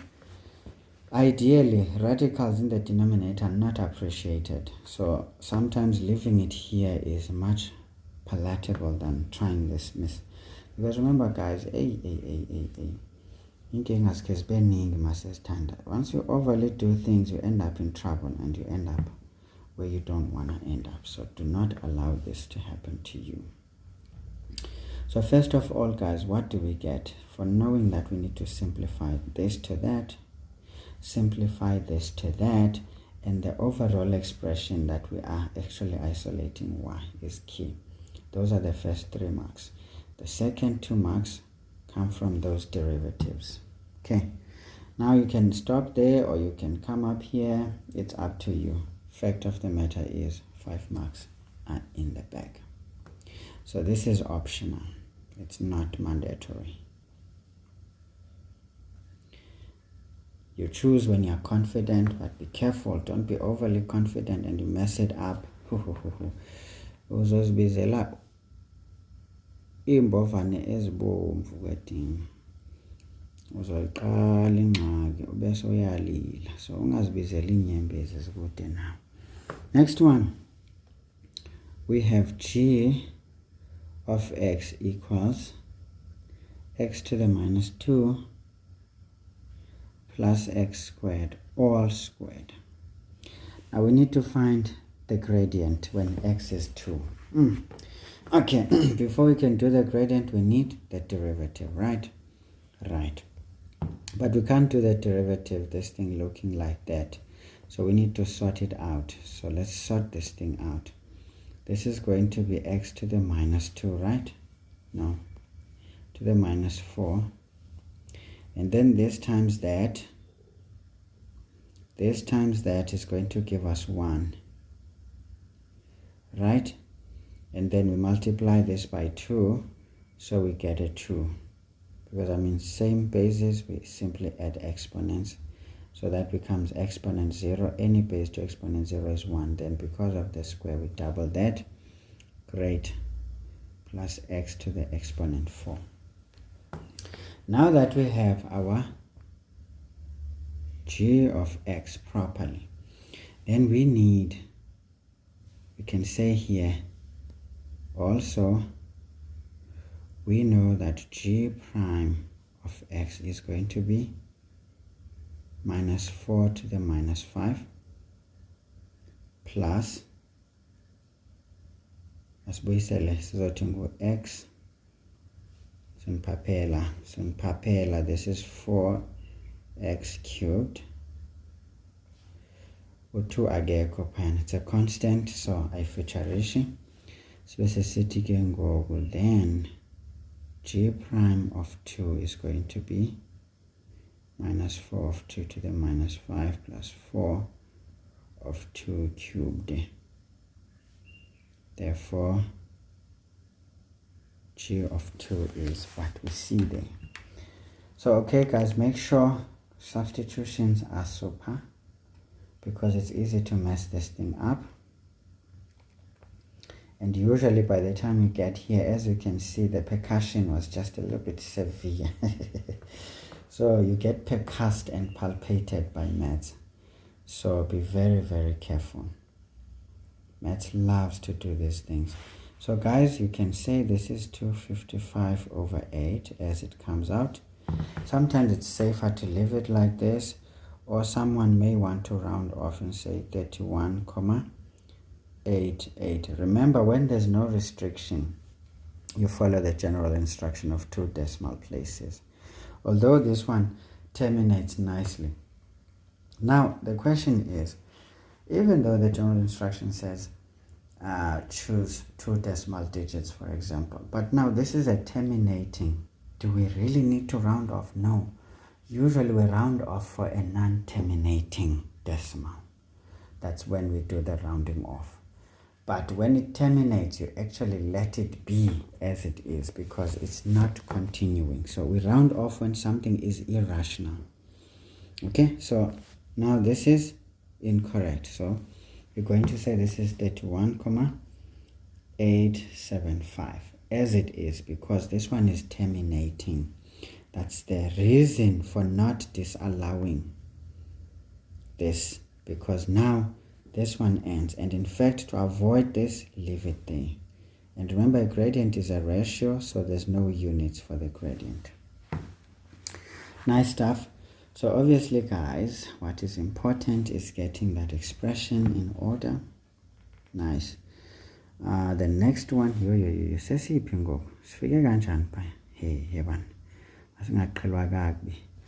Then we've got that, and of course doing the derivative here, this is now great because this one gets a mark, and then this substitution, how many marks? 4. Okay, now that means substitutions are not marked, so the final answer. Okay, not a problem. This is great. So again, guys, calculus is 3 marks, please. I don't understand when marks are lost here. Yes, a silly mistake can catch you. As I said, in some questions like these ones where you cannot be too sure, you just simply look at a correct substitution. Make sure you're performing the correct gymnastics, because that is your absolution in some questions like this. But again, this is not something that cannot be done. It can be done, okay? It truly can be done. Nice. Now let's have a look at question 7. Question 7 says, okay, the graph of the cubic function f has a turning point like that. Sounds familiar? And this turning point. The function f has the following properties. Nice. F prime of x is greater than 0. What does that mean? Positive gradients.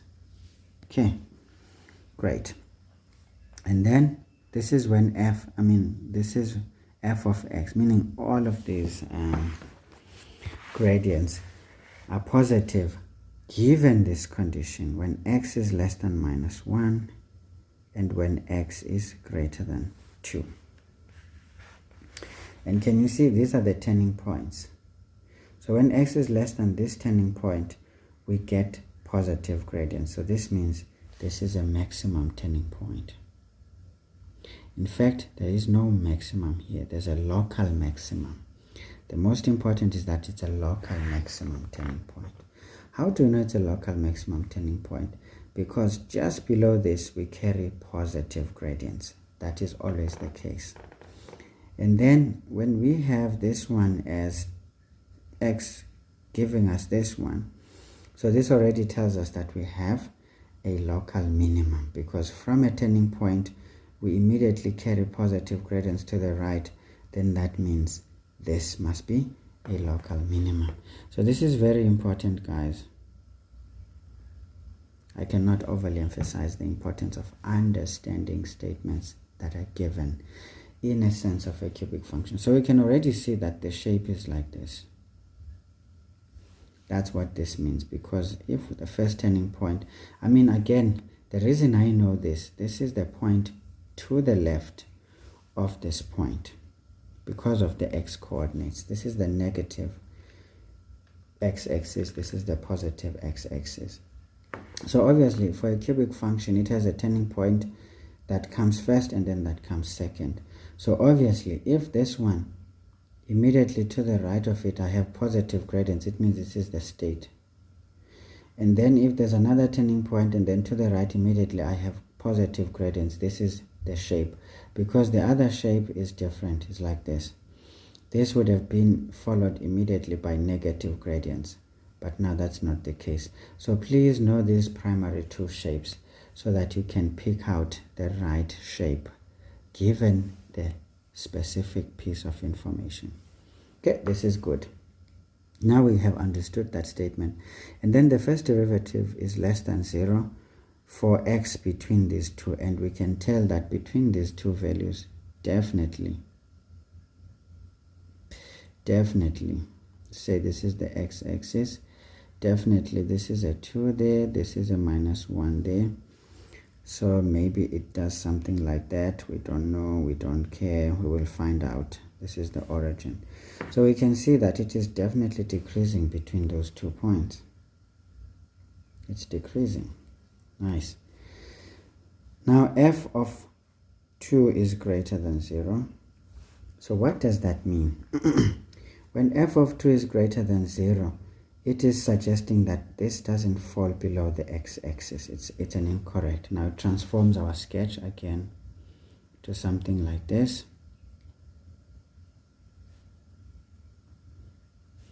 Now this transforms our sketch to something like this. Sorry.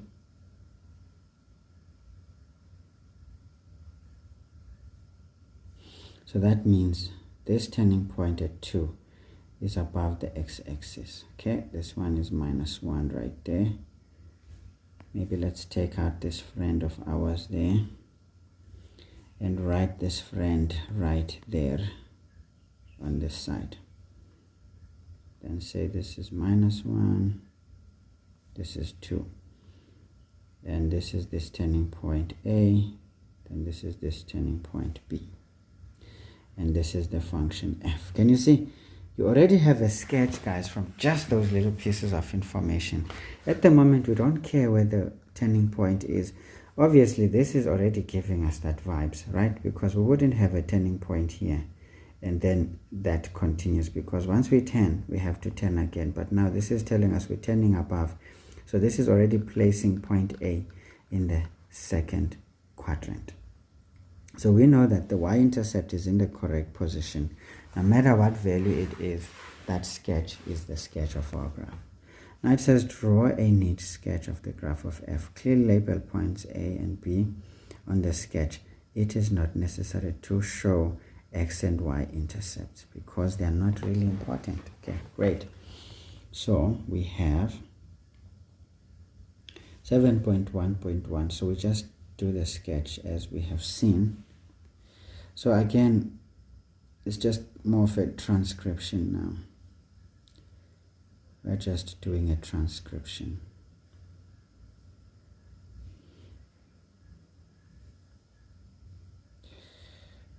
This is the origin right here. So we know that our sketch is doing stuff like this. Nice. Ndiqhela musuku ndiqhela wena.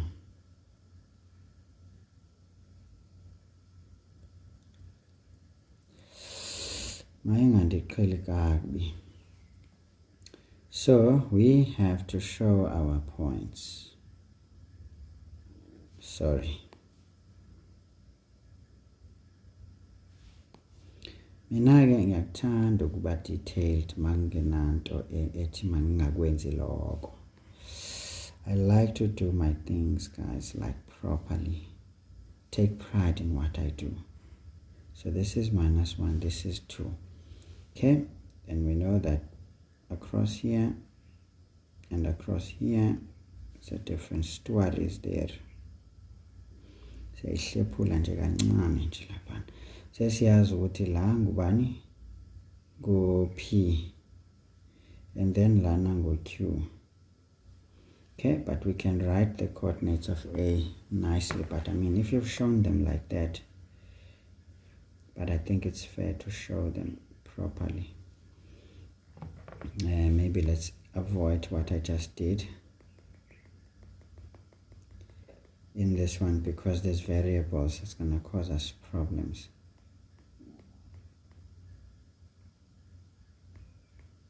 But I think these ones are not going to hit. So we can write A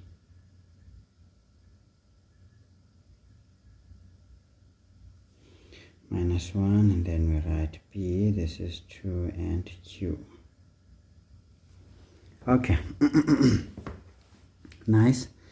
And then, okay guys, for the shape we get a mark. We have to label that this is F, right?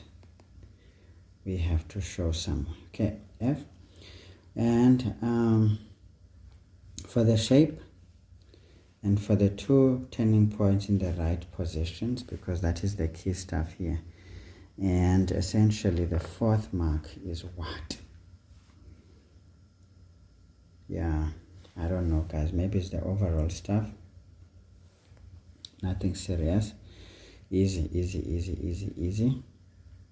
And we have 7.1.2. We need to use the graph to deduce how many roots this one has. So we can see it only has one real root, because this is the only place where it intersects the x-axis. You can say F of x equal to 0 has only one real root. Okay, sesiyapapa nokupapa, sesiyibeka ibe clear noba i-real son. But obviously if there's a root, it's already real, so papilantoni, so papa, because ayikho in-unreal root. If azikho, so it has one root. Nice. So we get 1 mark and we smile. 7.1.3 says, if F is this expression, so what do we note? The coefficient of x cubed is an invisible 1. So this means A is greater than 0 and the shape is proper now. We've done it and we now know, okay, our shape is proper, but now we are to calculate the values of A and B. Now this is a proper higher grade question. So can you see, constantly being killed, even questions challenging in nature almost all the time. Okay, not a problem guys.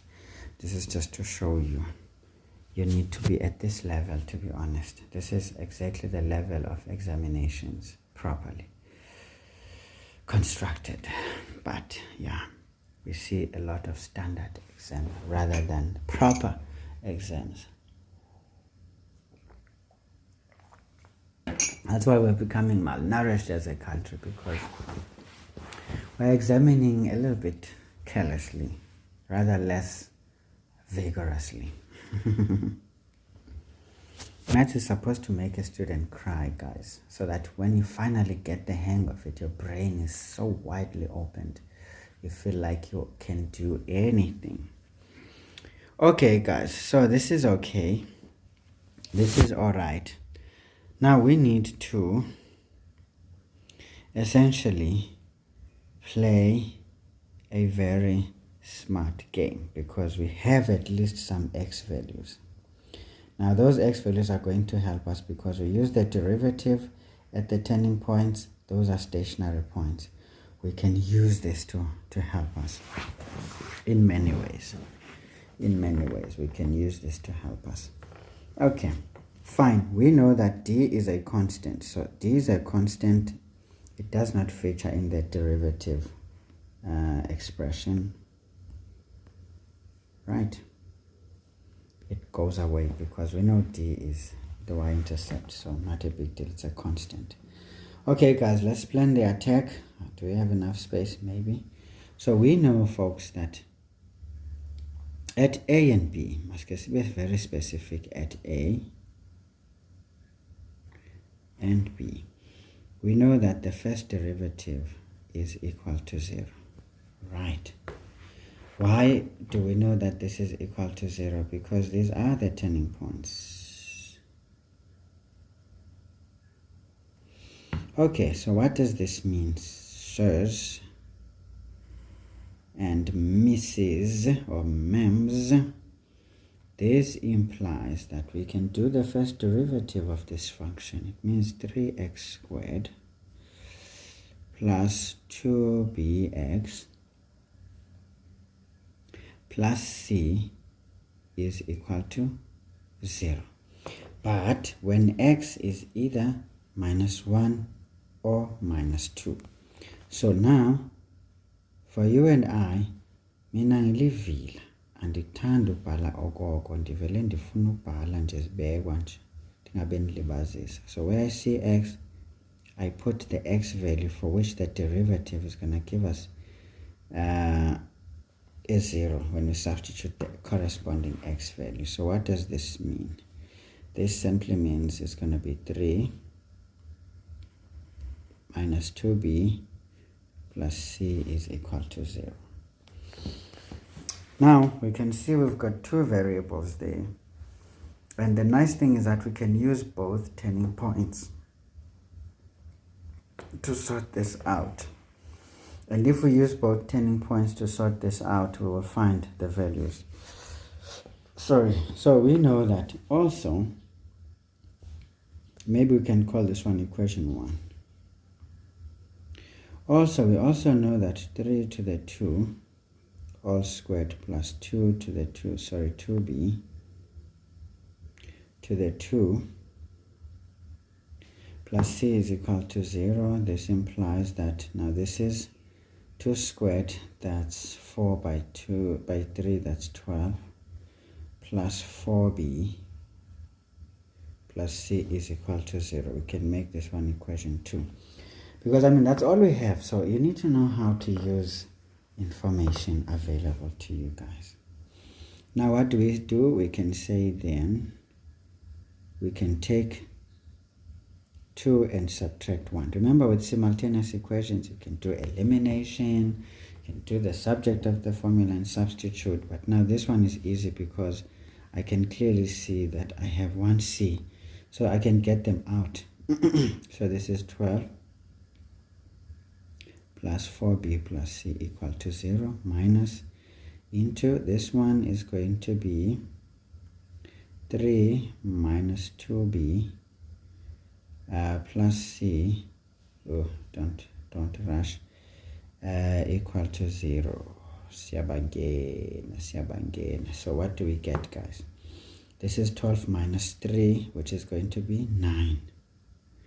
Now this is going to be a plus. 4b plus 2b is going to be 6b. Then this is going to be negative, so it falls away equal to 0. So this implies that 6b is equal to minus 9. Therefore, b is going to be minus 3 over 2, because 3 is the common factor. And that can conclude for us that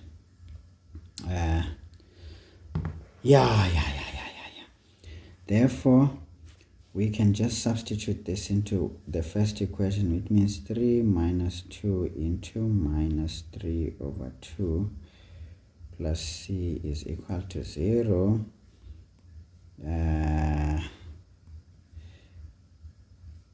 Therefore c is going to be what comes out. So let's just not suffer. 3 minus 2 into minus 3 over 2. So this is 6. Nice. Alright, so they look realistic. So we've got them, guys. We have got them, dudes.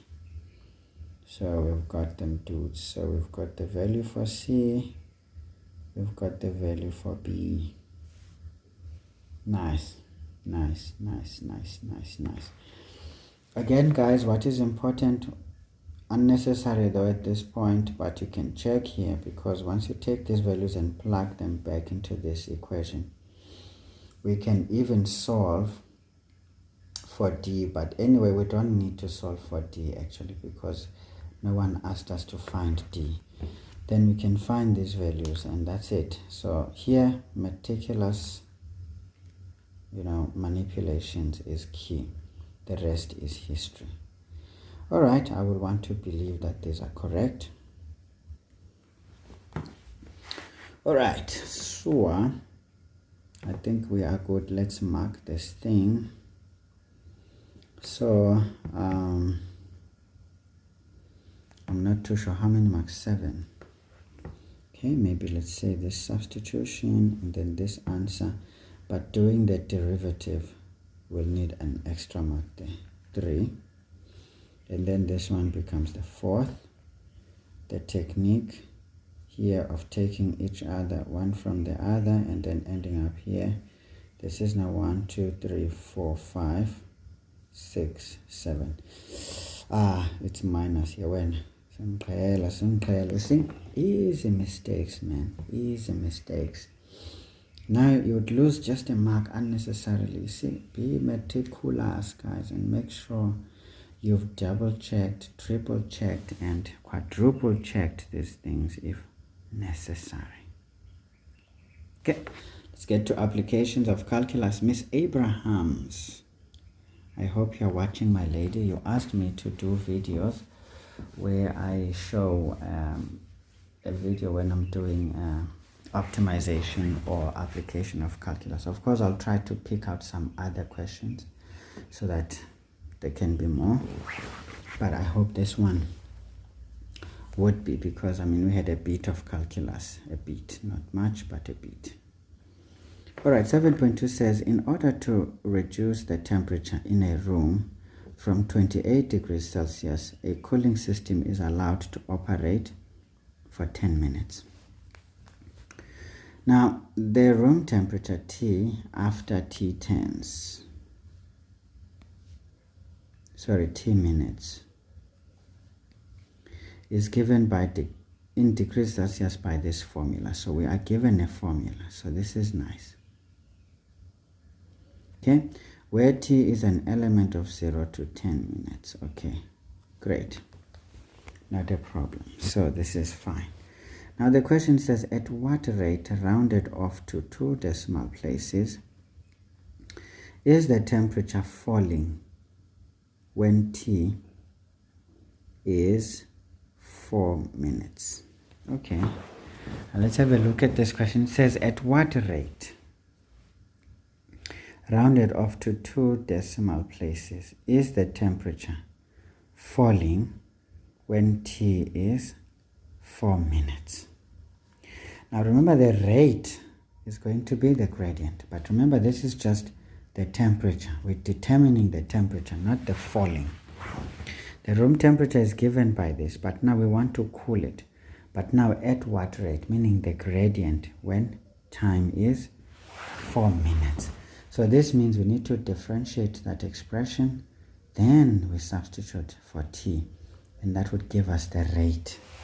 See, very important stuff that you can do, but sometimes it make you to think a bit. So we know that t is given by 28 minus 0.008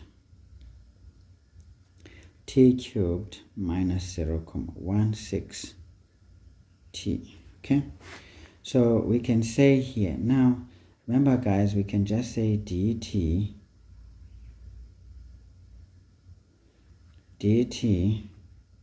over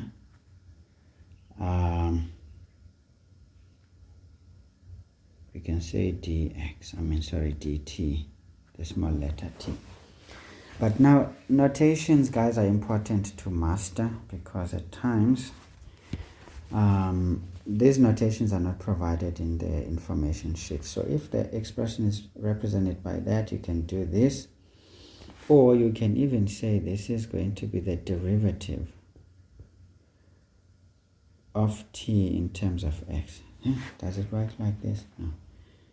I think we don't write it like that. We can just say the derivative in terms of t. I think this notation can also be used, but let's just use what is familiar and not complicate our lives. So we know that this gives us the rate. Now 28 falls away, so we get minus 3 into this number here. We can use our calculator here. We can say 3 times 0.008. So we get minus 0.024 t squared minus 0.16. This is our differentiation. Now we can say then dt over dt when t, okay, maybe we can say where t is equal to 4 minutes is going to be equal to minus 0.024 into 4 squared minus 0.16, and that is equal to, can make a conclusion there that this is the story. Guys, also be proud of notations in maths. Learn how to write maths properly. Don't just write. This is the same as the languages you read. You learn. You don't just write how you want or how you like. You must write properly, like a maths student.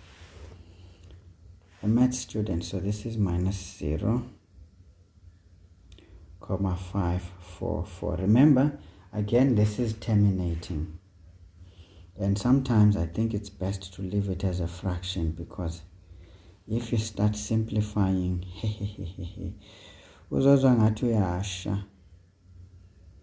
125. Remember, the rate is like that. So it's going to be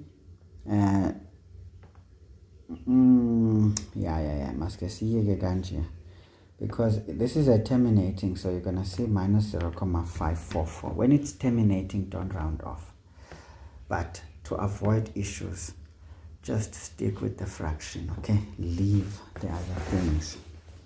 So there are certain hidden tricks though, but I don't know how strict are they when it comes to your exams, but ours, we knew exactly what to do and what not to do, even though the instructions, it's like the rules of the road. You will be told, do not cross a red robot. Okay, wait until it's red. Now here I am driving at night and in a dangerous town. I approach a robot on a T junction, But there's no other cars, it's just me. Am I gonna wait for the bastards to come and find me in the robot and smash my car and do all sorts of things? No. They also say to you, proceed when safe to do so. So the reality is you can proceed when it is safe to do so. Okay? Now, I remember I was visiting Johannesburg, and then we went to our sister-in-law in Vosloorus. Now, as I passed I was approaching the N3, right? Just before going under the bridge into the N3, of the N3, sorry, in Vosloorus. Now there were these police officers driving behind, but I did not even notice. And then I passed the red robot, and then they start, whee, and then they stop me. Then they take out AK-47s. Get out of the car, I want to search. I'm like, sure, but why are you forcing your way now as if I've done a crime? Why are you passing a red robot? I'm like, guys, a red robot can be passed when it is safe to do so. There was no cross traffic here, so I didn't cause any issues or place anyone in danger. It was not a dangerous move. The red robot doesn't mean stop, no matter when it is. For my safety, I can't just stop for the sake of the robot. Now, there's people who stop at the robot at night and wait for it to be green, but there's no cross traffic. And I'm like, these are the very people who allow criminals to know that they can do that. And now they do it when you wait for other cars. Because now we are attracting them, that we are that foolish that we can just stop at the robot just for the sake of stopping. And I'm like, how ridiculous are we as people? We don't even know when to make decisions that are appropriate. Anyway, guys, this is the same thing here. You don't just write, please, just write well. Don't be careless here. Make sure your staff man, is on point. Alright guys, so we've answered our question, but now remember this was the mathematical gymnastic we created. Now we need to answer the question. We can say therefore the temperature falls at a rate that is equal to -68 over 125. Remember, this is degrees Celsius. Remember, the temperature we're told is in degrees Celsius. Be very careful. In degrees Celsius per minute. Degrees Celsius per minute. Yes, son. Sendizibhalise kabuhlungu ke ngoku andazi ukuthi ndiyenzeleni le nto ngathi andina space. Ngiyathanda ukuzenza intandane. Okay guys, learn to answer appropriately and fully. Don't answer just anyhow, ever you want. Masingaqhelwa kakubi sisi markers, siyavana? Yes, masingaqhelwa kakubi. Ningasiqheli intsumpa abafana namantombazana okanye abafana namantombazana kona leyo nje masingaqhelwa thina. Because guys, if you do not write this thing, that last mark, no matter how well you answered, remember this rate has units. It's a fall of temperature per minute, technical. So please guys, do not be careless. Ndiyanixelela ngoba ndifuna unibonisa amaqhinga. Yayibona bisuka phi yonke le nto endiyiyo, isuka kude kakhulu bantram. So zeniqonde. So technically, how many marks here? 4. Now folks, I think this is a mark. Now substituting is a mark. And I would suppose this is the last 2 marks. Be very, very, very careful. And you can see it's a negative gradient. It means as time increases, the temperature falls. Is falling. And this is cubic. So this means it's sort of like some inverse relationship of some sort, rather than a direct thing. Is, you see, it's not a straight line depreciation. It's a what is this kind of reducing balance method type of thing, it's more of an exponential decrease or depreciation. How nice is this thing? Can you see, guys? You can even picture financial mathematics when you're dropping prices in a compound fashion.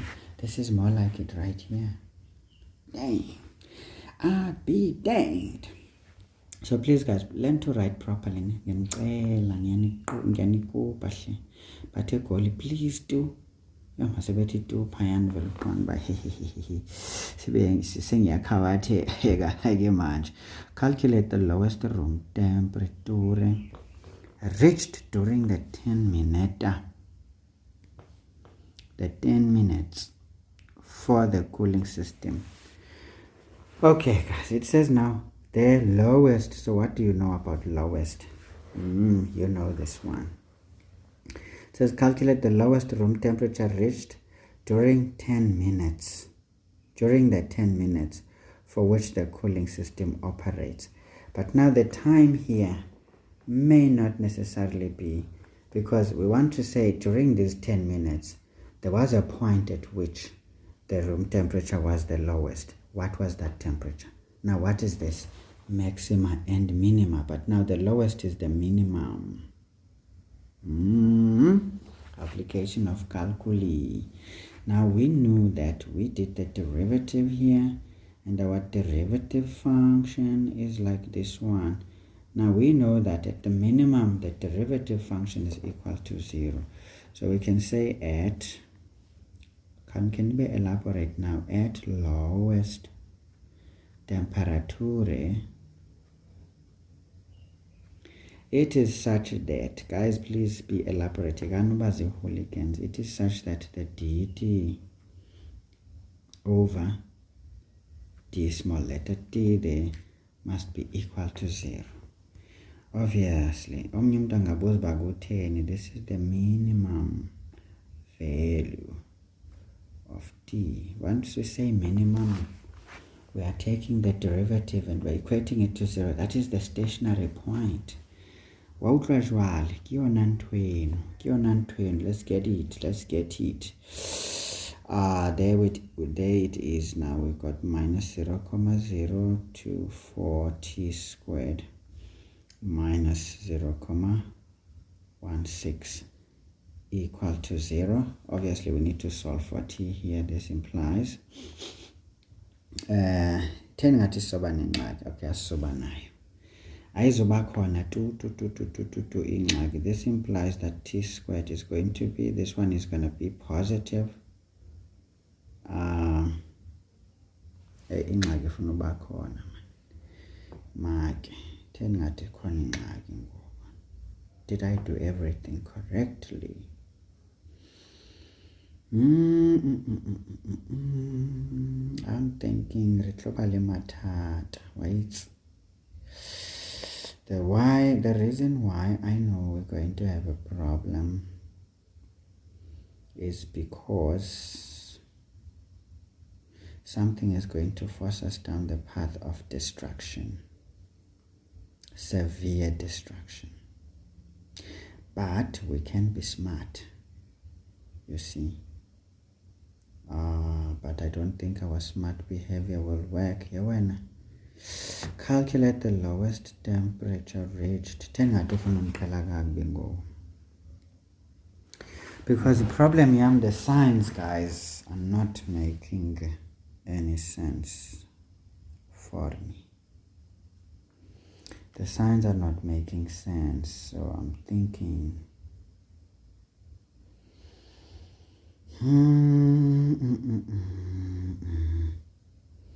the problem is that this thing is squared. Now when we take the square root of a negative number, you see, it's not going to be the correct thing. It's not going to be the correct thing. Question D.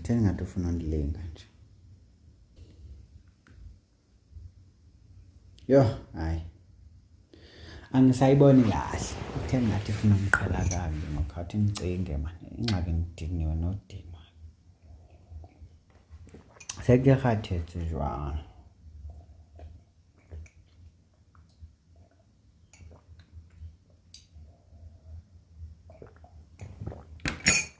So I hope you guys can see Now the big boy is stuck. Am I a big boy? Maybe not.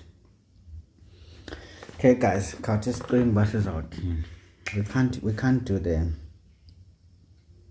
we can't equate the derivative to 0 because now it doesn't make sense because we end up unable to solve for t. So now what is the best way? Okay, sinamaqhinga ndithi rina le maleba abuphilo re a bona hore ntwena e tlo re seleka ha re no khona hore re etse ibe 0. But now what do we notice, guys? Let's say we draw a graph. Now I think ndingilaphude wena onamaqhinga amaninzi yabona xa ndiyicinga into ndike ndiyicinge ngendlela ezininzi ukwenzela uba ndizikhuphe nyakanyakeni.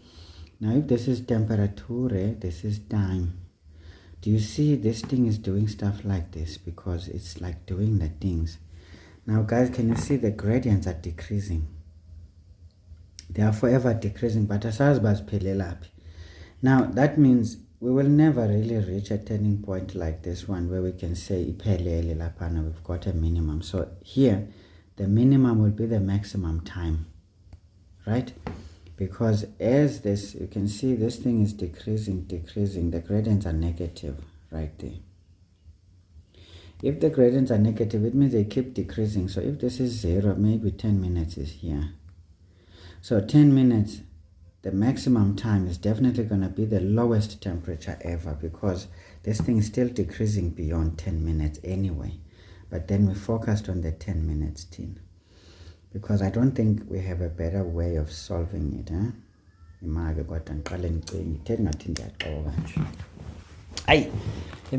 Guys, higher grade questions are not really pap and flays. You realize that, no man, this was an abuse of the mind. You know, the mind gets abused.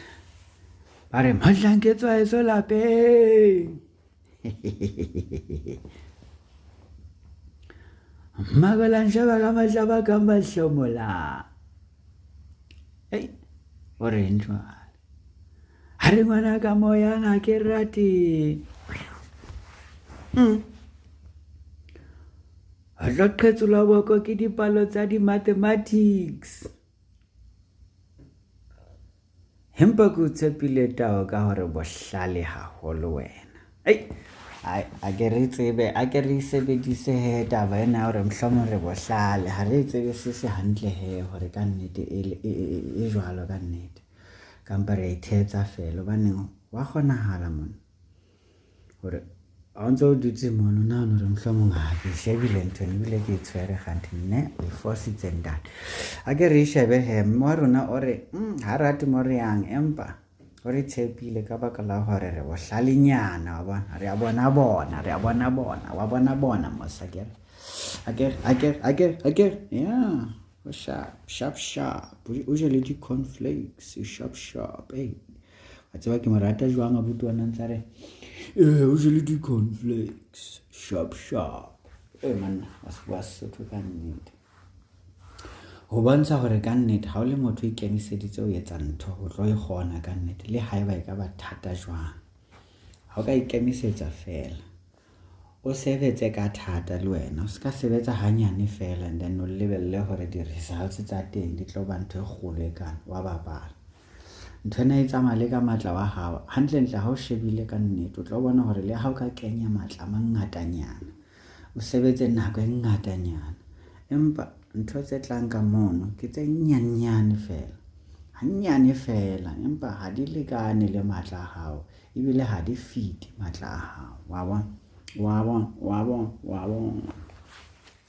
Okay guys, I think my modeling, so guys please be very charismatic. Sometimes think of things like, no man, the gradients are like super negative so and they keep doing the negative things and then we will just say, oh right, okay, if we say this is the 10 minute, then it should give us the smallest gradient, at least for the time frame given. So can you see guys, understanding, just I cannot overly emphasize. So this is a low-key like you wouldn't think about it. As you can see, we rushed and thought we're gonna cash up at Sanga cash. We can't park the car there. It's not the parking bay. All right? Okay, all right. Okay, guys, what about words? So we can say, since our derivative function is negative. I mean, it's always negative. Is always negative. How do we know? We can even look at it. Can you see it's minus and minus? So no matter what we substitute for t, we will always get a negative. Again, you see a proper inspection. Now I'm realizing that I didn't even need the damn graph. If I just completely explode this when I get stuck, I would know that this thing is always negative. And if this thing is always negative, it just means the lowest will be just the lowest. The last time is the last one. The last time is the smallest, because as we pass time, the temperature keeps dropping there. Okay, since the derivative function is always negative, it therefore means the minimum temperature. Okay, we can just say temperature, the minimum temperature implies that the minimum temperature, maybe if since this is negative, it is such that the minimum, okay, masike si underline ngosiyaba educate aman bakuthi ngosiyaba educate. In fact, I think masiso say yonke ayisadingeki. Wena you are replacing now. Ngoba ingathi usistatement esibohlala kaniti. Obahlala ngwanaka ihlile kuyawuduma kuyawuduma he wena orange. No man, ihlile kuyadumela. Hayi man, utsotsi utseketseki ya motho. Yona tseketseki ha ba ona hana jwale he bana ke 5 hours he bana re tloela nthwena jwale ke kgatetse jwala ke le ntloeleng. Leave me alone, please. Now the minimum temperature, it is such that, now we don't need to underline. Sorry. The minimum temperature is going to be equal to the temperature at the maximum time of 10 minutes. Or let's not say the maximum time, but we can say the total time. The total time of 10 minutes. This implies that t at 10 minutes is going to be equal to, now we go to the original. Remember, this is the temperature now that we want, is 28, 0 into 0,8 into 10 cubed minus 0,16 into 10. Okay, therefore t at 10 minutes is going to be, don't forget the units at the end, guys. So this is 28 minus 0,008 into 10 cubed minus 0,16 into 10. So guys, please, I'm sure you can see now how things can get very hot quickly. So this is 18,40 degrees Celsius. Not a big deal. Remember, 2 decimal places when we use decimals. But here, this is a terminating. A 0 doesn't really add any problems there. So guys, yeah, I don't know, but I'm hoping that this highlights the fact that maths needs to be understood. Nothing else. Anyway, that was a statement above. So I believe, guys, this realization here is key. So we just substitute and then answer. Please don't forget the unit, degrees Celsius, because the question was we need to calculate the lowest room temperature. Okay, great. But now this is 4 marks. So I would believe, guys, this statement is key, and this follow-up statement, you know. Yeah, maybe here we can even say then instead to make it nice. Okay, guys, easy for, okay, not easy. That for marks got me swinging on a pendulum helplessly. Okay, let's do 7.3. Okay, guys, we need to finish up now. This is too long. I was not supposed to go this far.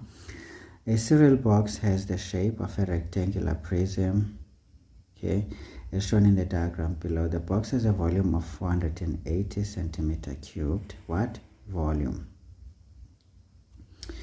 A breadth of 4 centimeters and a length of x centimeters. This was Limpopo, June. Ne? Limpopo, June 2024. Can you see? They took it from way back, 2005. So if you guys can take a bit of a look in those questions, especially the higher grade questions, the higher grade questions are usually borrowed from there. But ke ngoku uba nikhe nambe niyithetha le nto tishala beni bayiva, bazayitshintsha yonke le nto, ningabhaqi nix. So ke ndiyanihlebela nje. So ke naningaphaphi ke ndixelele wonke umntu, ningaxeleli mntu le nto ndinixelela yona. If you didn't get it, it's a whisper from a distance.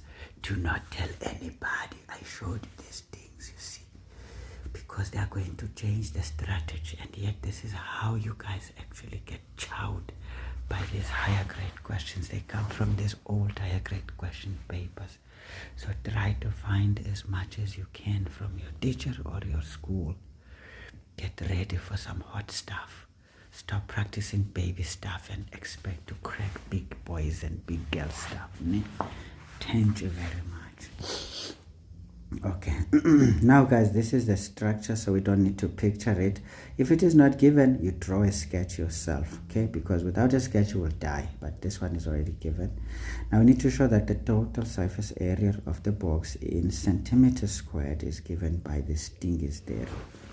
Now again, this is a higher grade question, so can you see, Mrs. Abrahams, at least we've done 2 questions which I think are nice, and especially this one is more practical in that it demands a little bit more from you, but I've shown you techniques of cracking these things. So I hope you will be satisfied with the little bit of the stuff that we did. So this one belongs there. Okay, it belonged there. All right, so let's do it. So guys, we're going to need to play the very smart game. Obviously, for us to find the surface area, we know that this length, this is a rectangular prism, is equal to that length, and that length is equal to that length, and all the corner angles are 90 degrees, so we don't stress. And we know that this one is going to be equal to that one, and in fact this length here is equal to that one, and in fact that length there is equal to that one, and in fact that length there is equal to the other one. So this is how a rectangular prism works, or a cube if you want, not a cube, a cuboid. Okay, all right, okay, so we just need to sort it out, no problems here. So we have 7.3.1. now how do we do this? We first get what? The dimension x. Is it? Hey, wait, everything is in terms of x, so we need to get all these other dimensions in terms of x. So this one is already in x. So that means our job is to find the height in terms of x, because the height wasn't given, and that one is the odd one out, because 4 centimeters is fine. It's going to translate to the constant, so we need to use h in terms of x. That's the main thing. So you see, understanding the question, guys, and looking at what is given, the rest becomes history. History simnandi. Now let's go. What do we say? We will say, well, the volume is equal to length times breadth times perpendicular height. Now this implies we were told the volume is 480. Now remember, the units in the formula don't really matter. The length here is, well, we can use x as the length, we don't really care. Or we can say it's the breadth, who cares? Nobody cares. Then times, okay, maybe let's just say h. If we make the breadth h, and then times, the length is x, the breadth is 4, man. And then the height becomes h. Now we want to express h in terms of this, so we can say this means h is 480 divided by 4x, which is 480 divided by 4 is 120. So this is 120x. Nice.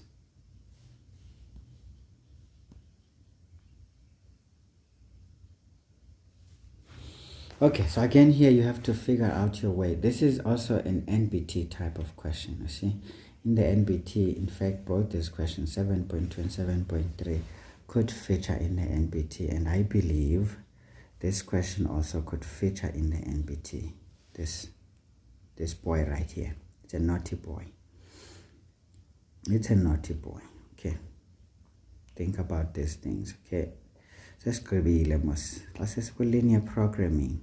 I'll just show you this one, guys, for enrichment. You don't need to watch the video here if you are in the South African matric syllabus, but it may bounce back, so you might as well learn how to do it, in case by the time you want to rewrite next year it's been reintroduced. You never know.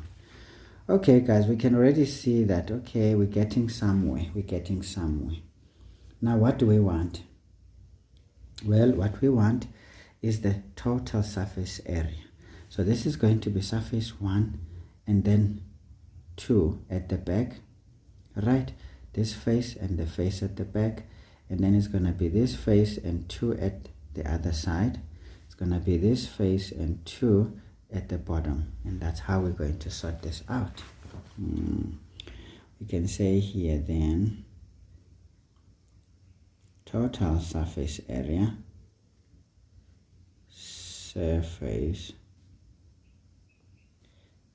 is equal to, maybe let's just say is such that area total is, okay, they said it's A, okay, I'm going to change the notation. The total surface area A is going to be equal to, now area is length times breadth, right? The length is x, or maybe we can say the length this time is going to be this long side, right, which is h.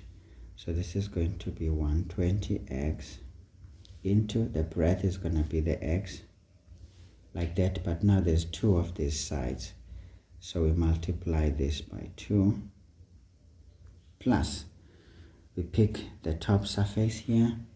Top surface is going to be x, the breadth is 4, and then again this is multiplied by 2 because this is the top and the bottom, plus we deal with the side again, so this is going to be 2 into the length of this side 1 is going to be that h, which is going to be 120x into, and then the breadth there becomes 4. Okay, hope this is done, but of course if it is wrong we will see by the expression not coming out.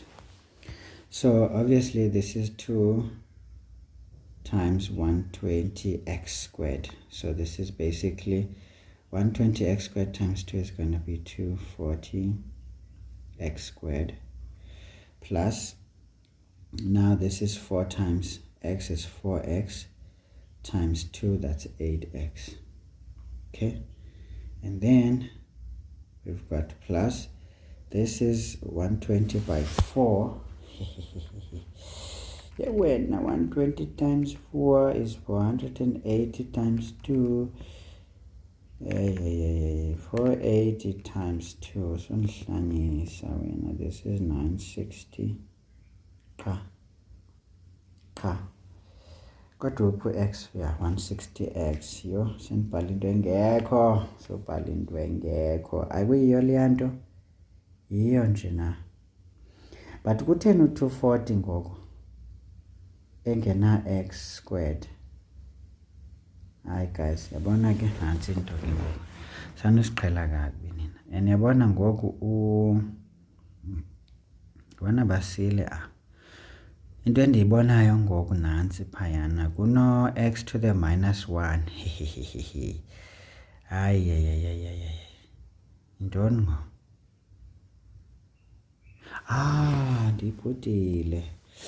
Ndiyibhudile ayingo-120x le nto lena. Remember, this was on the denominator, so this is 120x to the minus 1. Okay, alright, okay. Hey, ngibatleke ishwaheshwale. Ndilibele uba lo x is on the denominator, not on the numerator. Alright, okay, now we need to readjust this thing, but I mean we just put the exponent minus 1, where we say 120x is to the exponent minus 1. Not a big deal. And then, so now this is different. This is different because x to the 1 and then x to the minus 1 is all cancellation. They will cancel. And then this is x to the 1. So powers with the same base as x, we simply add the exponents. Minus 1 plus 1 is 0. Any base to the exponent 0 is 1. So this gives us 240. Thank you. And then we come here. This one is fine. And that one is not okay. In fact, this is to the minus 1. Okay, it's done. So see, guys, like this.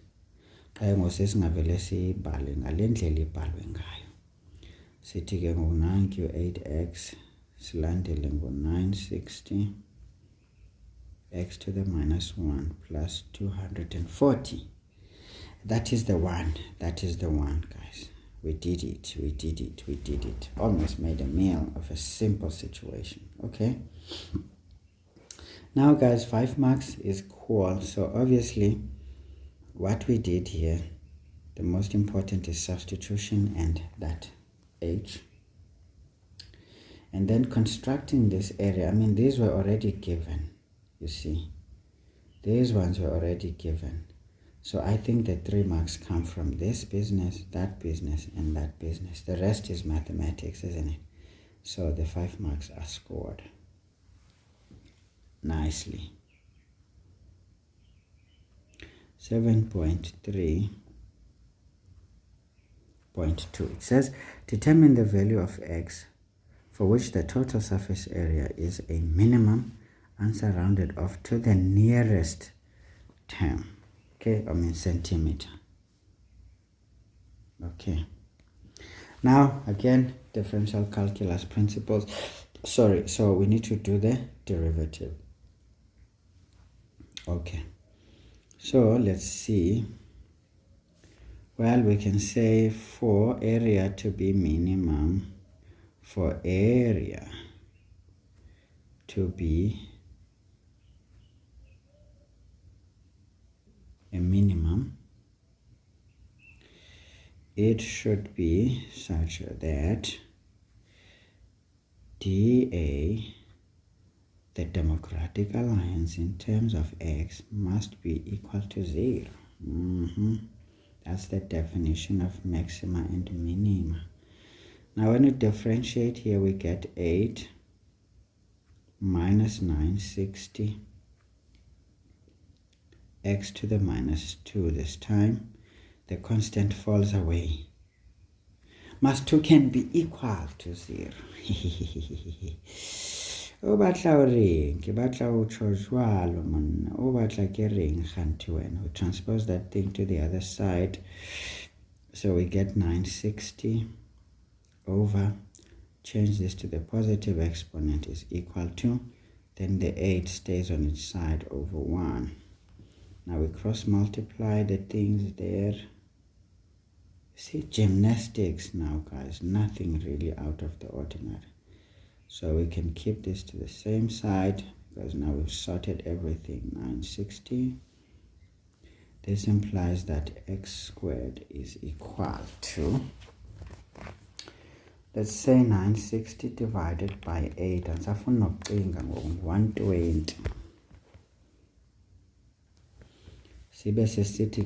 We take the square root.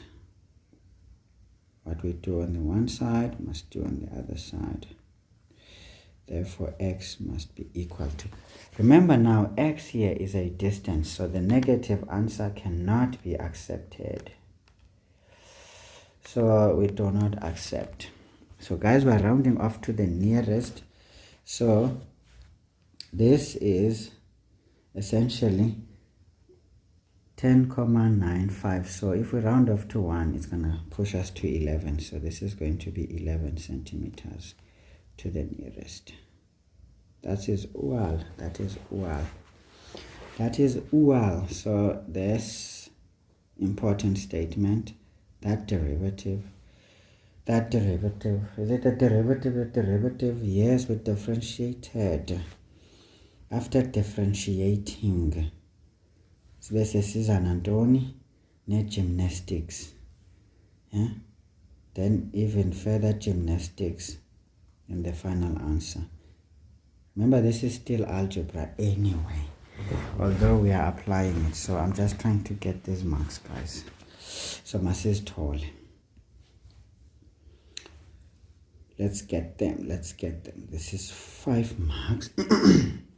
Okay. So guys, you can tell here that again, these 30 marks, there were some areas where we almost wet our pens. You can wet the pens here if you're not careful.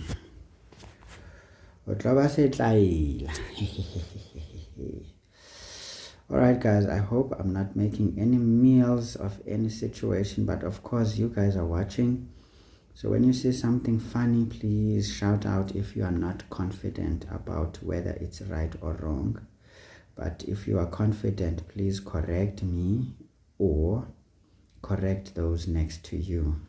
The one thing I would not appreciate is to mislead you guys in the attempt to teach you. Okay, let's finish off this thing. Now this section, guys, is for enrichment for you. I'm just a guy who likes to be as complete as possible because I have a feeling most of the things presented in this paper might be reintroduced back in the next few curricula or in the next few years. And who knows, you might need this, and if I've done it, it may stay relevant for a while. Okay. Now guys, linear programming was also a situation on its own. Okay, here we used it like sort of like a business model. If you remember, you used to have in grade 11, I mean, I don't know if your books still have, I've looked at some of your textbooks, like classroom that you have now doesn't have word problems unless I don't remember. But our classroom book, which was the orange book, was it orange or pink or maroon? I think it was maroon. Yeah, yona la color got engathi spider webs ngaphandle. That book had what we, for standard 9, there were word problems like equations using quadratics, solving quadratics that are word problems. Now those were made into practical situations like, you know, perimeters, area of some farmland and stuff like that, buildings and what. Then we used to use all of that to derive quadratic equations that we then solve using either the quadratic formula or factorization method of completing the square, or depending on what we need to do. So linear programming is one of those kinds of things, but linear programming is not quadratic. So these are word problems that are linear, meaning straight line equations, not anything else. So these are straight line equations, but these are the word problems for straight line equations. This is now taking us back to grade 9, because straight line inequalities were delved into in grade 9 and maybe grade 10. But because now grade 9 for us was lost, as much as we still did maths, thankfully our teacher, as crazy as he was, he still taught us maths to some extent in the older way of doing maths, because he felt himself that was ridiculous what we were doing. So we had a book called See for Yourself Standard 7. So guys, look for those old books. I know in your schools, even now, there's those old libraries or some old classrooms that are not in use anymore, where all these old books are stuffed. Go and dig in there, dig in that dirt, find these old books. Books like Understanding Mathematics or Successful Mathematics, Standard 9, 10, and all those things. Look at those books. That's what I did in Kumbulo, in Guatemala. That's where I did my matric, in the East End. Okay, so essentially I went and dug in those old libraries and those old classrooms where lots of books were in, and I took those things. I remember I was struggling with geomorphology and geography. I couldn't figure it out. I went and dug a book from Standard 7 already. Believe me, man, how it improved my understanding of these drainage basins, these types of landscapes like canyons and mesas and, all of those structures when erosion takes place and all these changes. You name those things, guys. And mind you, grade 12, it becomes more practical. So geography is important if you want to become a farmer. Even you combine that with physics and maths, you become a proper farmer. You won't just farm anywhere. You will farm at the right place and you will understand how to do it well. So folks, you can become many things if you just do things right. Ne? Okay, so basically here, this is inequalities. Basically, linear programming is nothing but linear inequalities.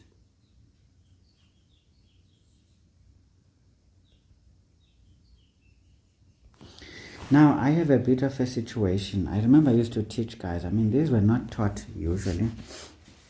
But let's say you have y less than 4. How would you draw this on a Cartesian plane?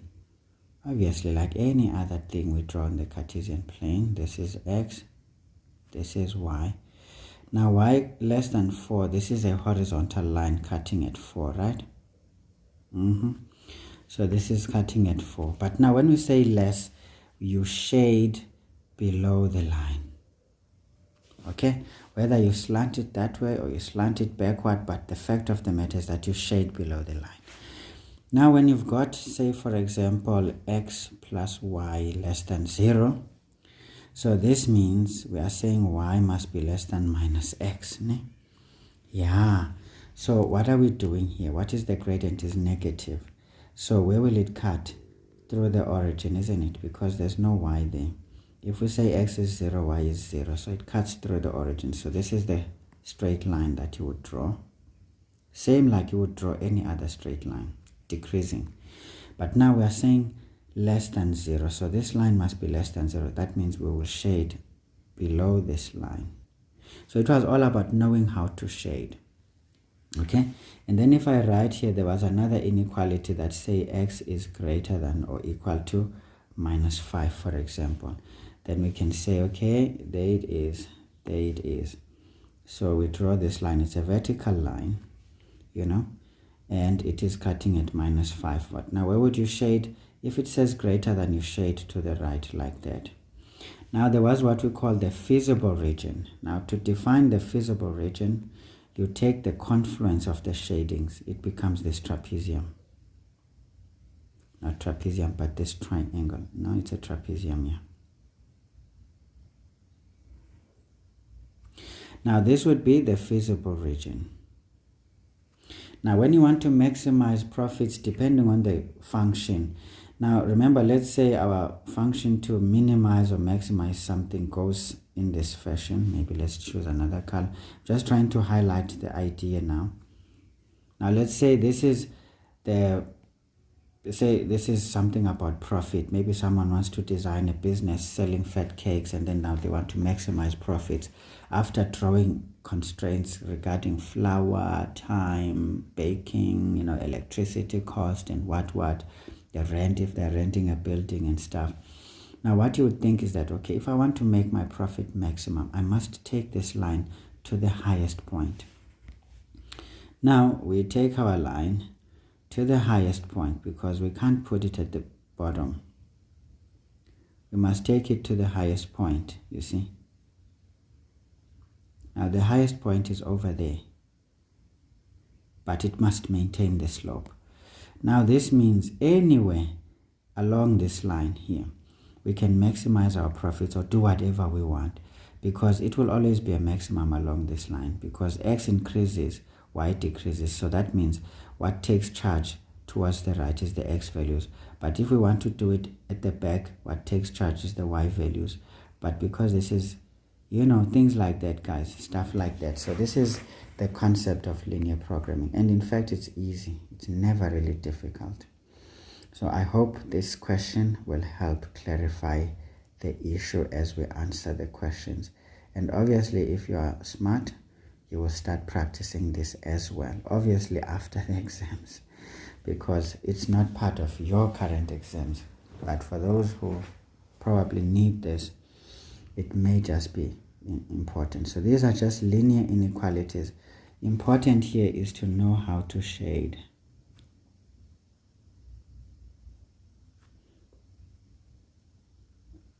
Because the shaded region gives us what we call the feasible region.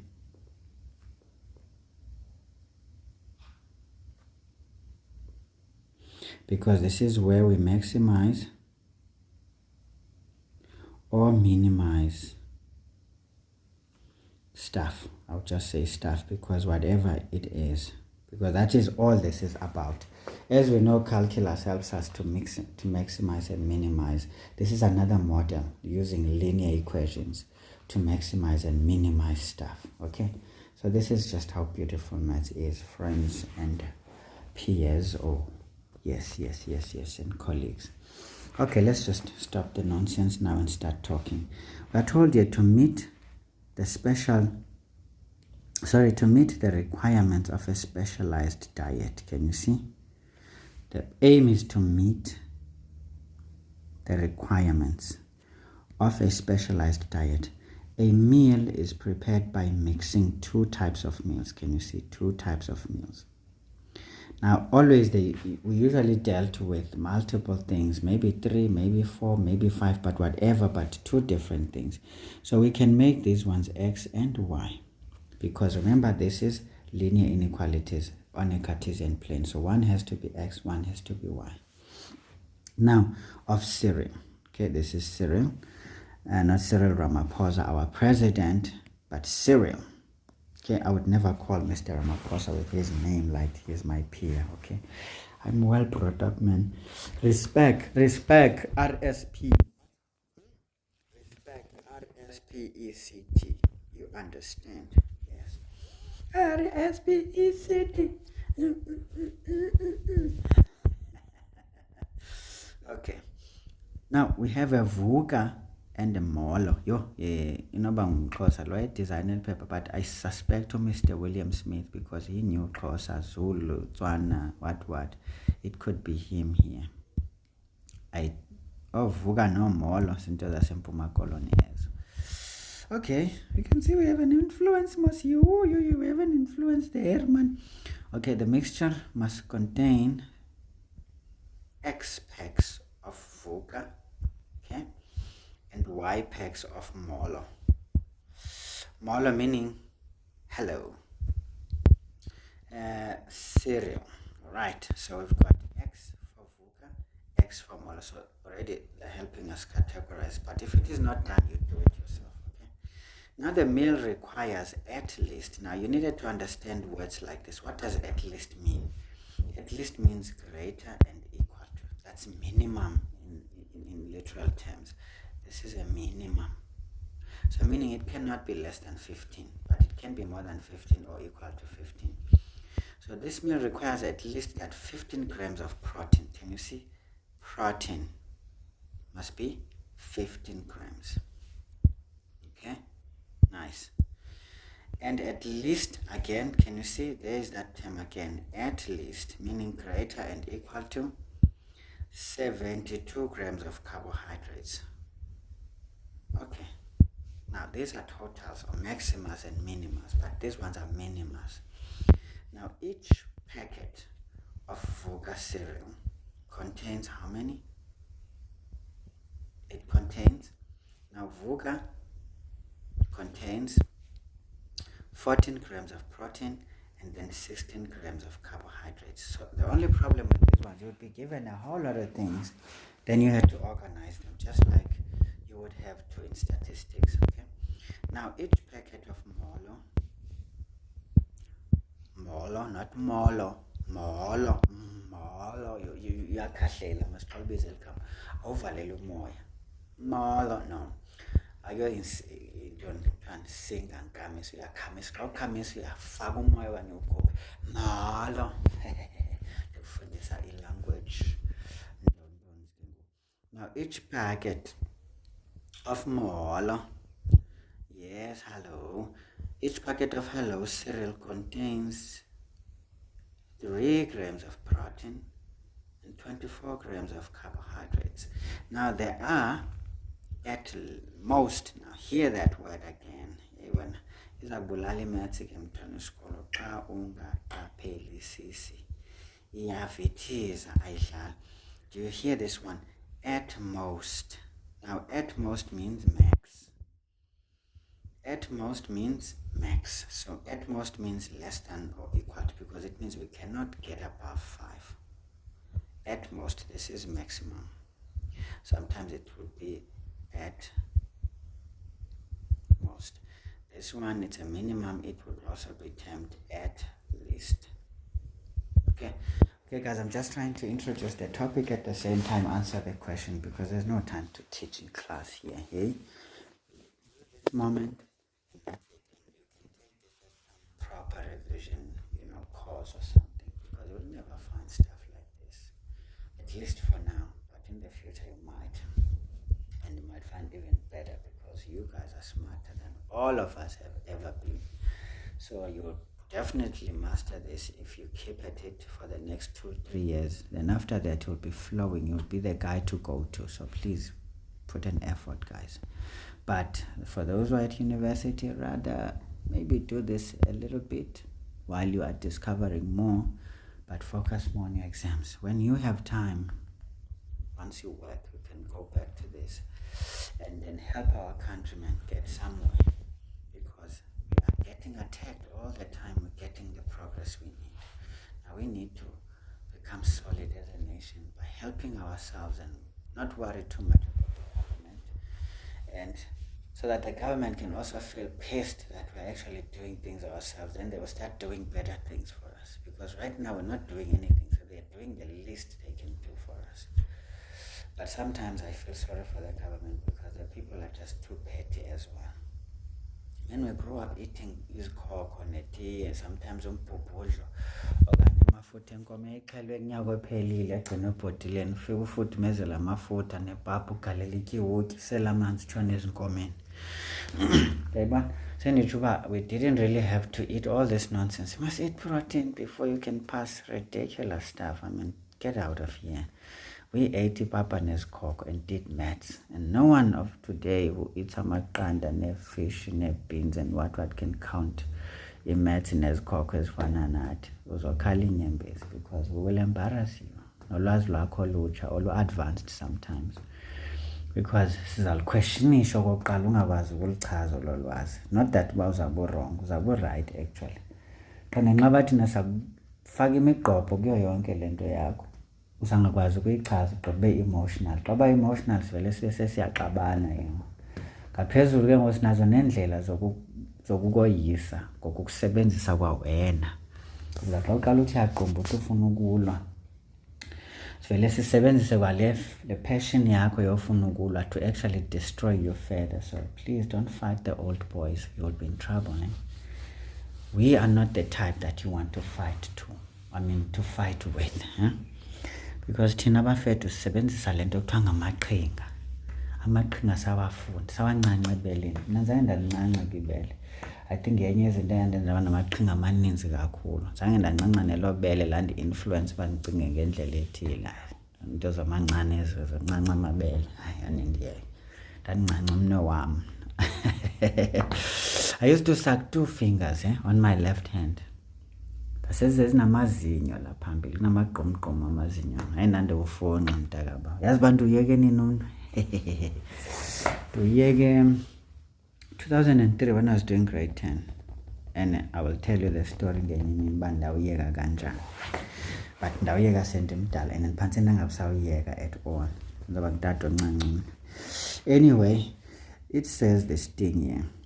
Now there's this stories here now. It says the feasible region is shaded on the attached graph paper. Now I want us to actually do the graph without looking at the graph paper, because in the final exams they did this. You would be given the shaded region. Now that means you could actually copy from those lines what inequalities these are, but I want to teach you the technique now of how to generate those inequalities, which we called constraints, and how to plot them to then define the feasible region and then use that graph to then answer the questions on maximization and minimization of profits or costs or whatever the main question you're trying to deal with be.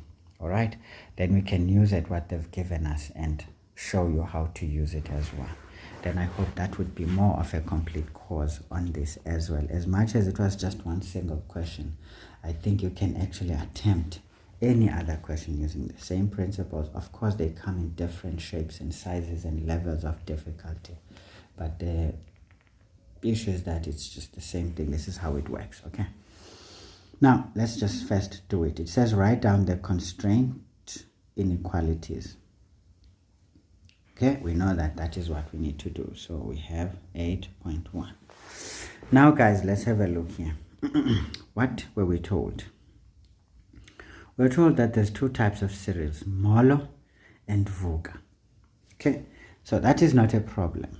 We represented VUCA as X and then Molo as Y, as we decided we were going to choose those. Now we were told that the meal requires at least 15 grams of protein. Now that's the total protein that one should have. Okay, and a total carbohydrate of 72. This is at least. Now those are totals. Now we can derive 2 inequalities on this, but we need to read further. We're told the packet of VUCA cereal contains 4 grams of protein. Can you see? 4 grams from VUCA. VUCA is X. So this means 4 times X plus. Now we're going to focus on protein only. Now what is the protein on the Molo? The protein is 3 grams. So this is plus 3Y. So this is what you do. Now we were told this must be at least 15 grams. So at least is greater and equal to 15. That's the first inequality. The second inequality is we look at carbohydrates this time. Now, how many carbohydrates are there in VUCA, which is X? It's 16 grams. So we know that we have 16X plus. Now, in Molo, we've got 24 grams. So this is plus 24Y. This is supposed to be at least, the total should be 72. So this is going to be 72 like that. Okay, so that is the other inequality. Of course, one can decide to represent this in terms of Y or X. It doesn't really matter. What matters is you must have inequalities that are linear in nature. That's all that matters. Okay, so that's the second constraint. And what is the last one? We are to have at most 5 packets. Now, at most means the maximum of these packets. This basically means X plus Y, because we've got a packet of VUCA, packet of what. So at most, this means this is going to be less than or equal to 5. Now if you look at the marks, there's 6. You usually get 2 marks for each. So this is 2, 4, 6. So this is how you generate the constraints, of course, if they are correct. So can you see from the pieces of information given, although they put it as, by hlagaze, all over the place, you need to organize it. It's like organizing data during statistics, because you just grab data as you can find. Then after that, you organize it, and then you process it, and then you start to design models of then interpretation or regression or analysis, you see. Nice. This is the same thing, or at least a similar concept. Now that's it, guys. 6 marks in the back. Can you see? Very easy stuff once you know what to do. But when you don't know, this feels like climbing Mount Kilimanjaro. All right. If Vuka cereal costs 6 rands per packet and Mola cereal costs 6 rands per packet as well, use the graph to determine how many packets of each. See, now there's a question here. How many packets of each cereal must be used for the mixture to satisfy the above constraints? In the following cases, when we want the cost to be a minimum and when we want the cost to be a maximum, and we are to give all possibilities. But now, guys, I'm not going to look in the graph that they've given us, but I'm just going to create my own and then show you how this works. Okay, let me just get a graph paper. Let's get a graph paper.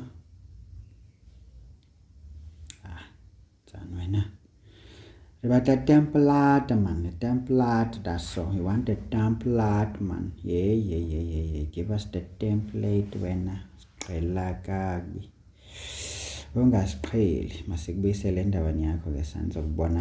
Okay, now that is the stories, guys. Now all we have to do is just draw a Cartesian plane first. Oh, by the way, we need to deal with the cost. Now the cost, we have to write an expression for the cost. Cost C should be equal to, now we're told 6 rands of Vuka, so this is basically 6x plus 6 rands per packet of y, so this is going to be 6y. So this is the cost expression or the cost equation. We need to look at it. Now we will then have to write this one in standard format, because we know that this is going to be y equals minus x. Remember, the gradient is minus 1 when we divide by y. Then this is going to be plus c over 6. Now we don't really care about this one per se. All we focus on is the gradient here. Okay, because once we find the gradient, we will then push this line into the feasible region and read the corresponding x and y and plug them. Then we'll get the cost. Nice and easy. So please know this business right here. Okay, now let's deal with the graph. So we will do stuff like SUA. Okay, now remember this one, we always focus on the positive axis, meaning we also work on the first quadrant only, because this is now a practical situation. In a practical situation, there's no negative y and x values. Okay, now we know that, okay, we needed to simplify these fractions, maybe just to figure out what would be the y-intercepts, meaning these constants. So here we would divide by 3 at least. If we divide by 3, we just want to know 15 by 3 is 5. So this can go up to 5. Now 72 divided by 24. Let's see, 72 divided by 24. Just look at the constants. That's 3. So this is effectively 3 and this is 5. So 5 is basically the biggest number. So we don't need to struggle too much. So we can say this is 1, 2, 3, 4, 5.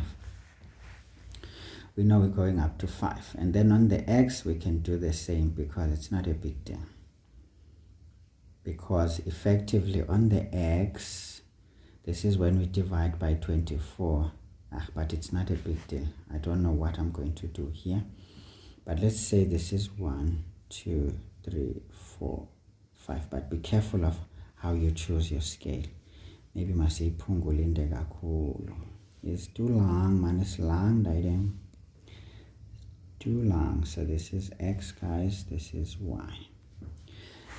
Okay, so let's do it. Now, folks, we need to solve for the x-intercept. So just ignore the inequality sign. We just want to draw our constraints. Okay, so this is basically 1, 2, 3, 4, 5. 1, 2, 3, 4, 5. This is the origin, 0. Now, we can do this one first. The y-intercept is 5. So there is 5. And then the x-intercept is going to be 1. Right? Because for this, if we say y is 0, x is 5. If we say x is 0, y is 5.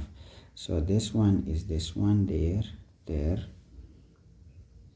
So we just join those 2 points nicely. Now we're done with that one. We'll deal with the shading later. We just draw the graphs first. And then the second one is this one. Okay, we saw that this goes to a maximum of 3. So the y-intercept is 3. Okay, but now what becomes the x-intercept to make y 0? So let's say 72 divided by 16. It's 9/2, which is 4,5. Okay, so 4,5 is here. Sorry, 4,5 is here. Then we join those 2 points. Okay, we just draw the lines at this point. We don't do anything.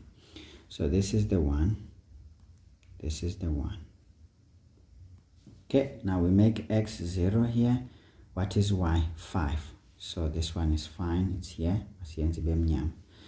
And then we make y 0. Then it's going to be 15 divided by 4. So this is 3,75, which is effectively 3,8, so to speak. So 3,8, the x is it's right around here. 3,5, 6, 7, 8, maybe here. So we draw this line and join to that point. Okay, there they are. So you can see there that once we've drawn these inequalities, we know that this is that dude right there. So can you see we need to define our feasible region by knowing where to shade. Now let's see. The first line, the red line, we said less than or equal to. So that means we will shade to this side of the line. And then we said here greater than or equal to, which is this line. So we'll shade this side. But now we only shade in this where there's going to be confluence. We don't worry about that part. And then the last one is again greater than. So this is the black line. So we shade over this one. So can you see where our feasible region is? You can see now. I'm just going to shade it nicely. Okay, there we are, guys. We have done it. We have done it. So this is our feasible region. This one right here. That's our feasible region. So this is where we can do what we need to do. But now do you notice the area, the gradient of our cost function is a -1, meaning it will cut at 1. If we want to draw it here, because we needed to use it, so we can draw this one here and say that is our profit function. Okay, all right, okay.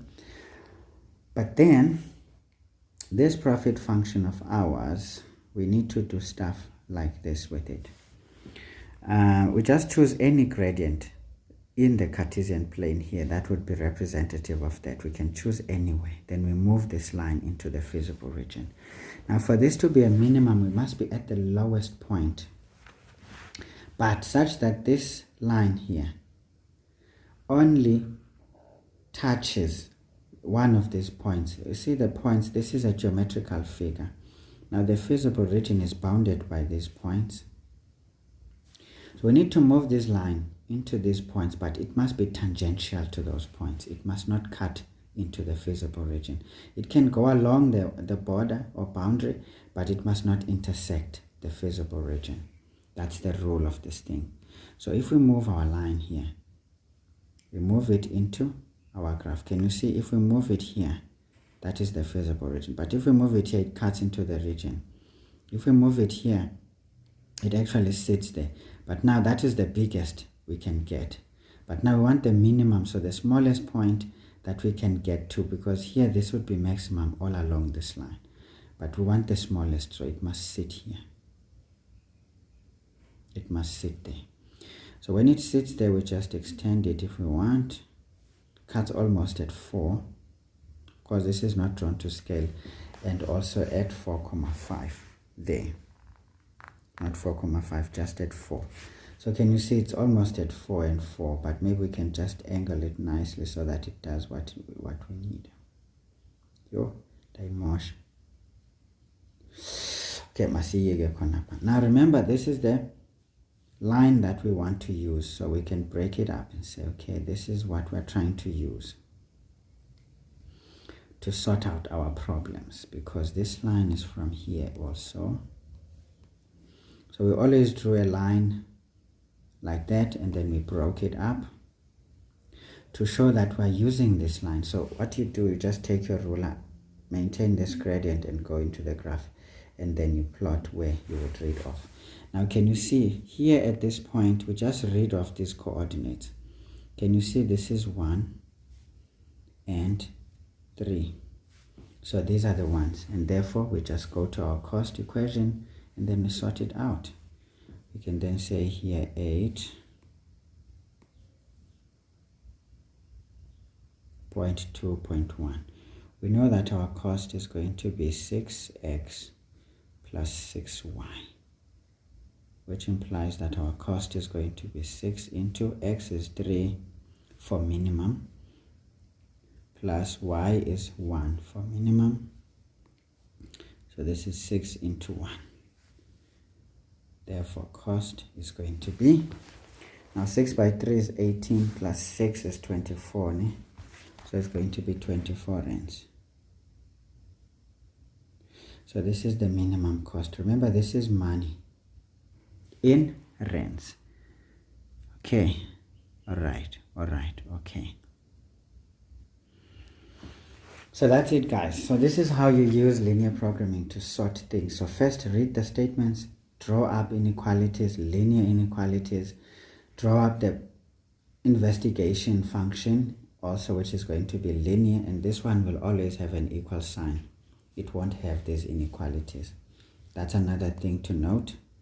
This one, the study line is an equation. It's not an inequality.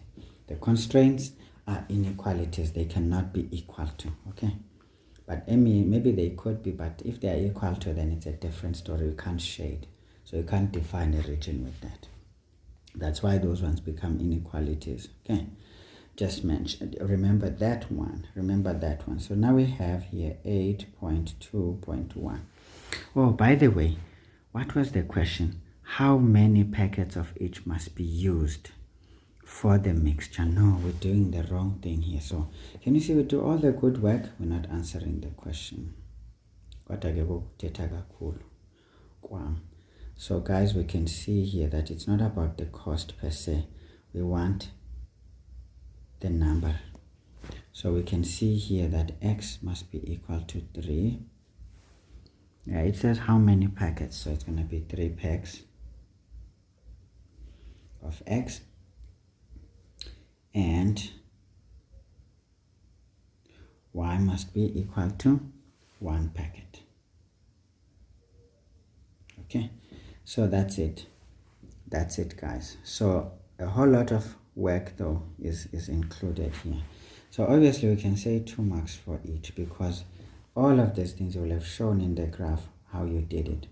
But obviously what you need to do is to say maybe 1 mark for each, 1 mark for each one of these, and then 1 mark for plotting our cost function, and then plotting it into our feasible region in the correct position, because these are drawings you show with the pencil. Not that one, by the way, this one. Remember, these ones must be parallel, by the way. Remember that. they must be parallel to read the right answer. You don't need to indicate the parallelity though, but that's what needs to happen. Okay, all right, okay. Let's do this right. I must not exceed my Cartesian plane. Okay. Beautiful stuff. Now the second one, we wanted the number of each. And then here, this one tells us to give all possibilities this time. Okay. Always remember how to answer the question. Answer the question. Because you see, I was doing my own things here, calculating minimum cost, and that was not the question. Now let's see. When we want this to be a maximum, we want our line. I mean, this is a gradient of 1. So this means it will come to lie on top, because now this is the highest point we can get to. So it will lie along this line. So this means our profit can be here. You see, it can be here. That's the first point. Or we must just intersect that line. It could be there. It could be here. As long as it is along that line, it must be tangential. Remember that? No. We must choose these points on the Cartesian plane. It must be there.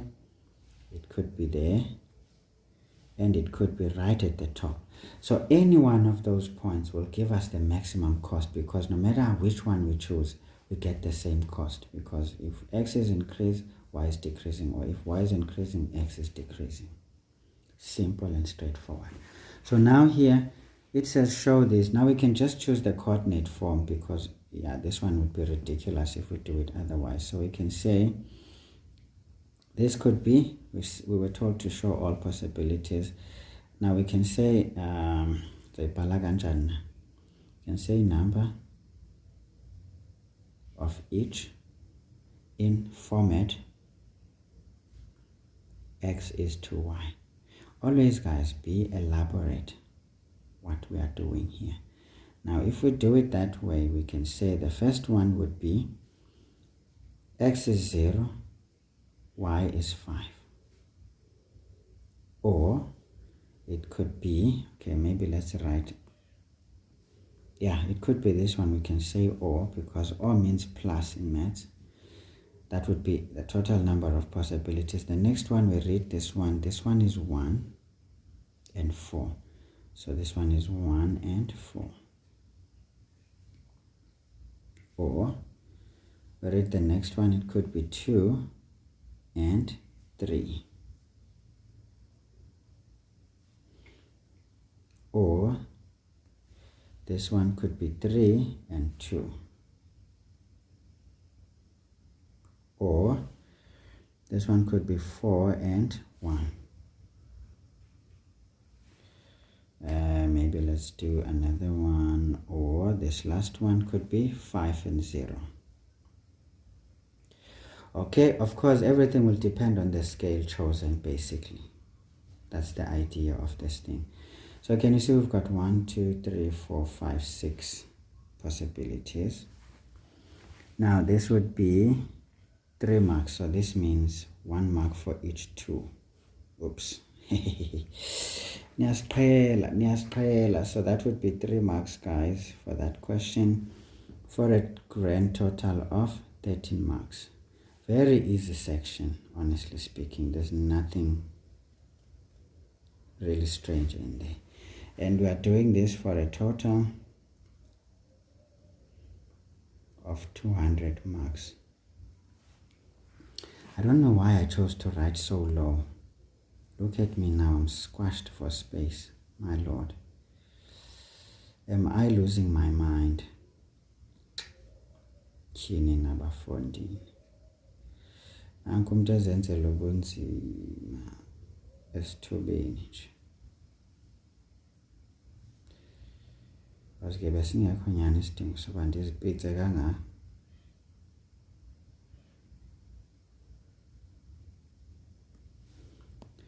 As if akusekho space.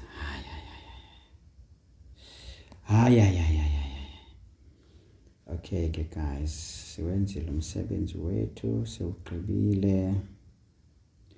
Akekho ngathi akawuboni, angabe uyaxoka. So we've got 3 marks. And then That would be it, guys. This is it. This is my final revision with you guys. 200 total. Okay, that's it, guys. So obviously, if I made mistakes anywhere, please don't be afraid to share. Now let's have a look if we did it. Yebo koko. Okay, now our biggest mistake, but anyway, you must label x's as well, by the way. Be very careful not to do that. The x's must be labeled properly.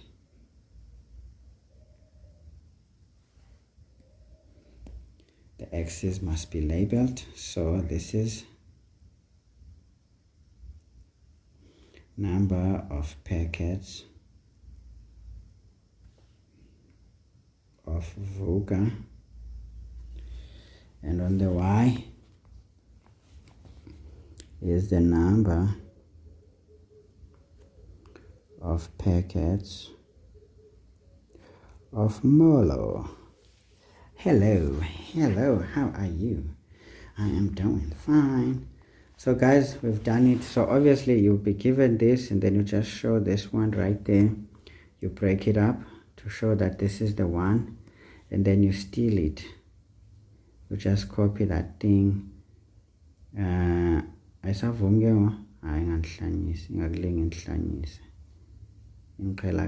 Copy or send. Then see paste nje noba kuphi, then sibese siyayitsala nje sinwebe izokwazi besebenzele. Then we move it here if we need to, and then you just place it there. And then after doing that, nake ndandikuthanda uphapha ndandiyibonakalisa nokuthi parallel kuliyanto to show that this is where I am reading my answers. And then the last one, obviously we do the same thing here. Still do the same thing. We copy and then we paste anywhere. Of course, I'm using a computer now, but we would just place this line at the top because now this is horizontal. Sometimes it's not always the case like that. And then we can see we can read our solutions anyway. And of course, you would just mark those areas you are reading your answers at, like here, like there, like there, like there, like there, and there. Then you just write your answers and you are good to go. Alright guys, this has been longer than I wanted, but anyway, I just wanted to give you a proper comprehensive mathematics paper 1 review or revision for your finals, so that you can understand some technical questions that you may come across, because you never know which ones they're going to hit you with, but what is the logic behind each question and how to master each question stepwise and any other means necessary. So I hope you guys enjoyed the video. Otherwise, I don't have much to say. I will see you some other time, and have a lovely time during your finals. And please bag those distinctions and come tell me about it in the channel or any other places, even in your channels. Please do mention that you actually got some stuff from this bagara from the Uoskap who brought the feel. Sometimes he's a little obnoxious and he is too overconfident. Maybe he is a frog and he's about to burst like a frog. Yeah, okay guys, papa yin sanibona ngenye imini. Ndinenzele ke ngoku physics paper 1 kusele yena bo. Ndinenzele maths paper 2 nanku paper 1 ndimenzile. Ndiyenzele chemistry, so nzanenzele physics paper 1 that I wrote for revision for physics. But the problem ke ngoku paper lam le physics, there were some topics ezingekho relevant again, just like this paper. I think parallel plates you guys are no longer doing. These are futhi into endicinga intsha kuni. The rest I think is the same. It's just that these papers, the diagrams are terrible. Especially the physics one irritates me on the MCQ section, but we'll see what we can do. And obviously there are some topics that are not there, like Doppler effect is not there, and the radiation is not there. That was stuff we did in grade 10, and even then it was not really examined to this extent that you guys go. I think yours is much better. And electrodynamics was stuff we did in grade 10 as well, never really examined to the extent that you guys get, so I think yours is still better also. Electrostatics we did same level actually. Current, electricity, same level. Momentum, work energy and power. Perhaps we didn't do the work energy theorem, but we actually used the same concept in any way. In any case. Falling bodies, we did them the same way. Newton's laws, we did them the same way. So yeah, that's it guys. I will see you on the next video, which may mark my very last video. I keep saying it, but I know it's not gonna happen easily. But I just want you guys to be aware that if you don't see me, it doesn't mean I'm gone, I've disappeared, but I may not post as frequently as I often did. But I'll try to look for better videos to create for you guys so that you can benefit maximally. I don't find any passion in just repeating the common stuff every time it comes out, because it's pointless for me. I'm here to demystify the complicated stuff rather than to deal with the common stuff. Either way guys, good luck, write well and pass please. Go to university and learn. Don't just go there and go through the motions. Trust me guys, if I was to give you the best advice for you to survive university in the best way, avoid past exam question papers. In university, of course. But if you struggle, maybe go towards them so that you don't fail the year, but attempt to go through varsity by using all the experience you have gained from metric and all the techniques of how to get things done. But try to understand things there. Yes, it's not easy, there's no time, but push yourself. Believe me, you will become the best. Everyone is going to be looking for you, and you will get the best of opportunities. And in fact, when given a task, you will find it easy to complete tasks. And that would make your life very comfortable as a professional. You don't want to be miserable as a professional after working hard as a student. You get me? Anyway, guys, before I start saying things that are going to start to create problems for you, goodbye and good luck. With your maths exams, at least you've seen 2 of my papers here that I wrote myself. I don't remember half. I remember this one, the linear programming, and I remember this one. As it percussed me before I could figure it out.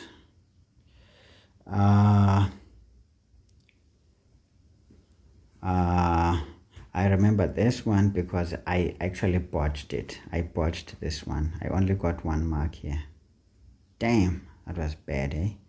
Anyway, guys, that is it. But I wish this ma'am here, I wish Mrs. Pando can go back to the education ministry. She's the best candidate for that department. I'm not saying anything about other people. I'm not going to say anything about them anyway. But I wasn't happy about this dude. He nearly destroyed my future through adoption of this rubbish education. And I'll call it rubbish because that was trash education. It never materialized. In fact, it almost destroyed everything for our country. So they must never, ever, ever dream of doing this thing. And they like to copy things from all around the world. Please, guys, stop that nonsense too. We have academics in this land. Let them take control of what we must do. Of course, we cannot stray away from what others are doing. But I don't think we necessarily have to just adopt their programs directly like that. We must take certain parts that need to add value in our education system, but we can't just adopt the same thing. For example, if you look at physics, here's our formula sheet. This formula sheet is clean. Oh no, this is not physics. Okay, let me look for the physics one just to show you something, guys. Okay folks, here's the physics paper. I've already done this video when I showed you how to do this. These were hardcore stuff, And we'll work through the rest nicely. But as you can see this diagram, it's nice, but some lines are lost here. So I can't figure out what's cooking here. So sometimes it's a bit technical. Yeah, so we'll see though how to adjust for those. But let me just show you the final page. Look at our equations of motion, guys. Clean stuff. Not this nonsense. VI delta T, like absolute rubbish, man. Absolute nonsense. Because what's the point? Student knows that V is final velocity, U is initial velocity. So it led to very clean equations because they have not changed just because they look like this. But now people went and adopted the style of the USA because those VI, delta, what are done in the US, which is okay. I'm not saying anything, but I mean, come on, that's just labor for nothing. So why are you making people labor to write an equation? Really? It's not even answer. It's not the answer itself. It's just the equation. But you're making people already labor. For what good reason? I have no idea. We had better things and now we're going to adopt problematic stuff. Like, stop this thing. Even the acceleration due to gravity, we used 10. Now they put this 9,8 and I don't understand why. What's the use of this 9,8? Because it's effectively 10 anyway. You see, we used 10. Why did we have to change? Instead of making the curriculum even better by now asking better questions, practically oriented questions, so that we don't just learn to come and regurgitate the same thing in the textbooks. We learn and come and speak sense in our real life situations. That's what we should be gearing ourselves towards, finding live examples to use for these questions, and also logic that can be a true reflection of application of knowledge, not just asking the textbook back again, telling students they must cram definition as in the book. We used to get questions where you have to say certain things in your own words. You know, there was ample questions for you to portray your knowledge or understanding of the subject matter, as you saw in some of the questions that we just answered in maths. So I don't like really the way it is structured at the moment and the way teachers actually deliver the program. This is actually the issue of delivery for me that makes our education system a bit weak. But itself, from the construct, it's very strong. It's good. You can go anywhere with this level of education. But I would also beg for them to bring back higher grade versus standard grade. Not everybody who can do maths can actually handle higher grade stuff, and not everybody should actually be forced to do higher grade mathematics whether they like it or not. Pure maths is not supposed to be necessarily difficult. Standard grade material is okay. There are people who became doctors because they scored an A+ in standard grade, and that was an equivalent of a B for higher grade, and they went and got taken to medicine and they're doctors. In fact, they made the best of specialists than some of us who did maths in higher grade. We're not even that much there. We're trying to get there, but we're not there yet. Okay, anyway guys, goodbye and good luck, and you will see our physics paper 1. We'll discuss this paper next, and yeah, perhaps after this I'll just let you be so that you can study and appreciate all the things you need to do. And there's a lot of relevant topics that you guys get examined on, so I hope it's gonna be a smooth ride as well. Until then, bye bye.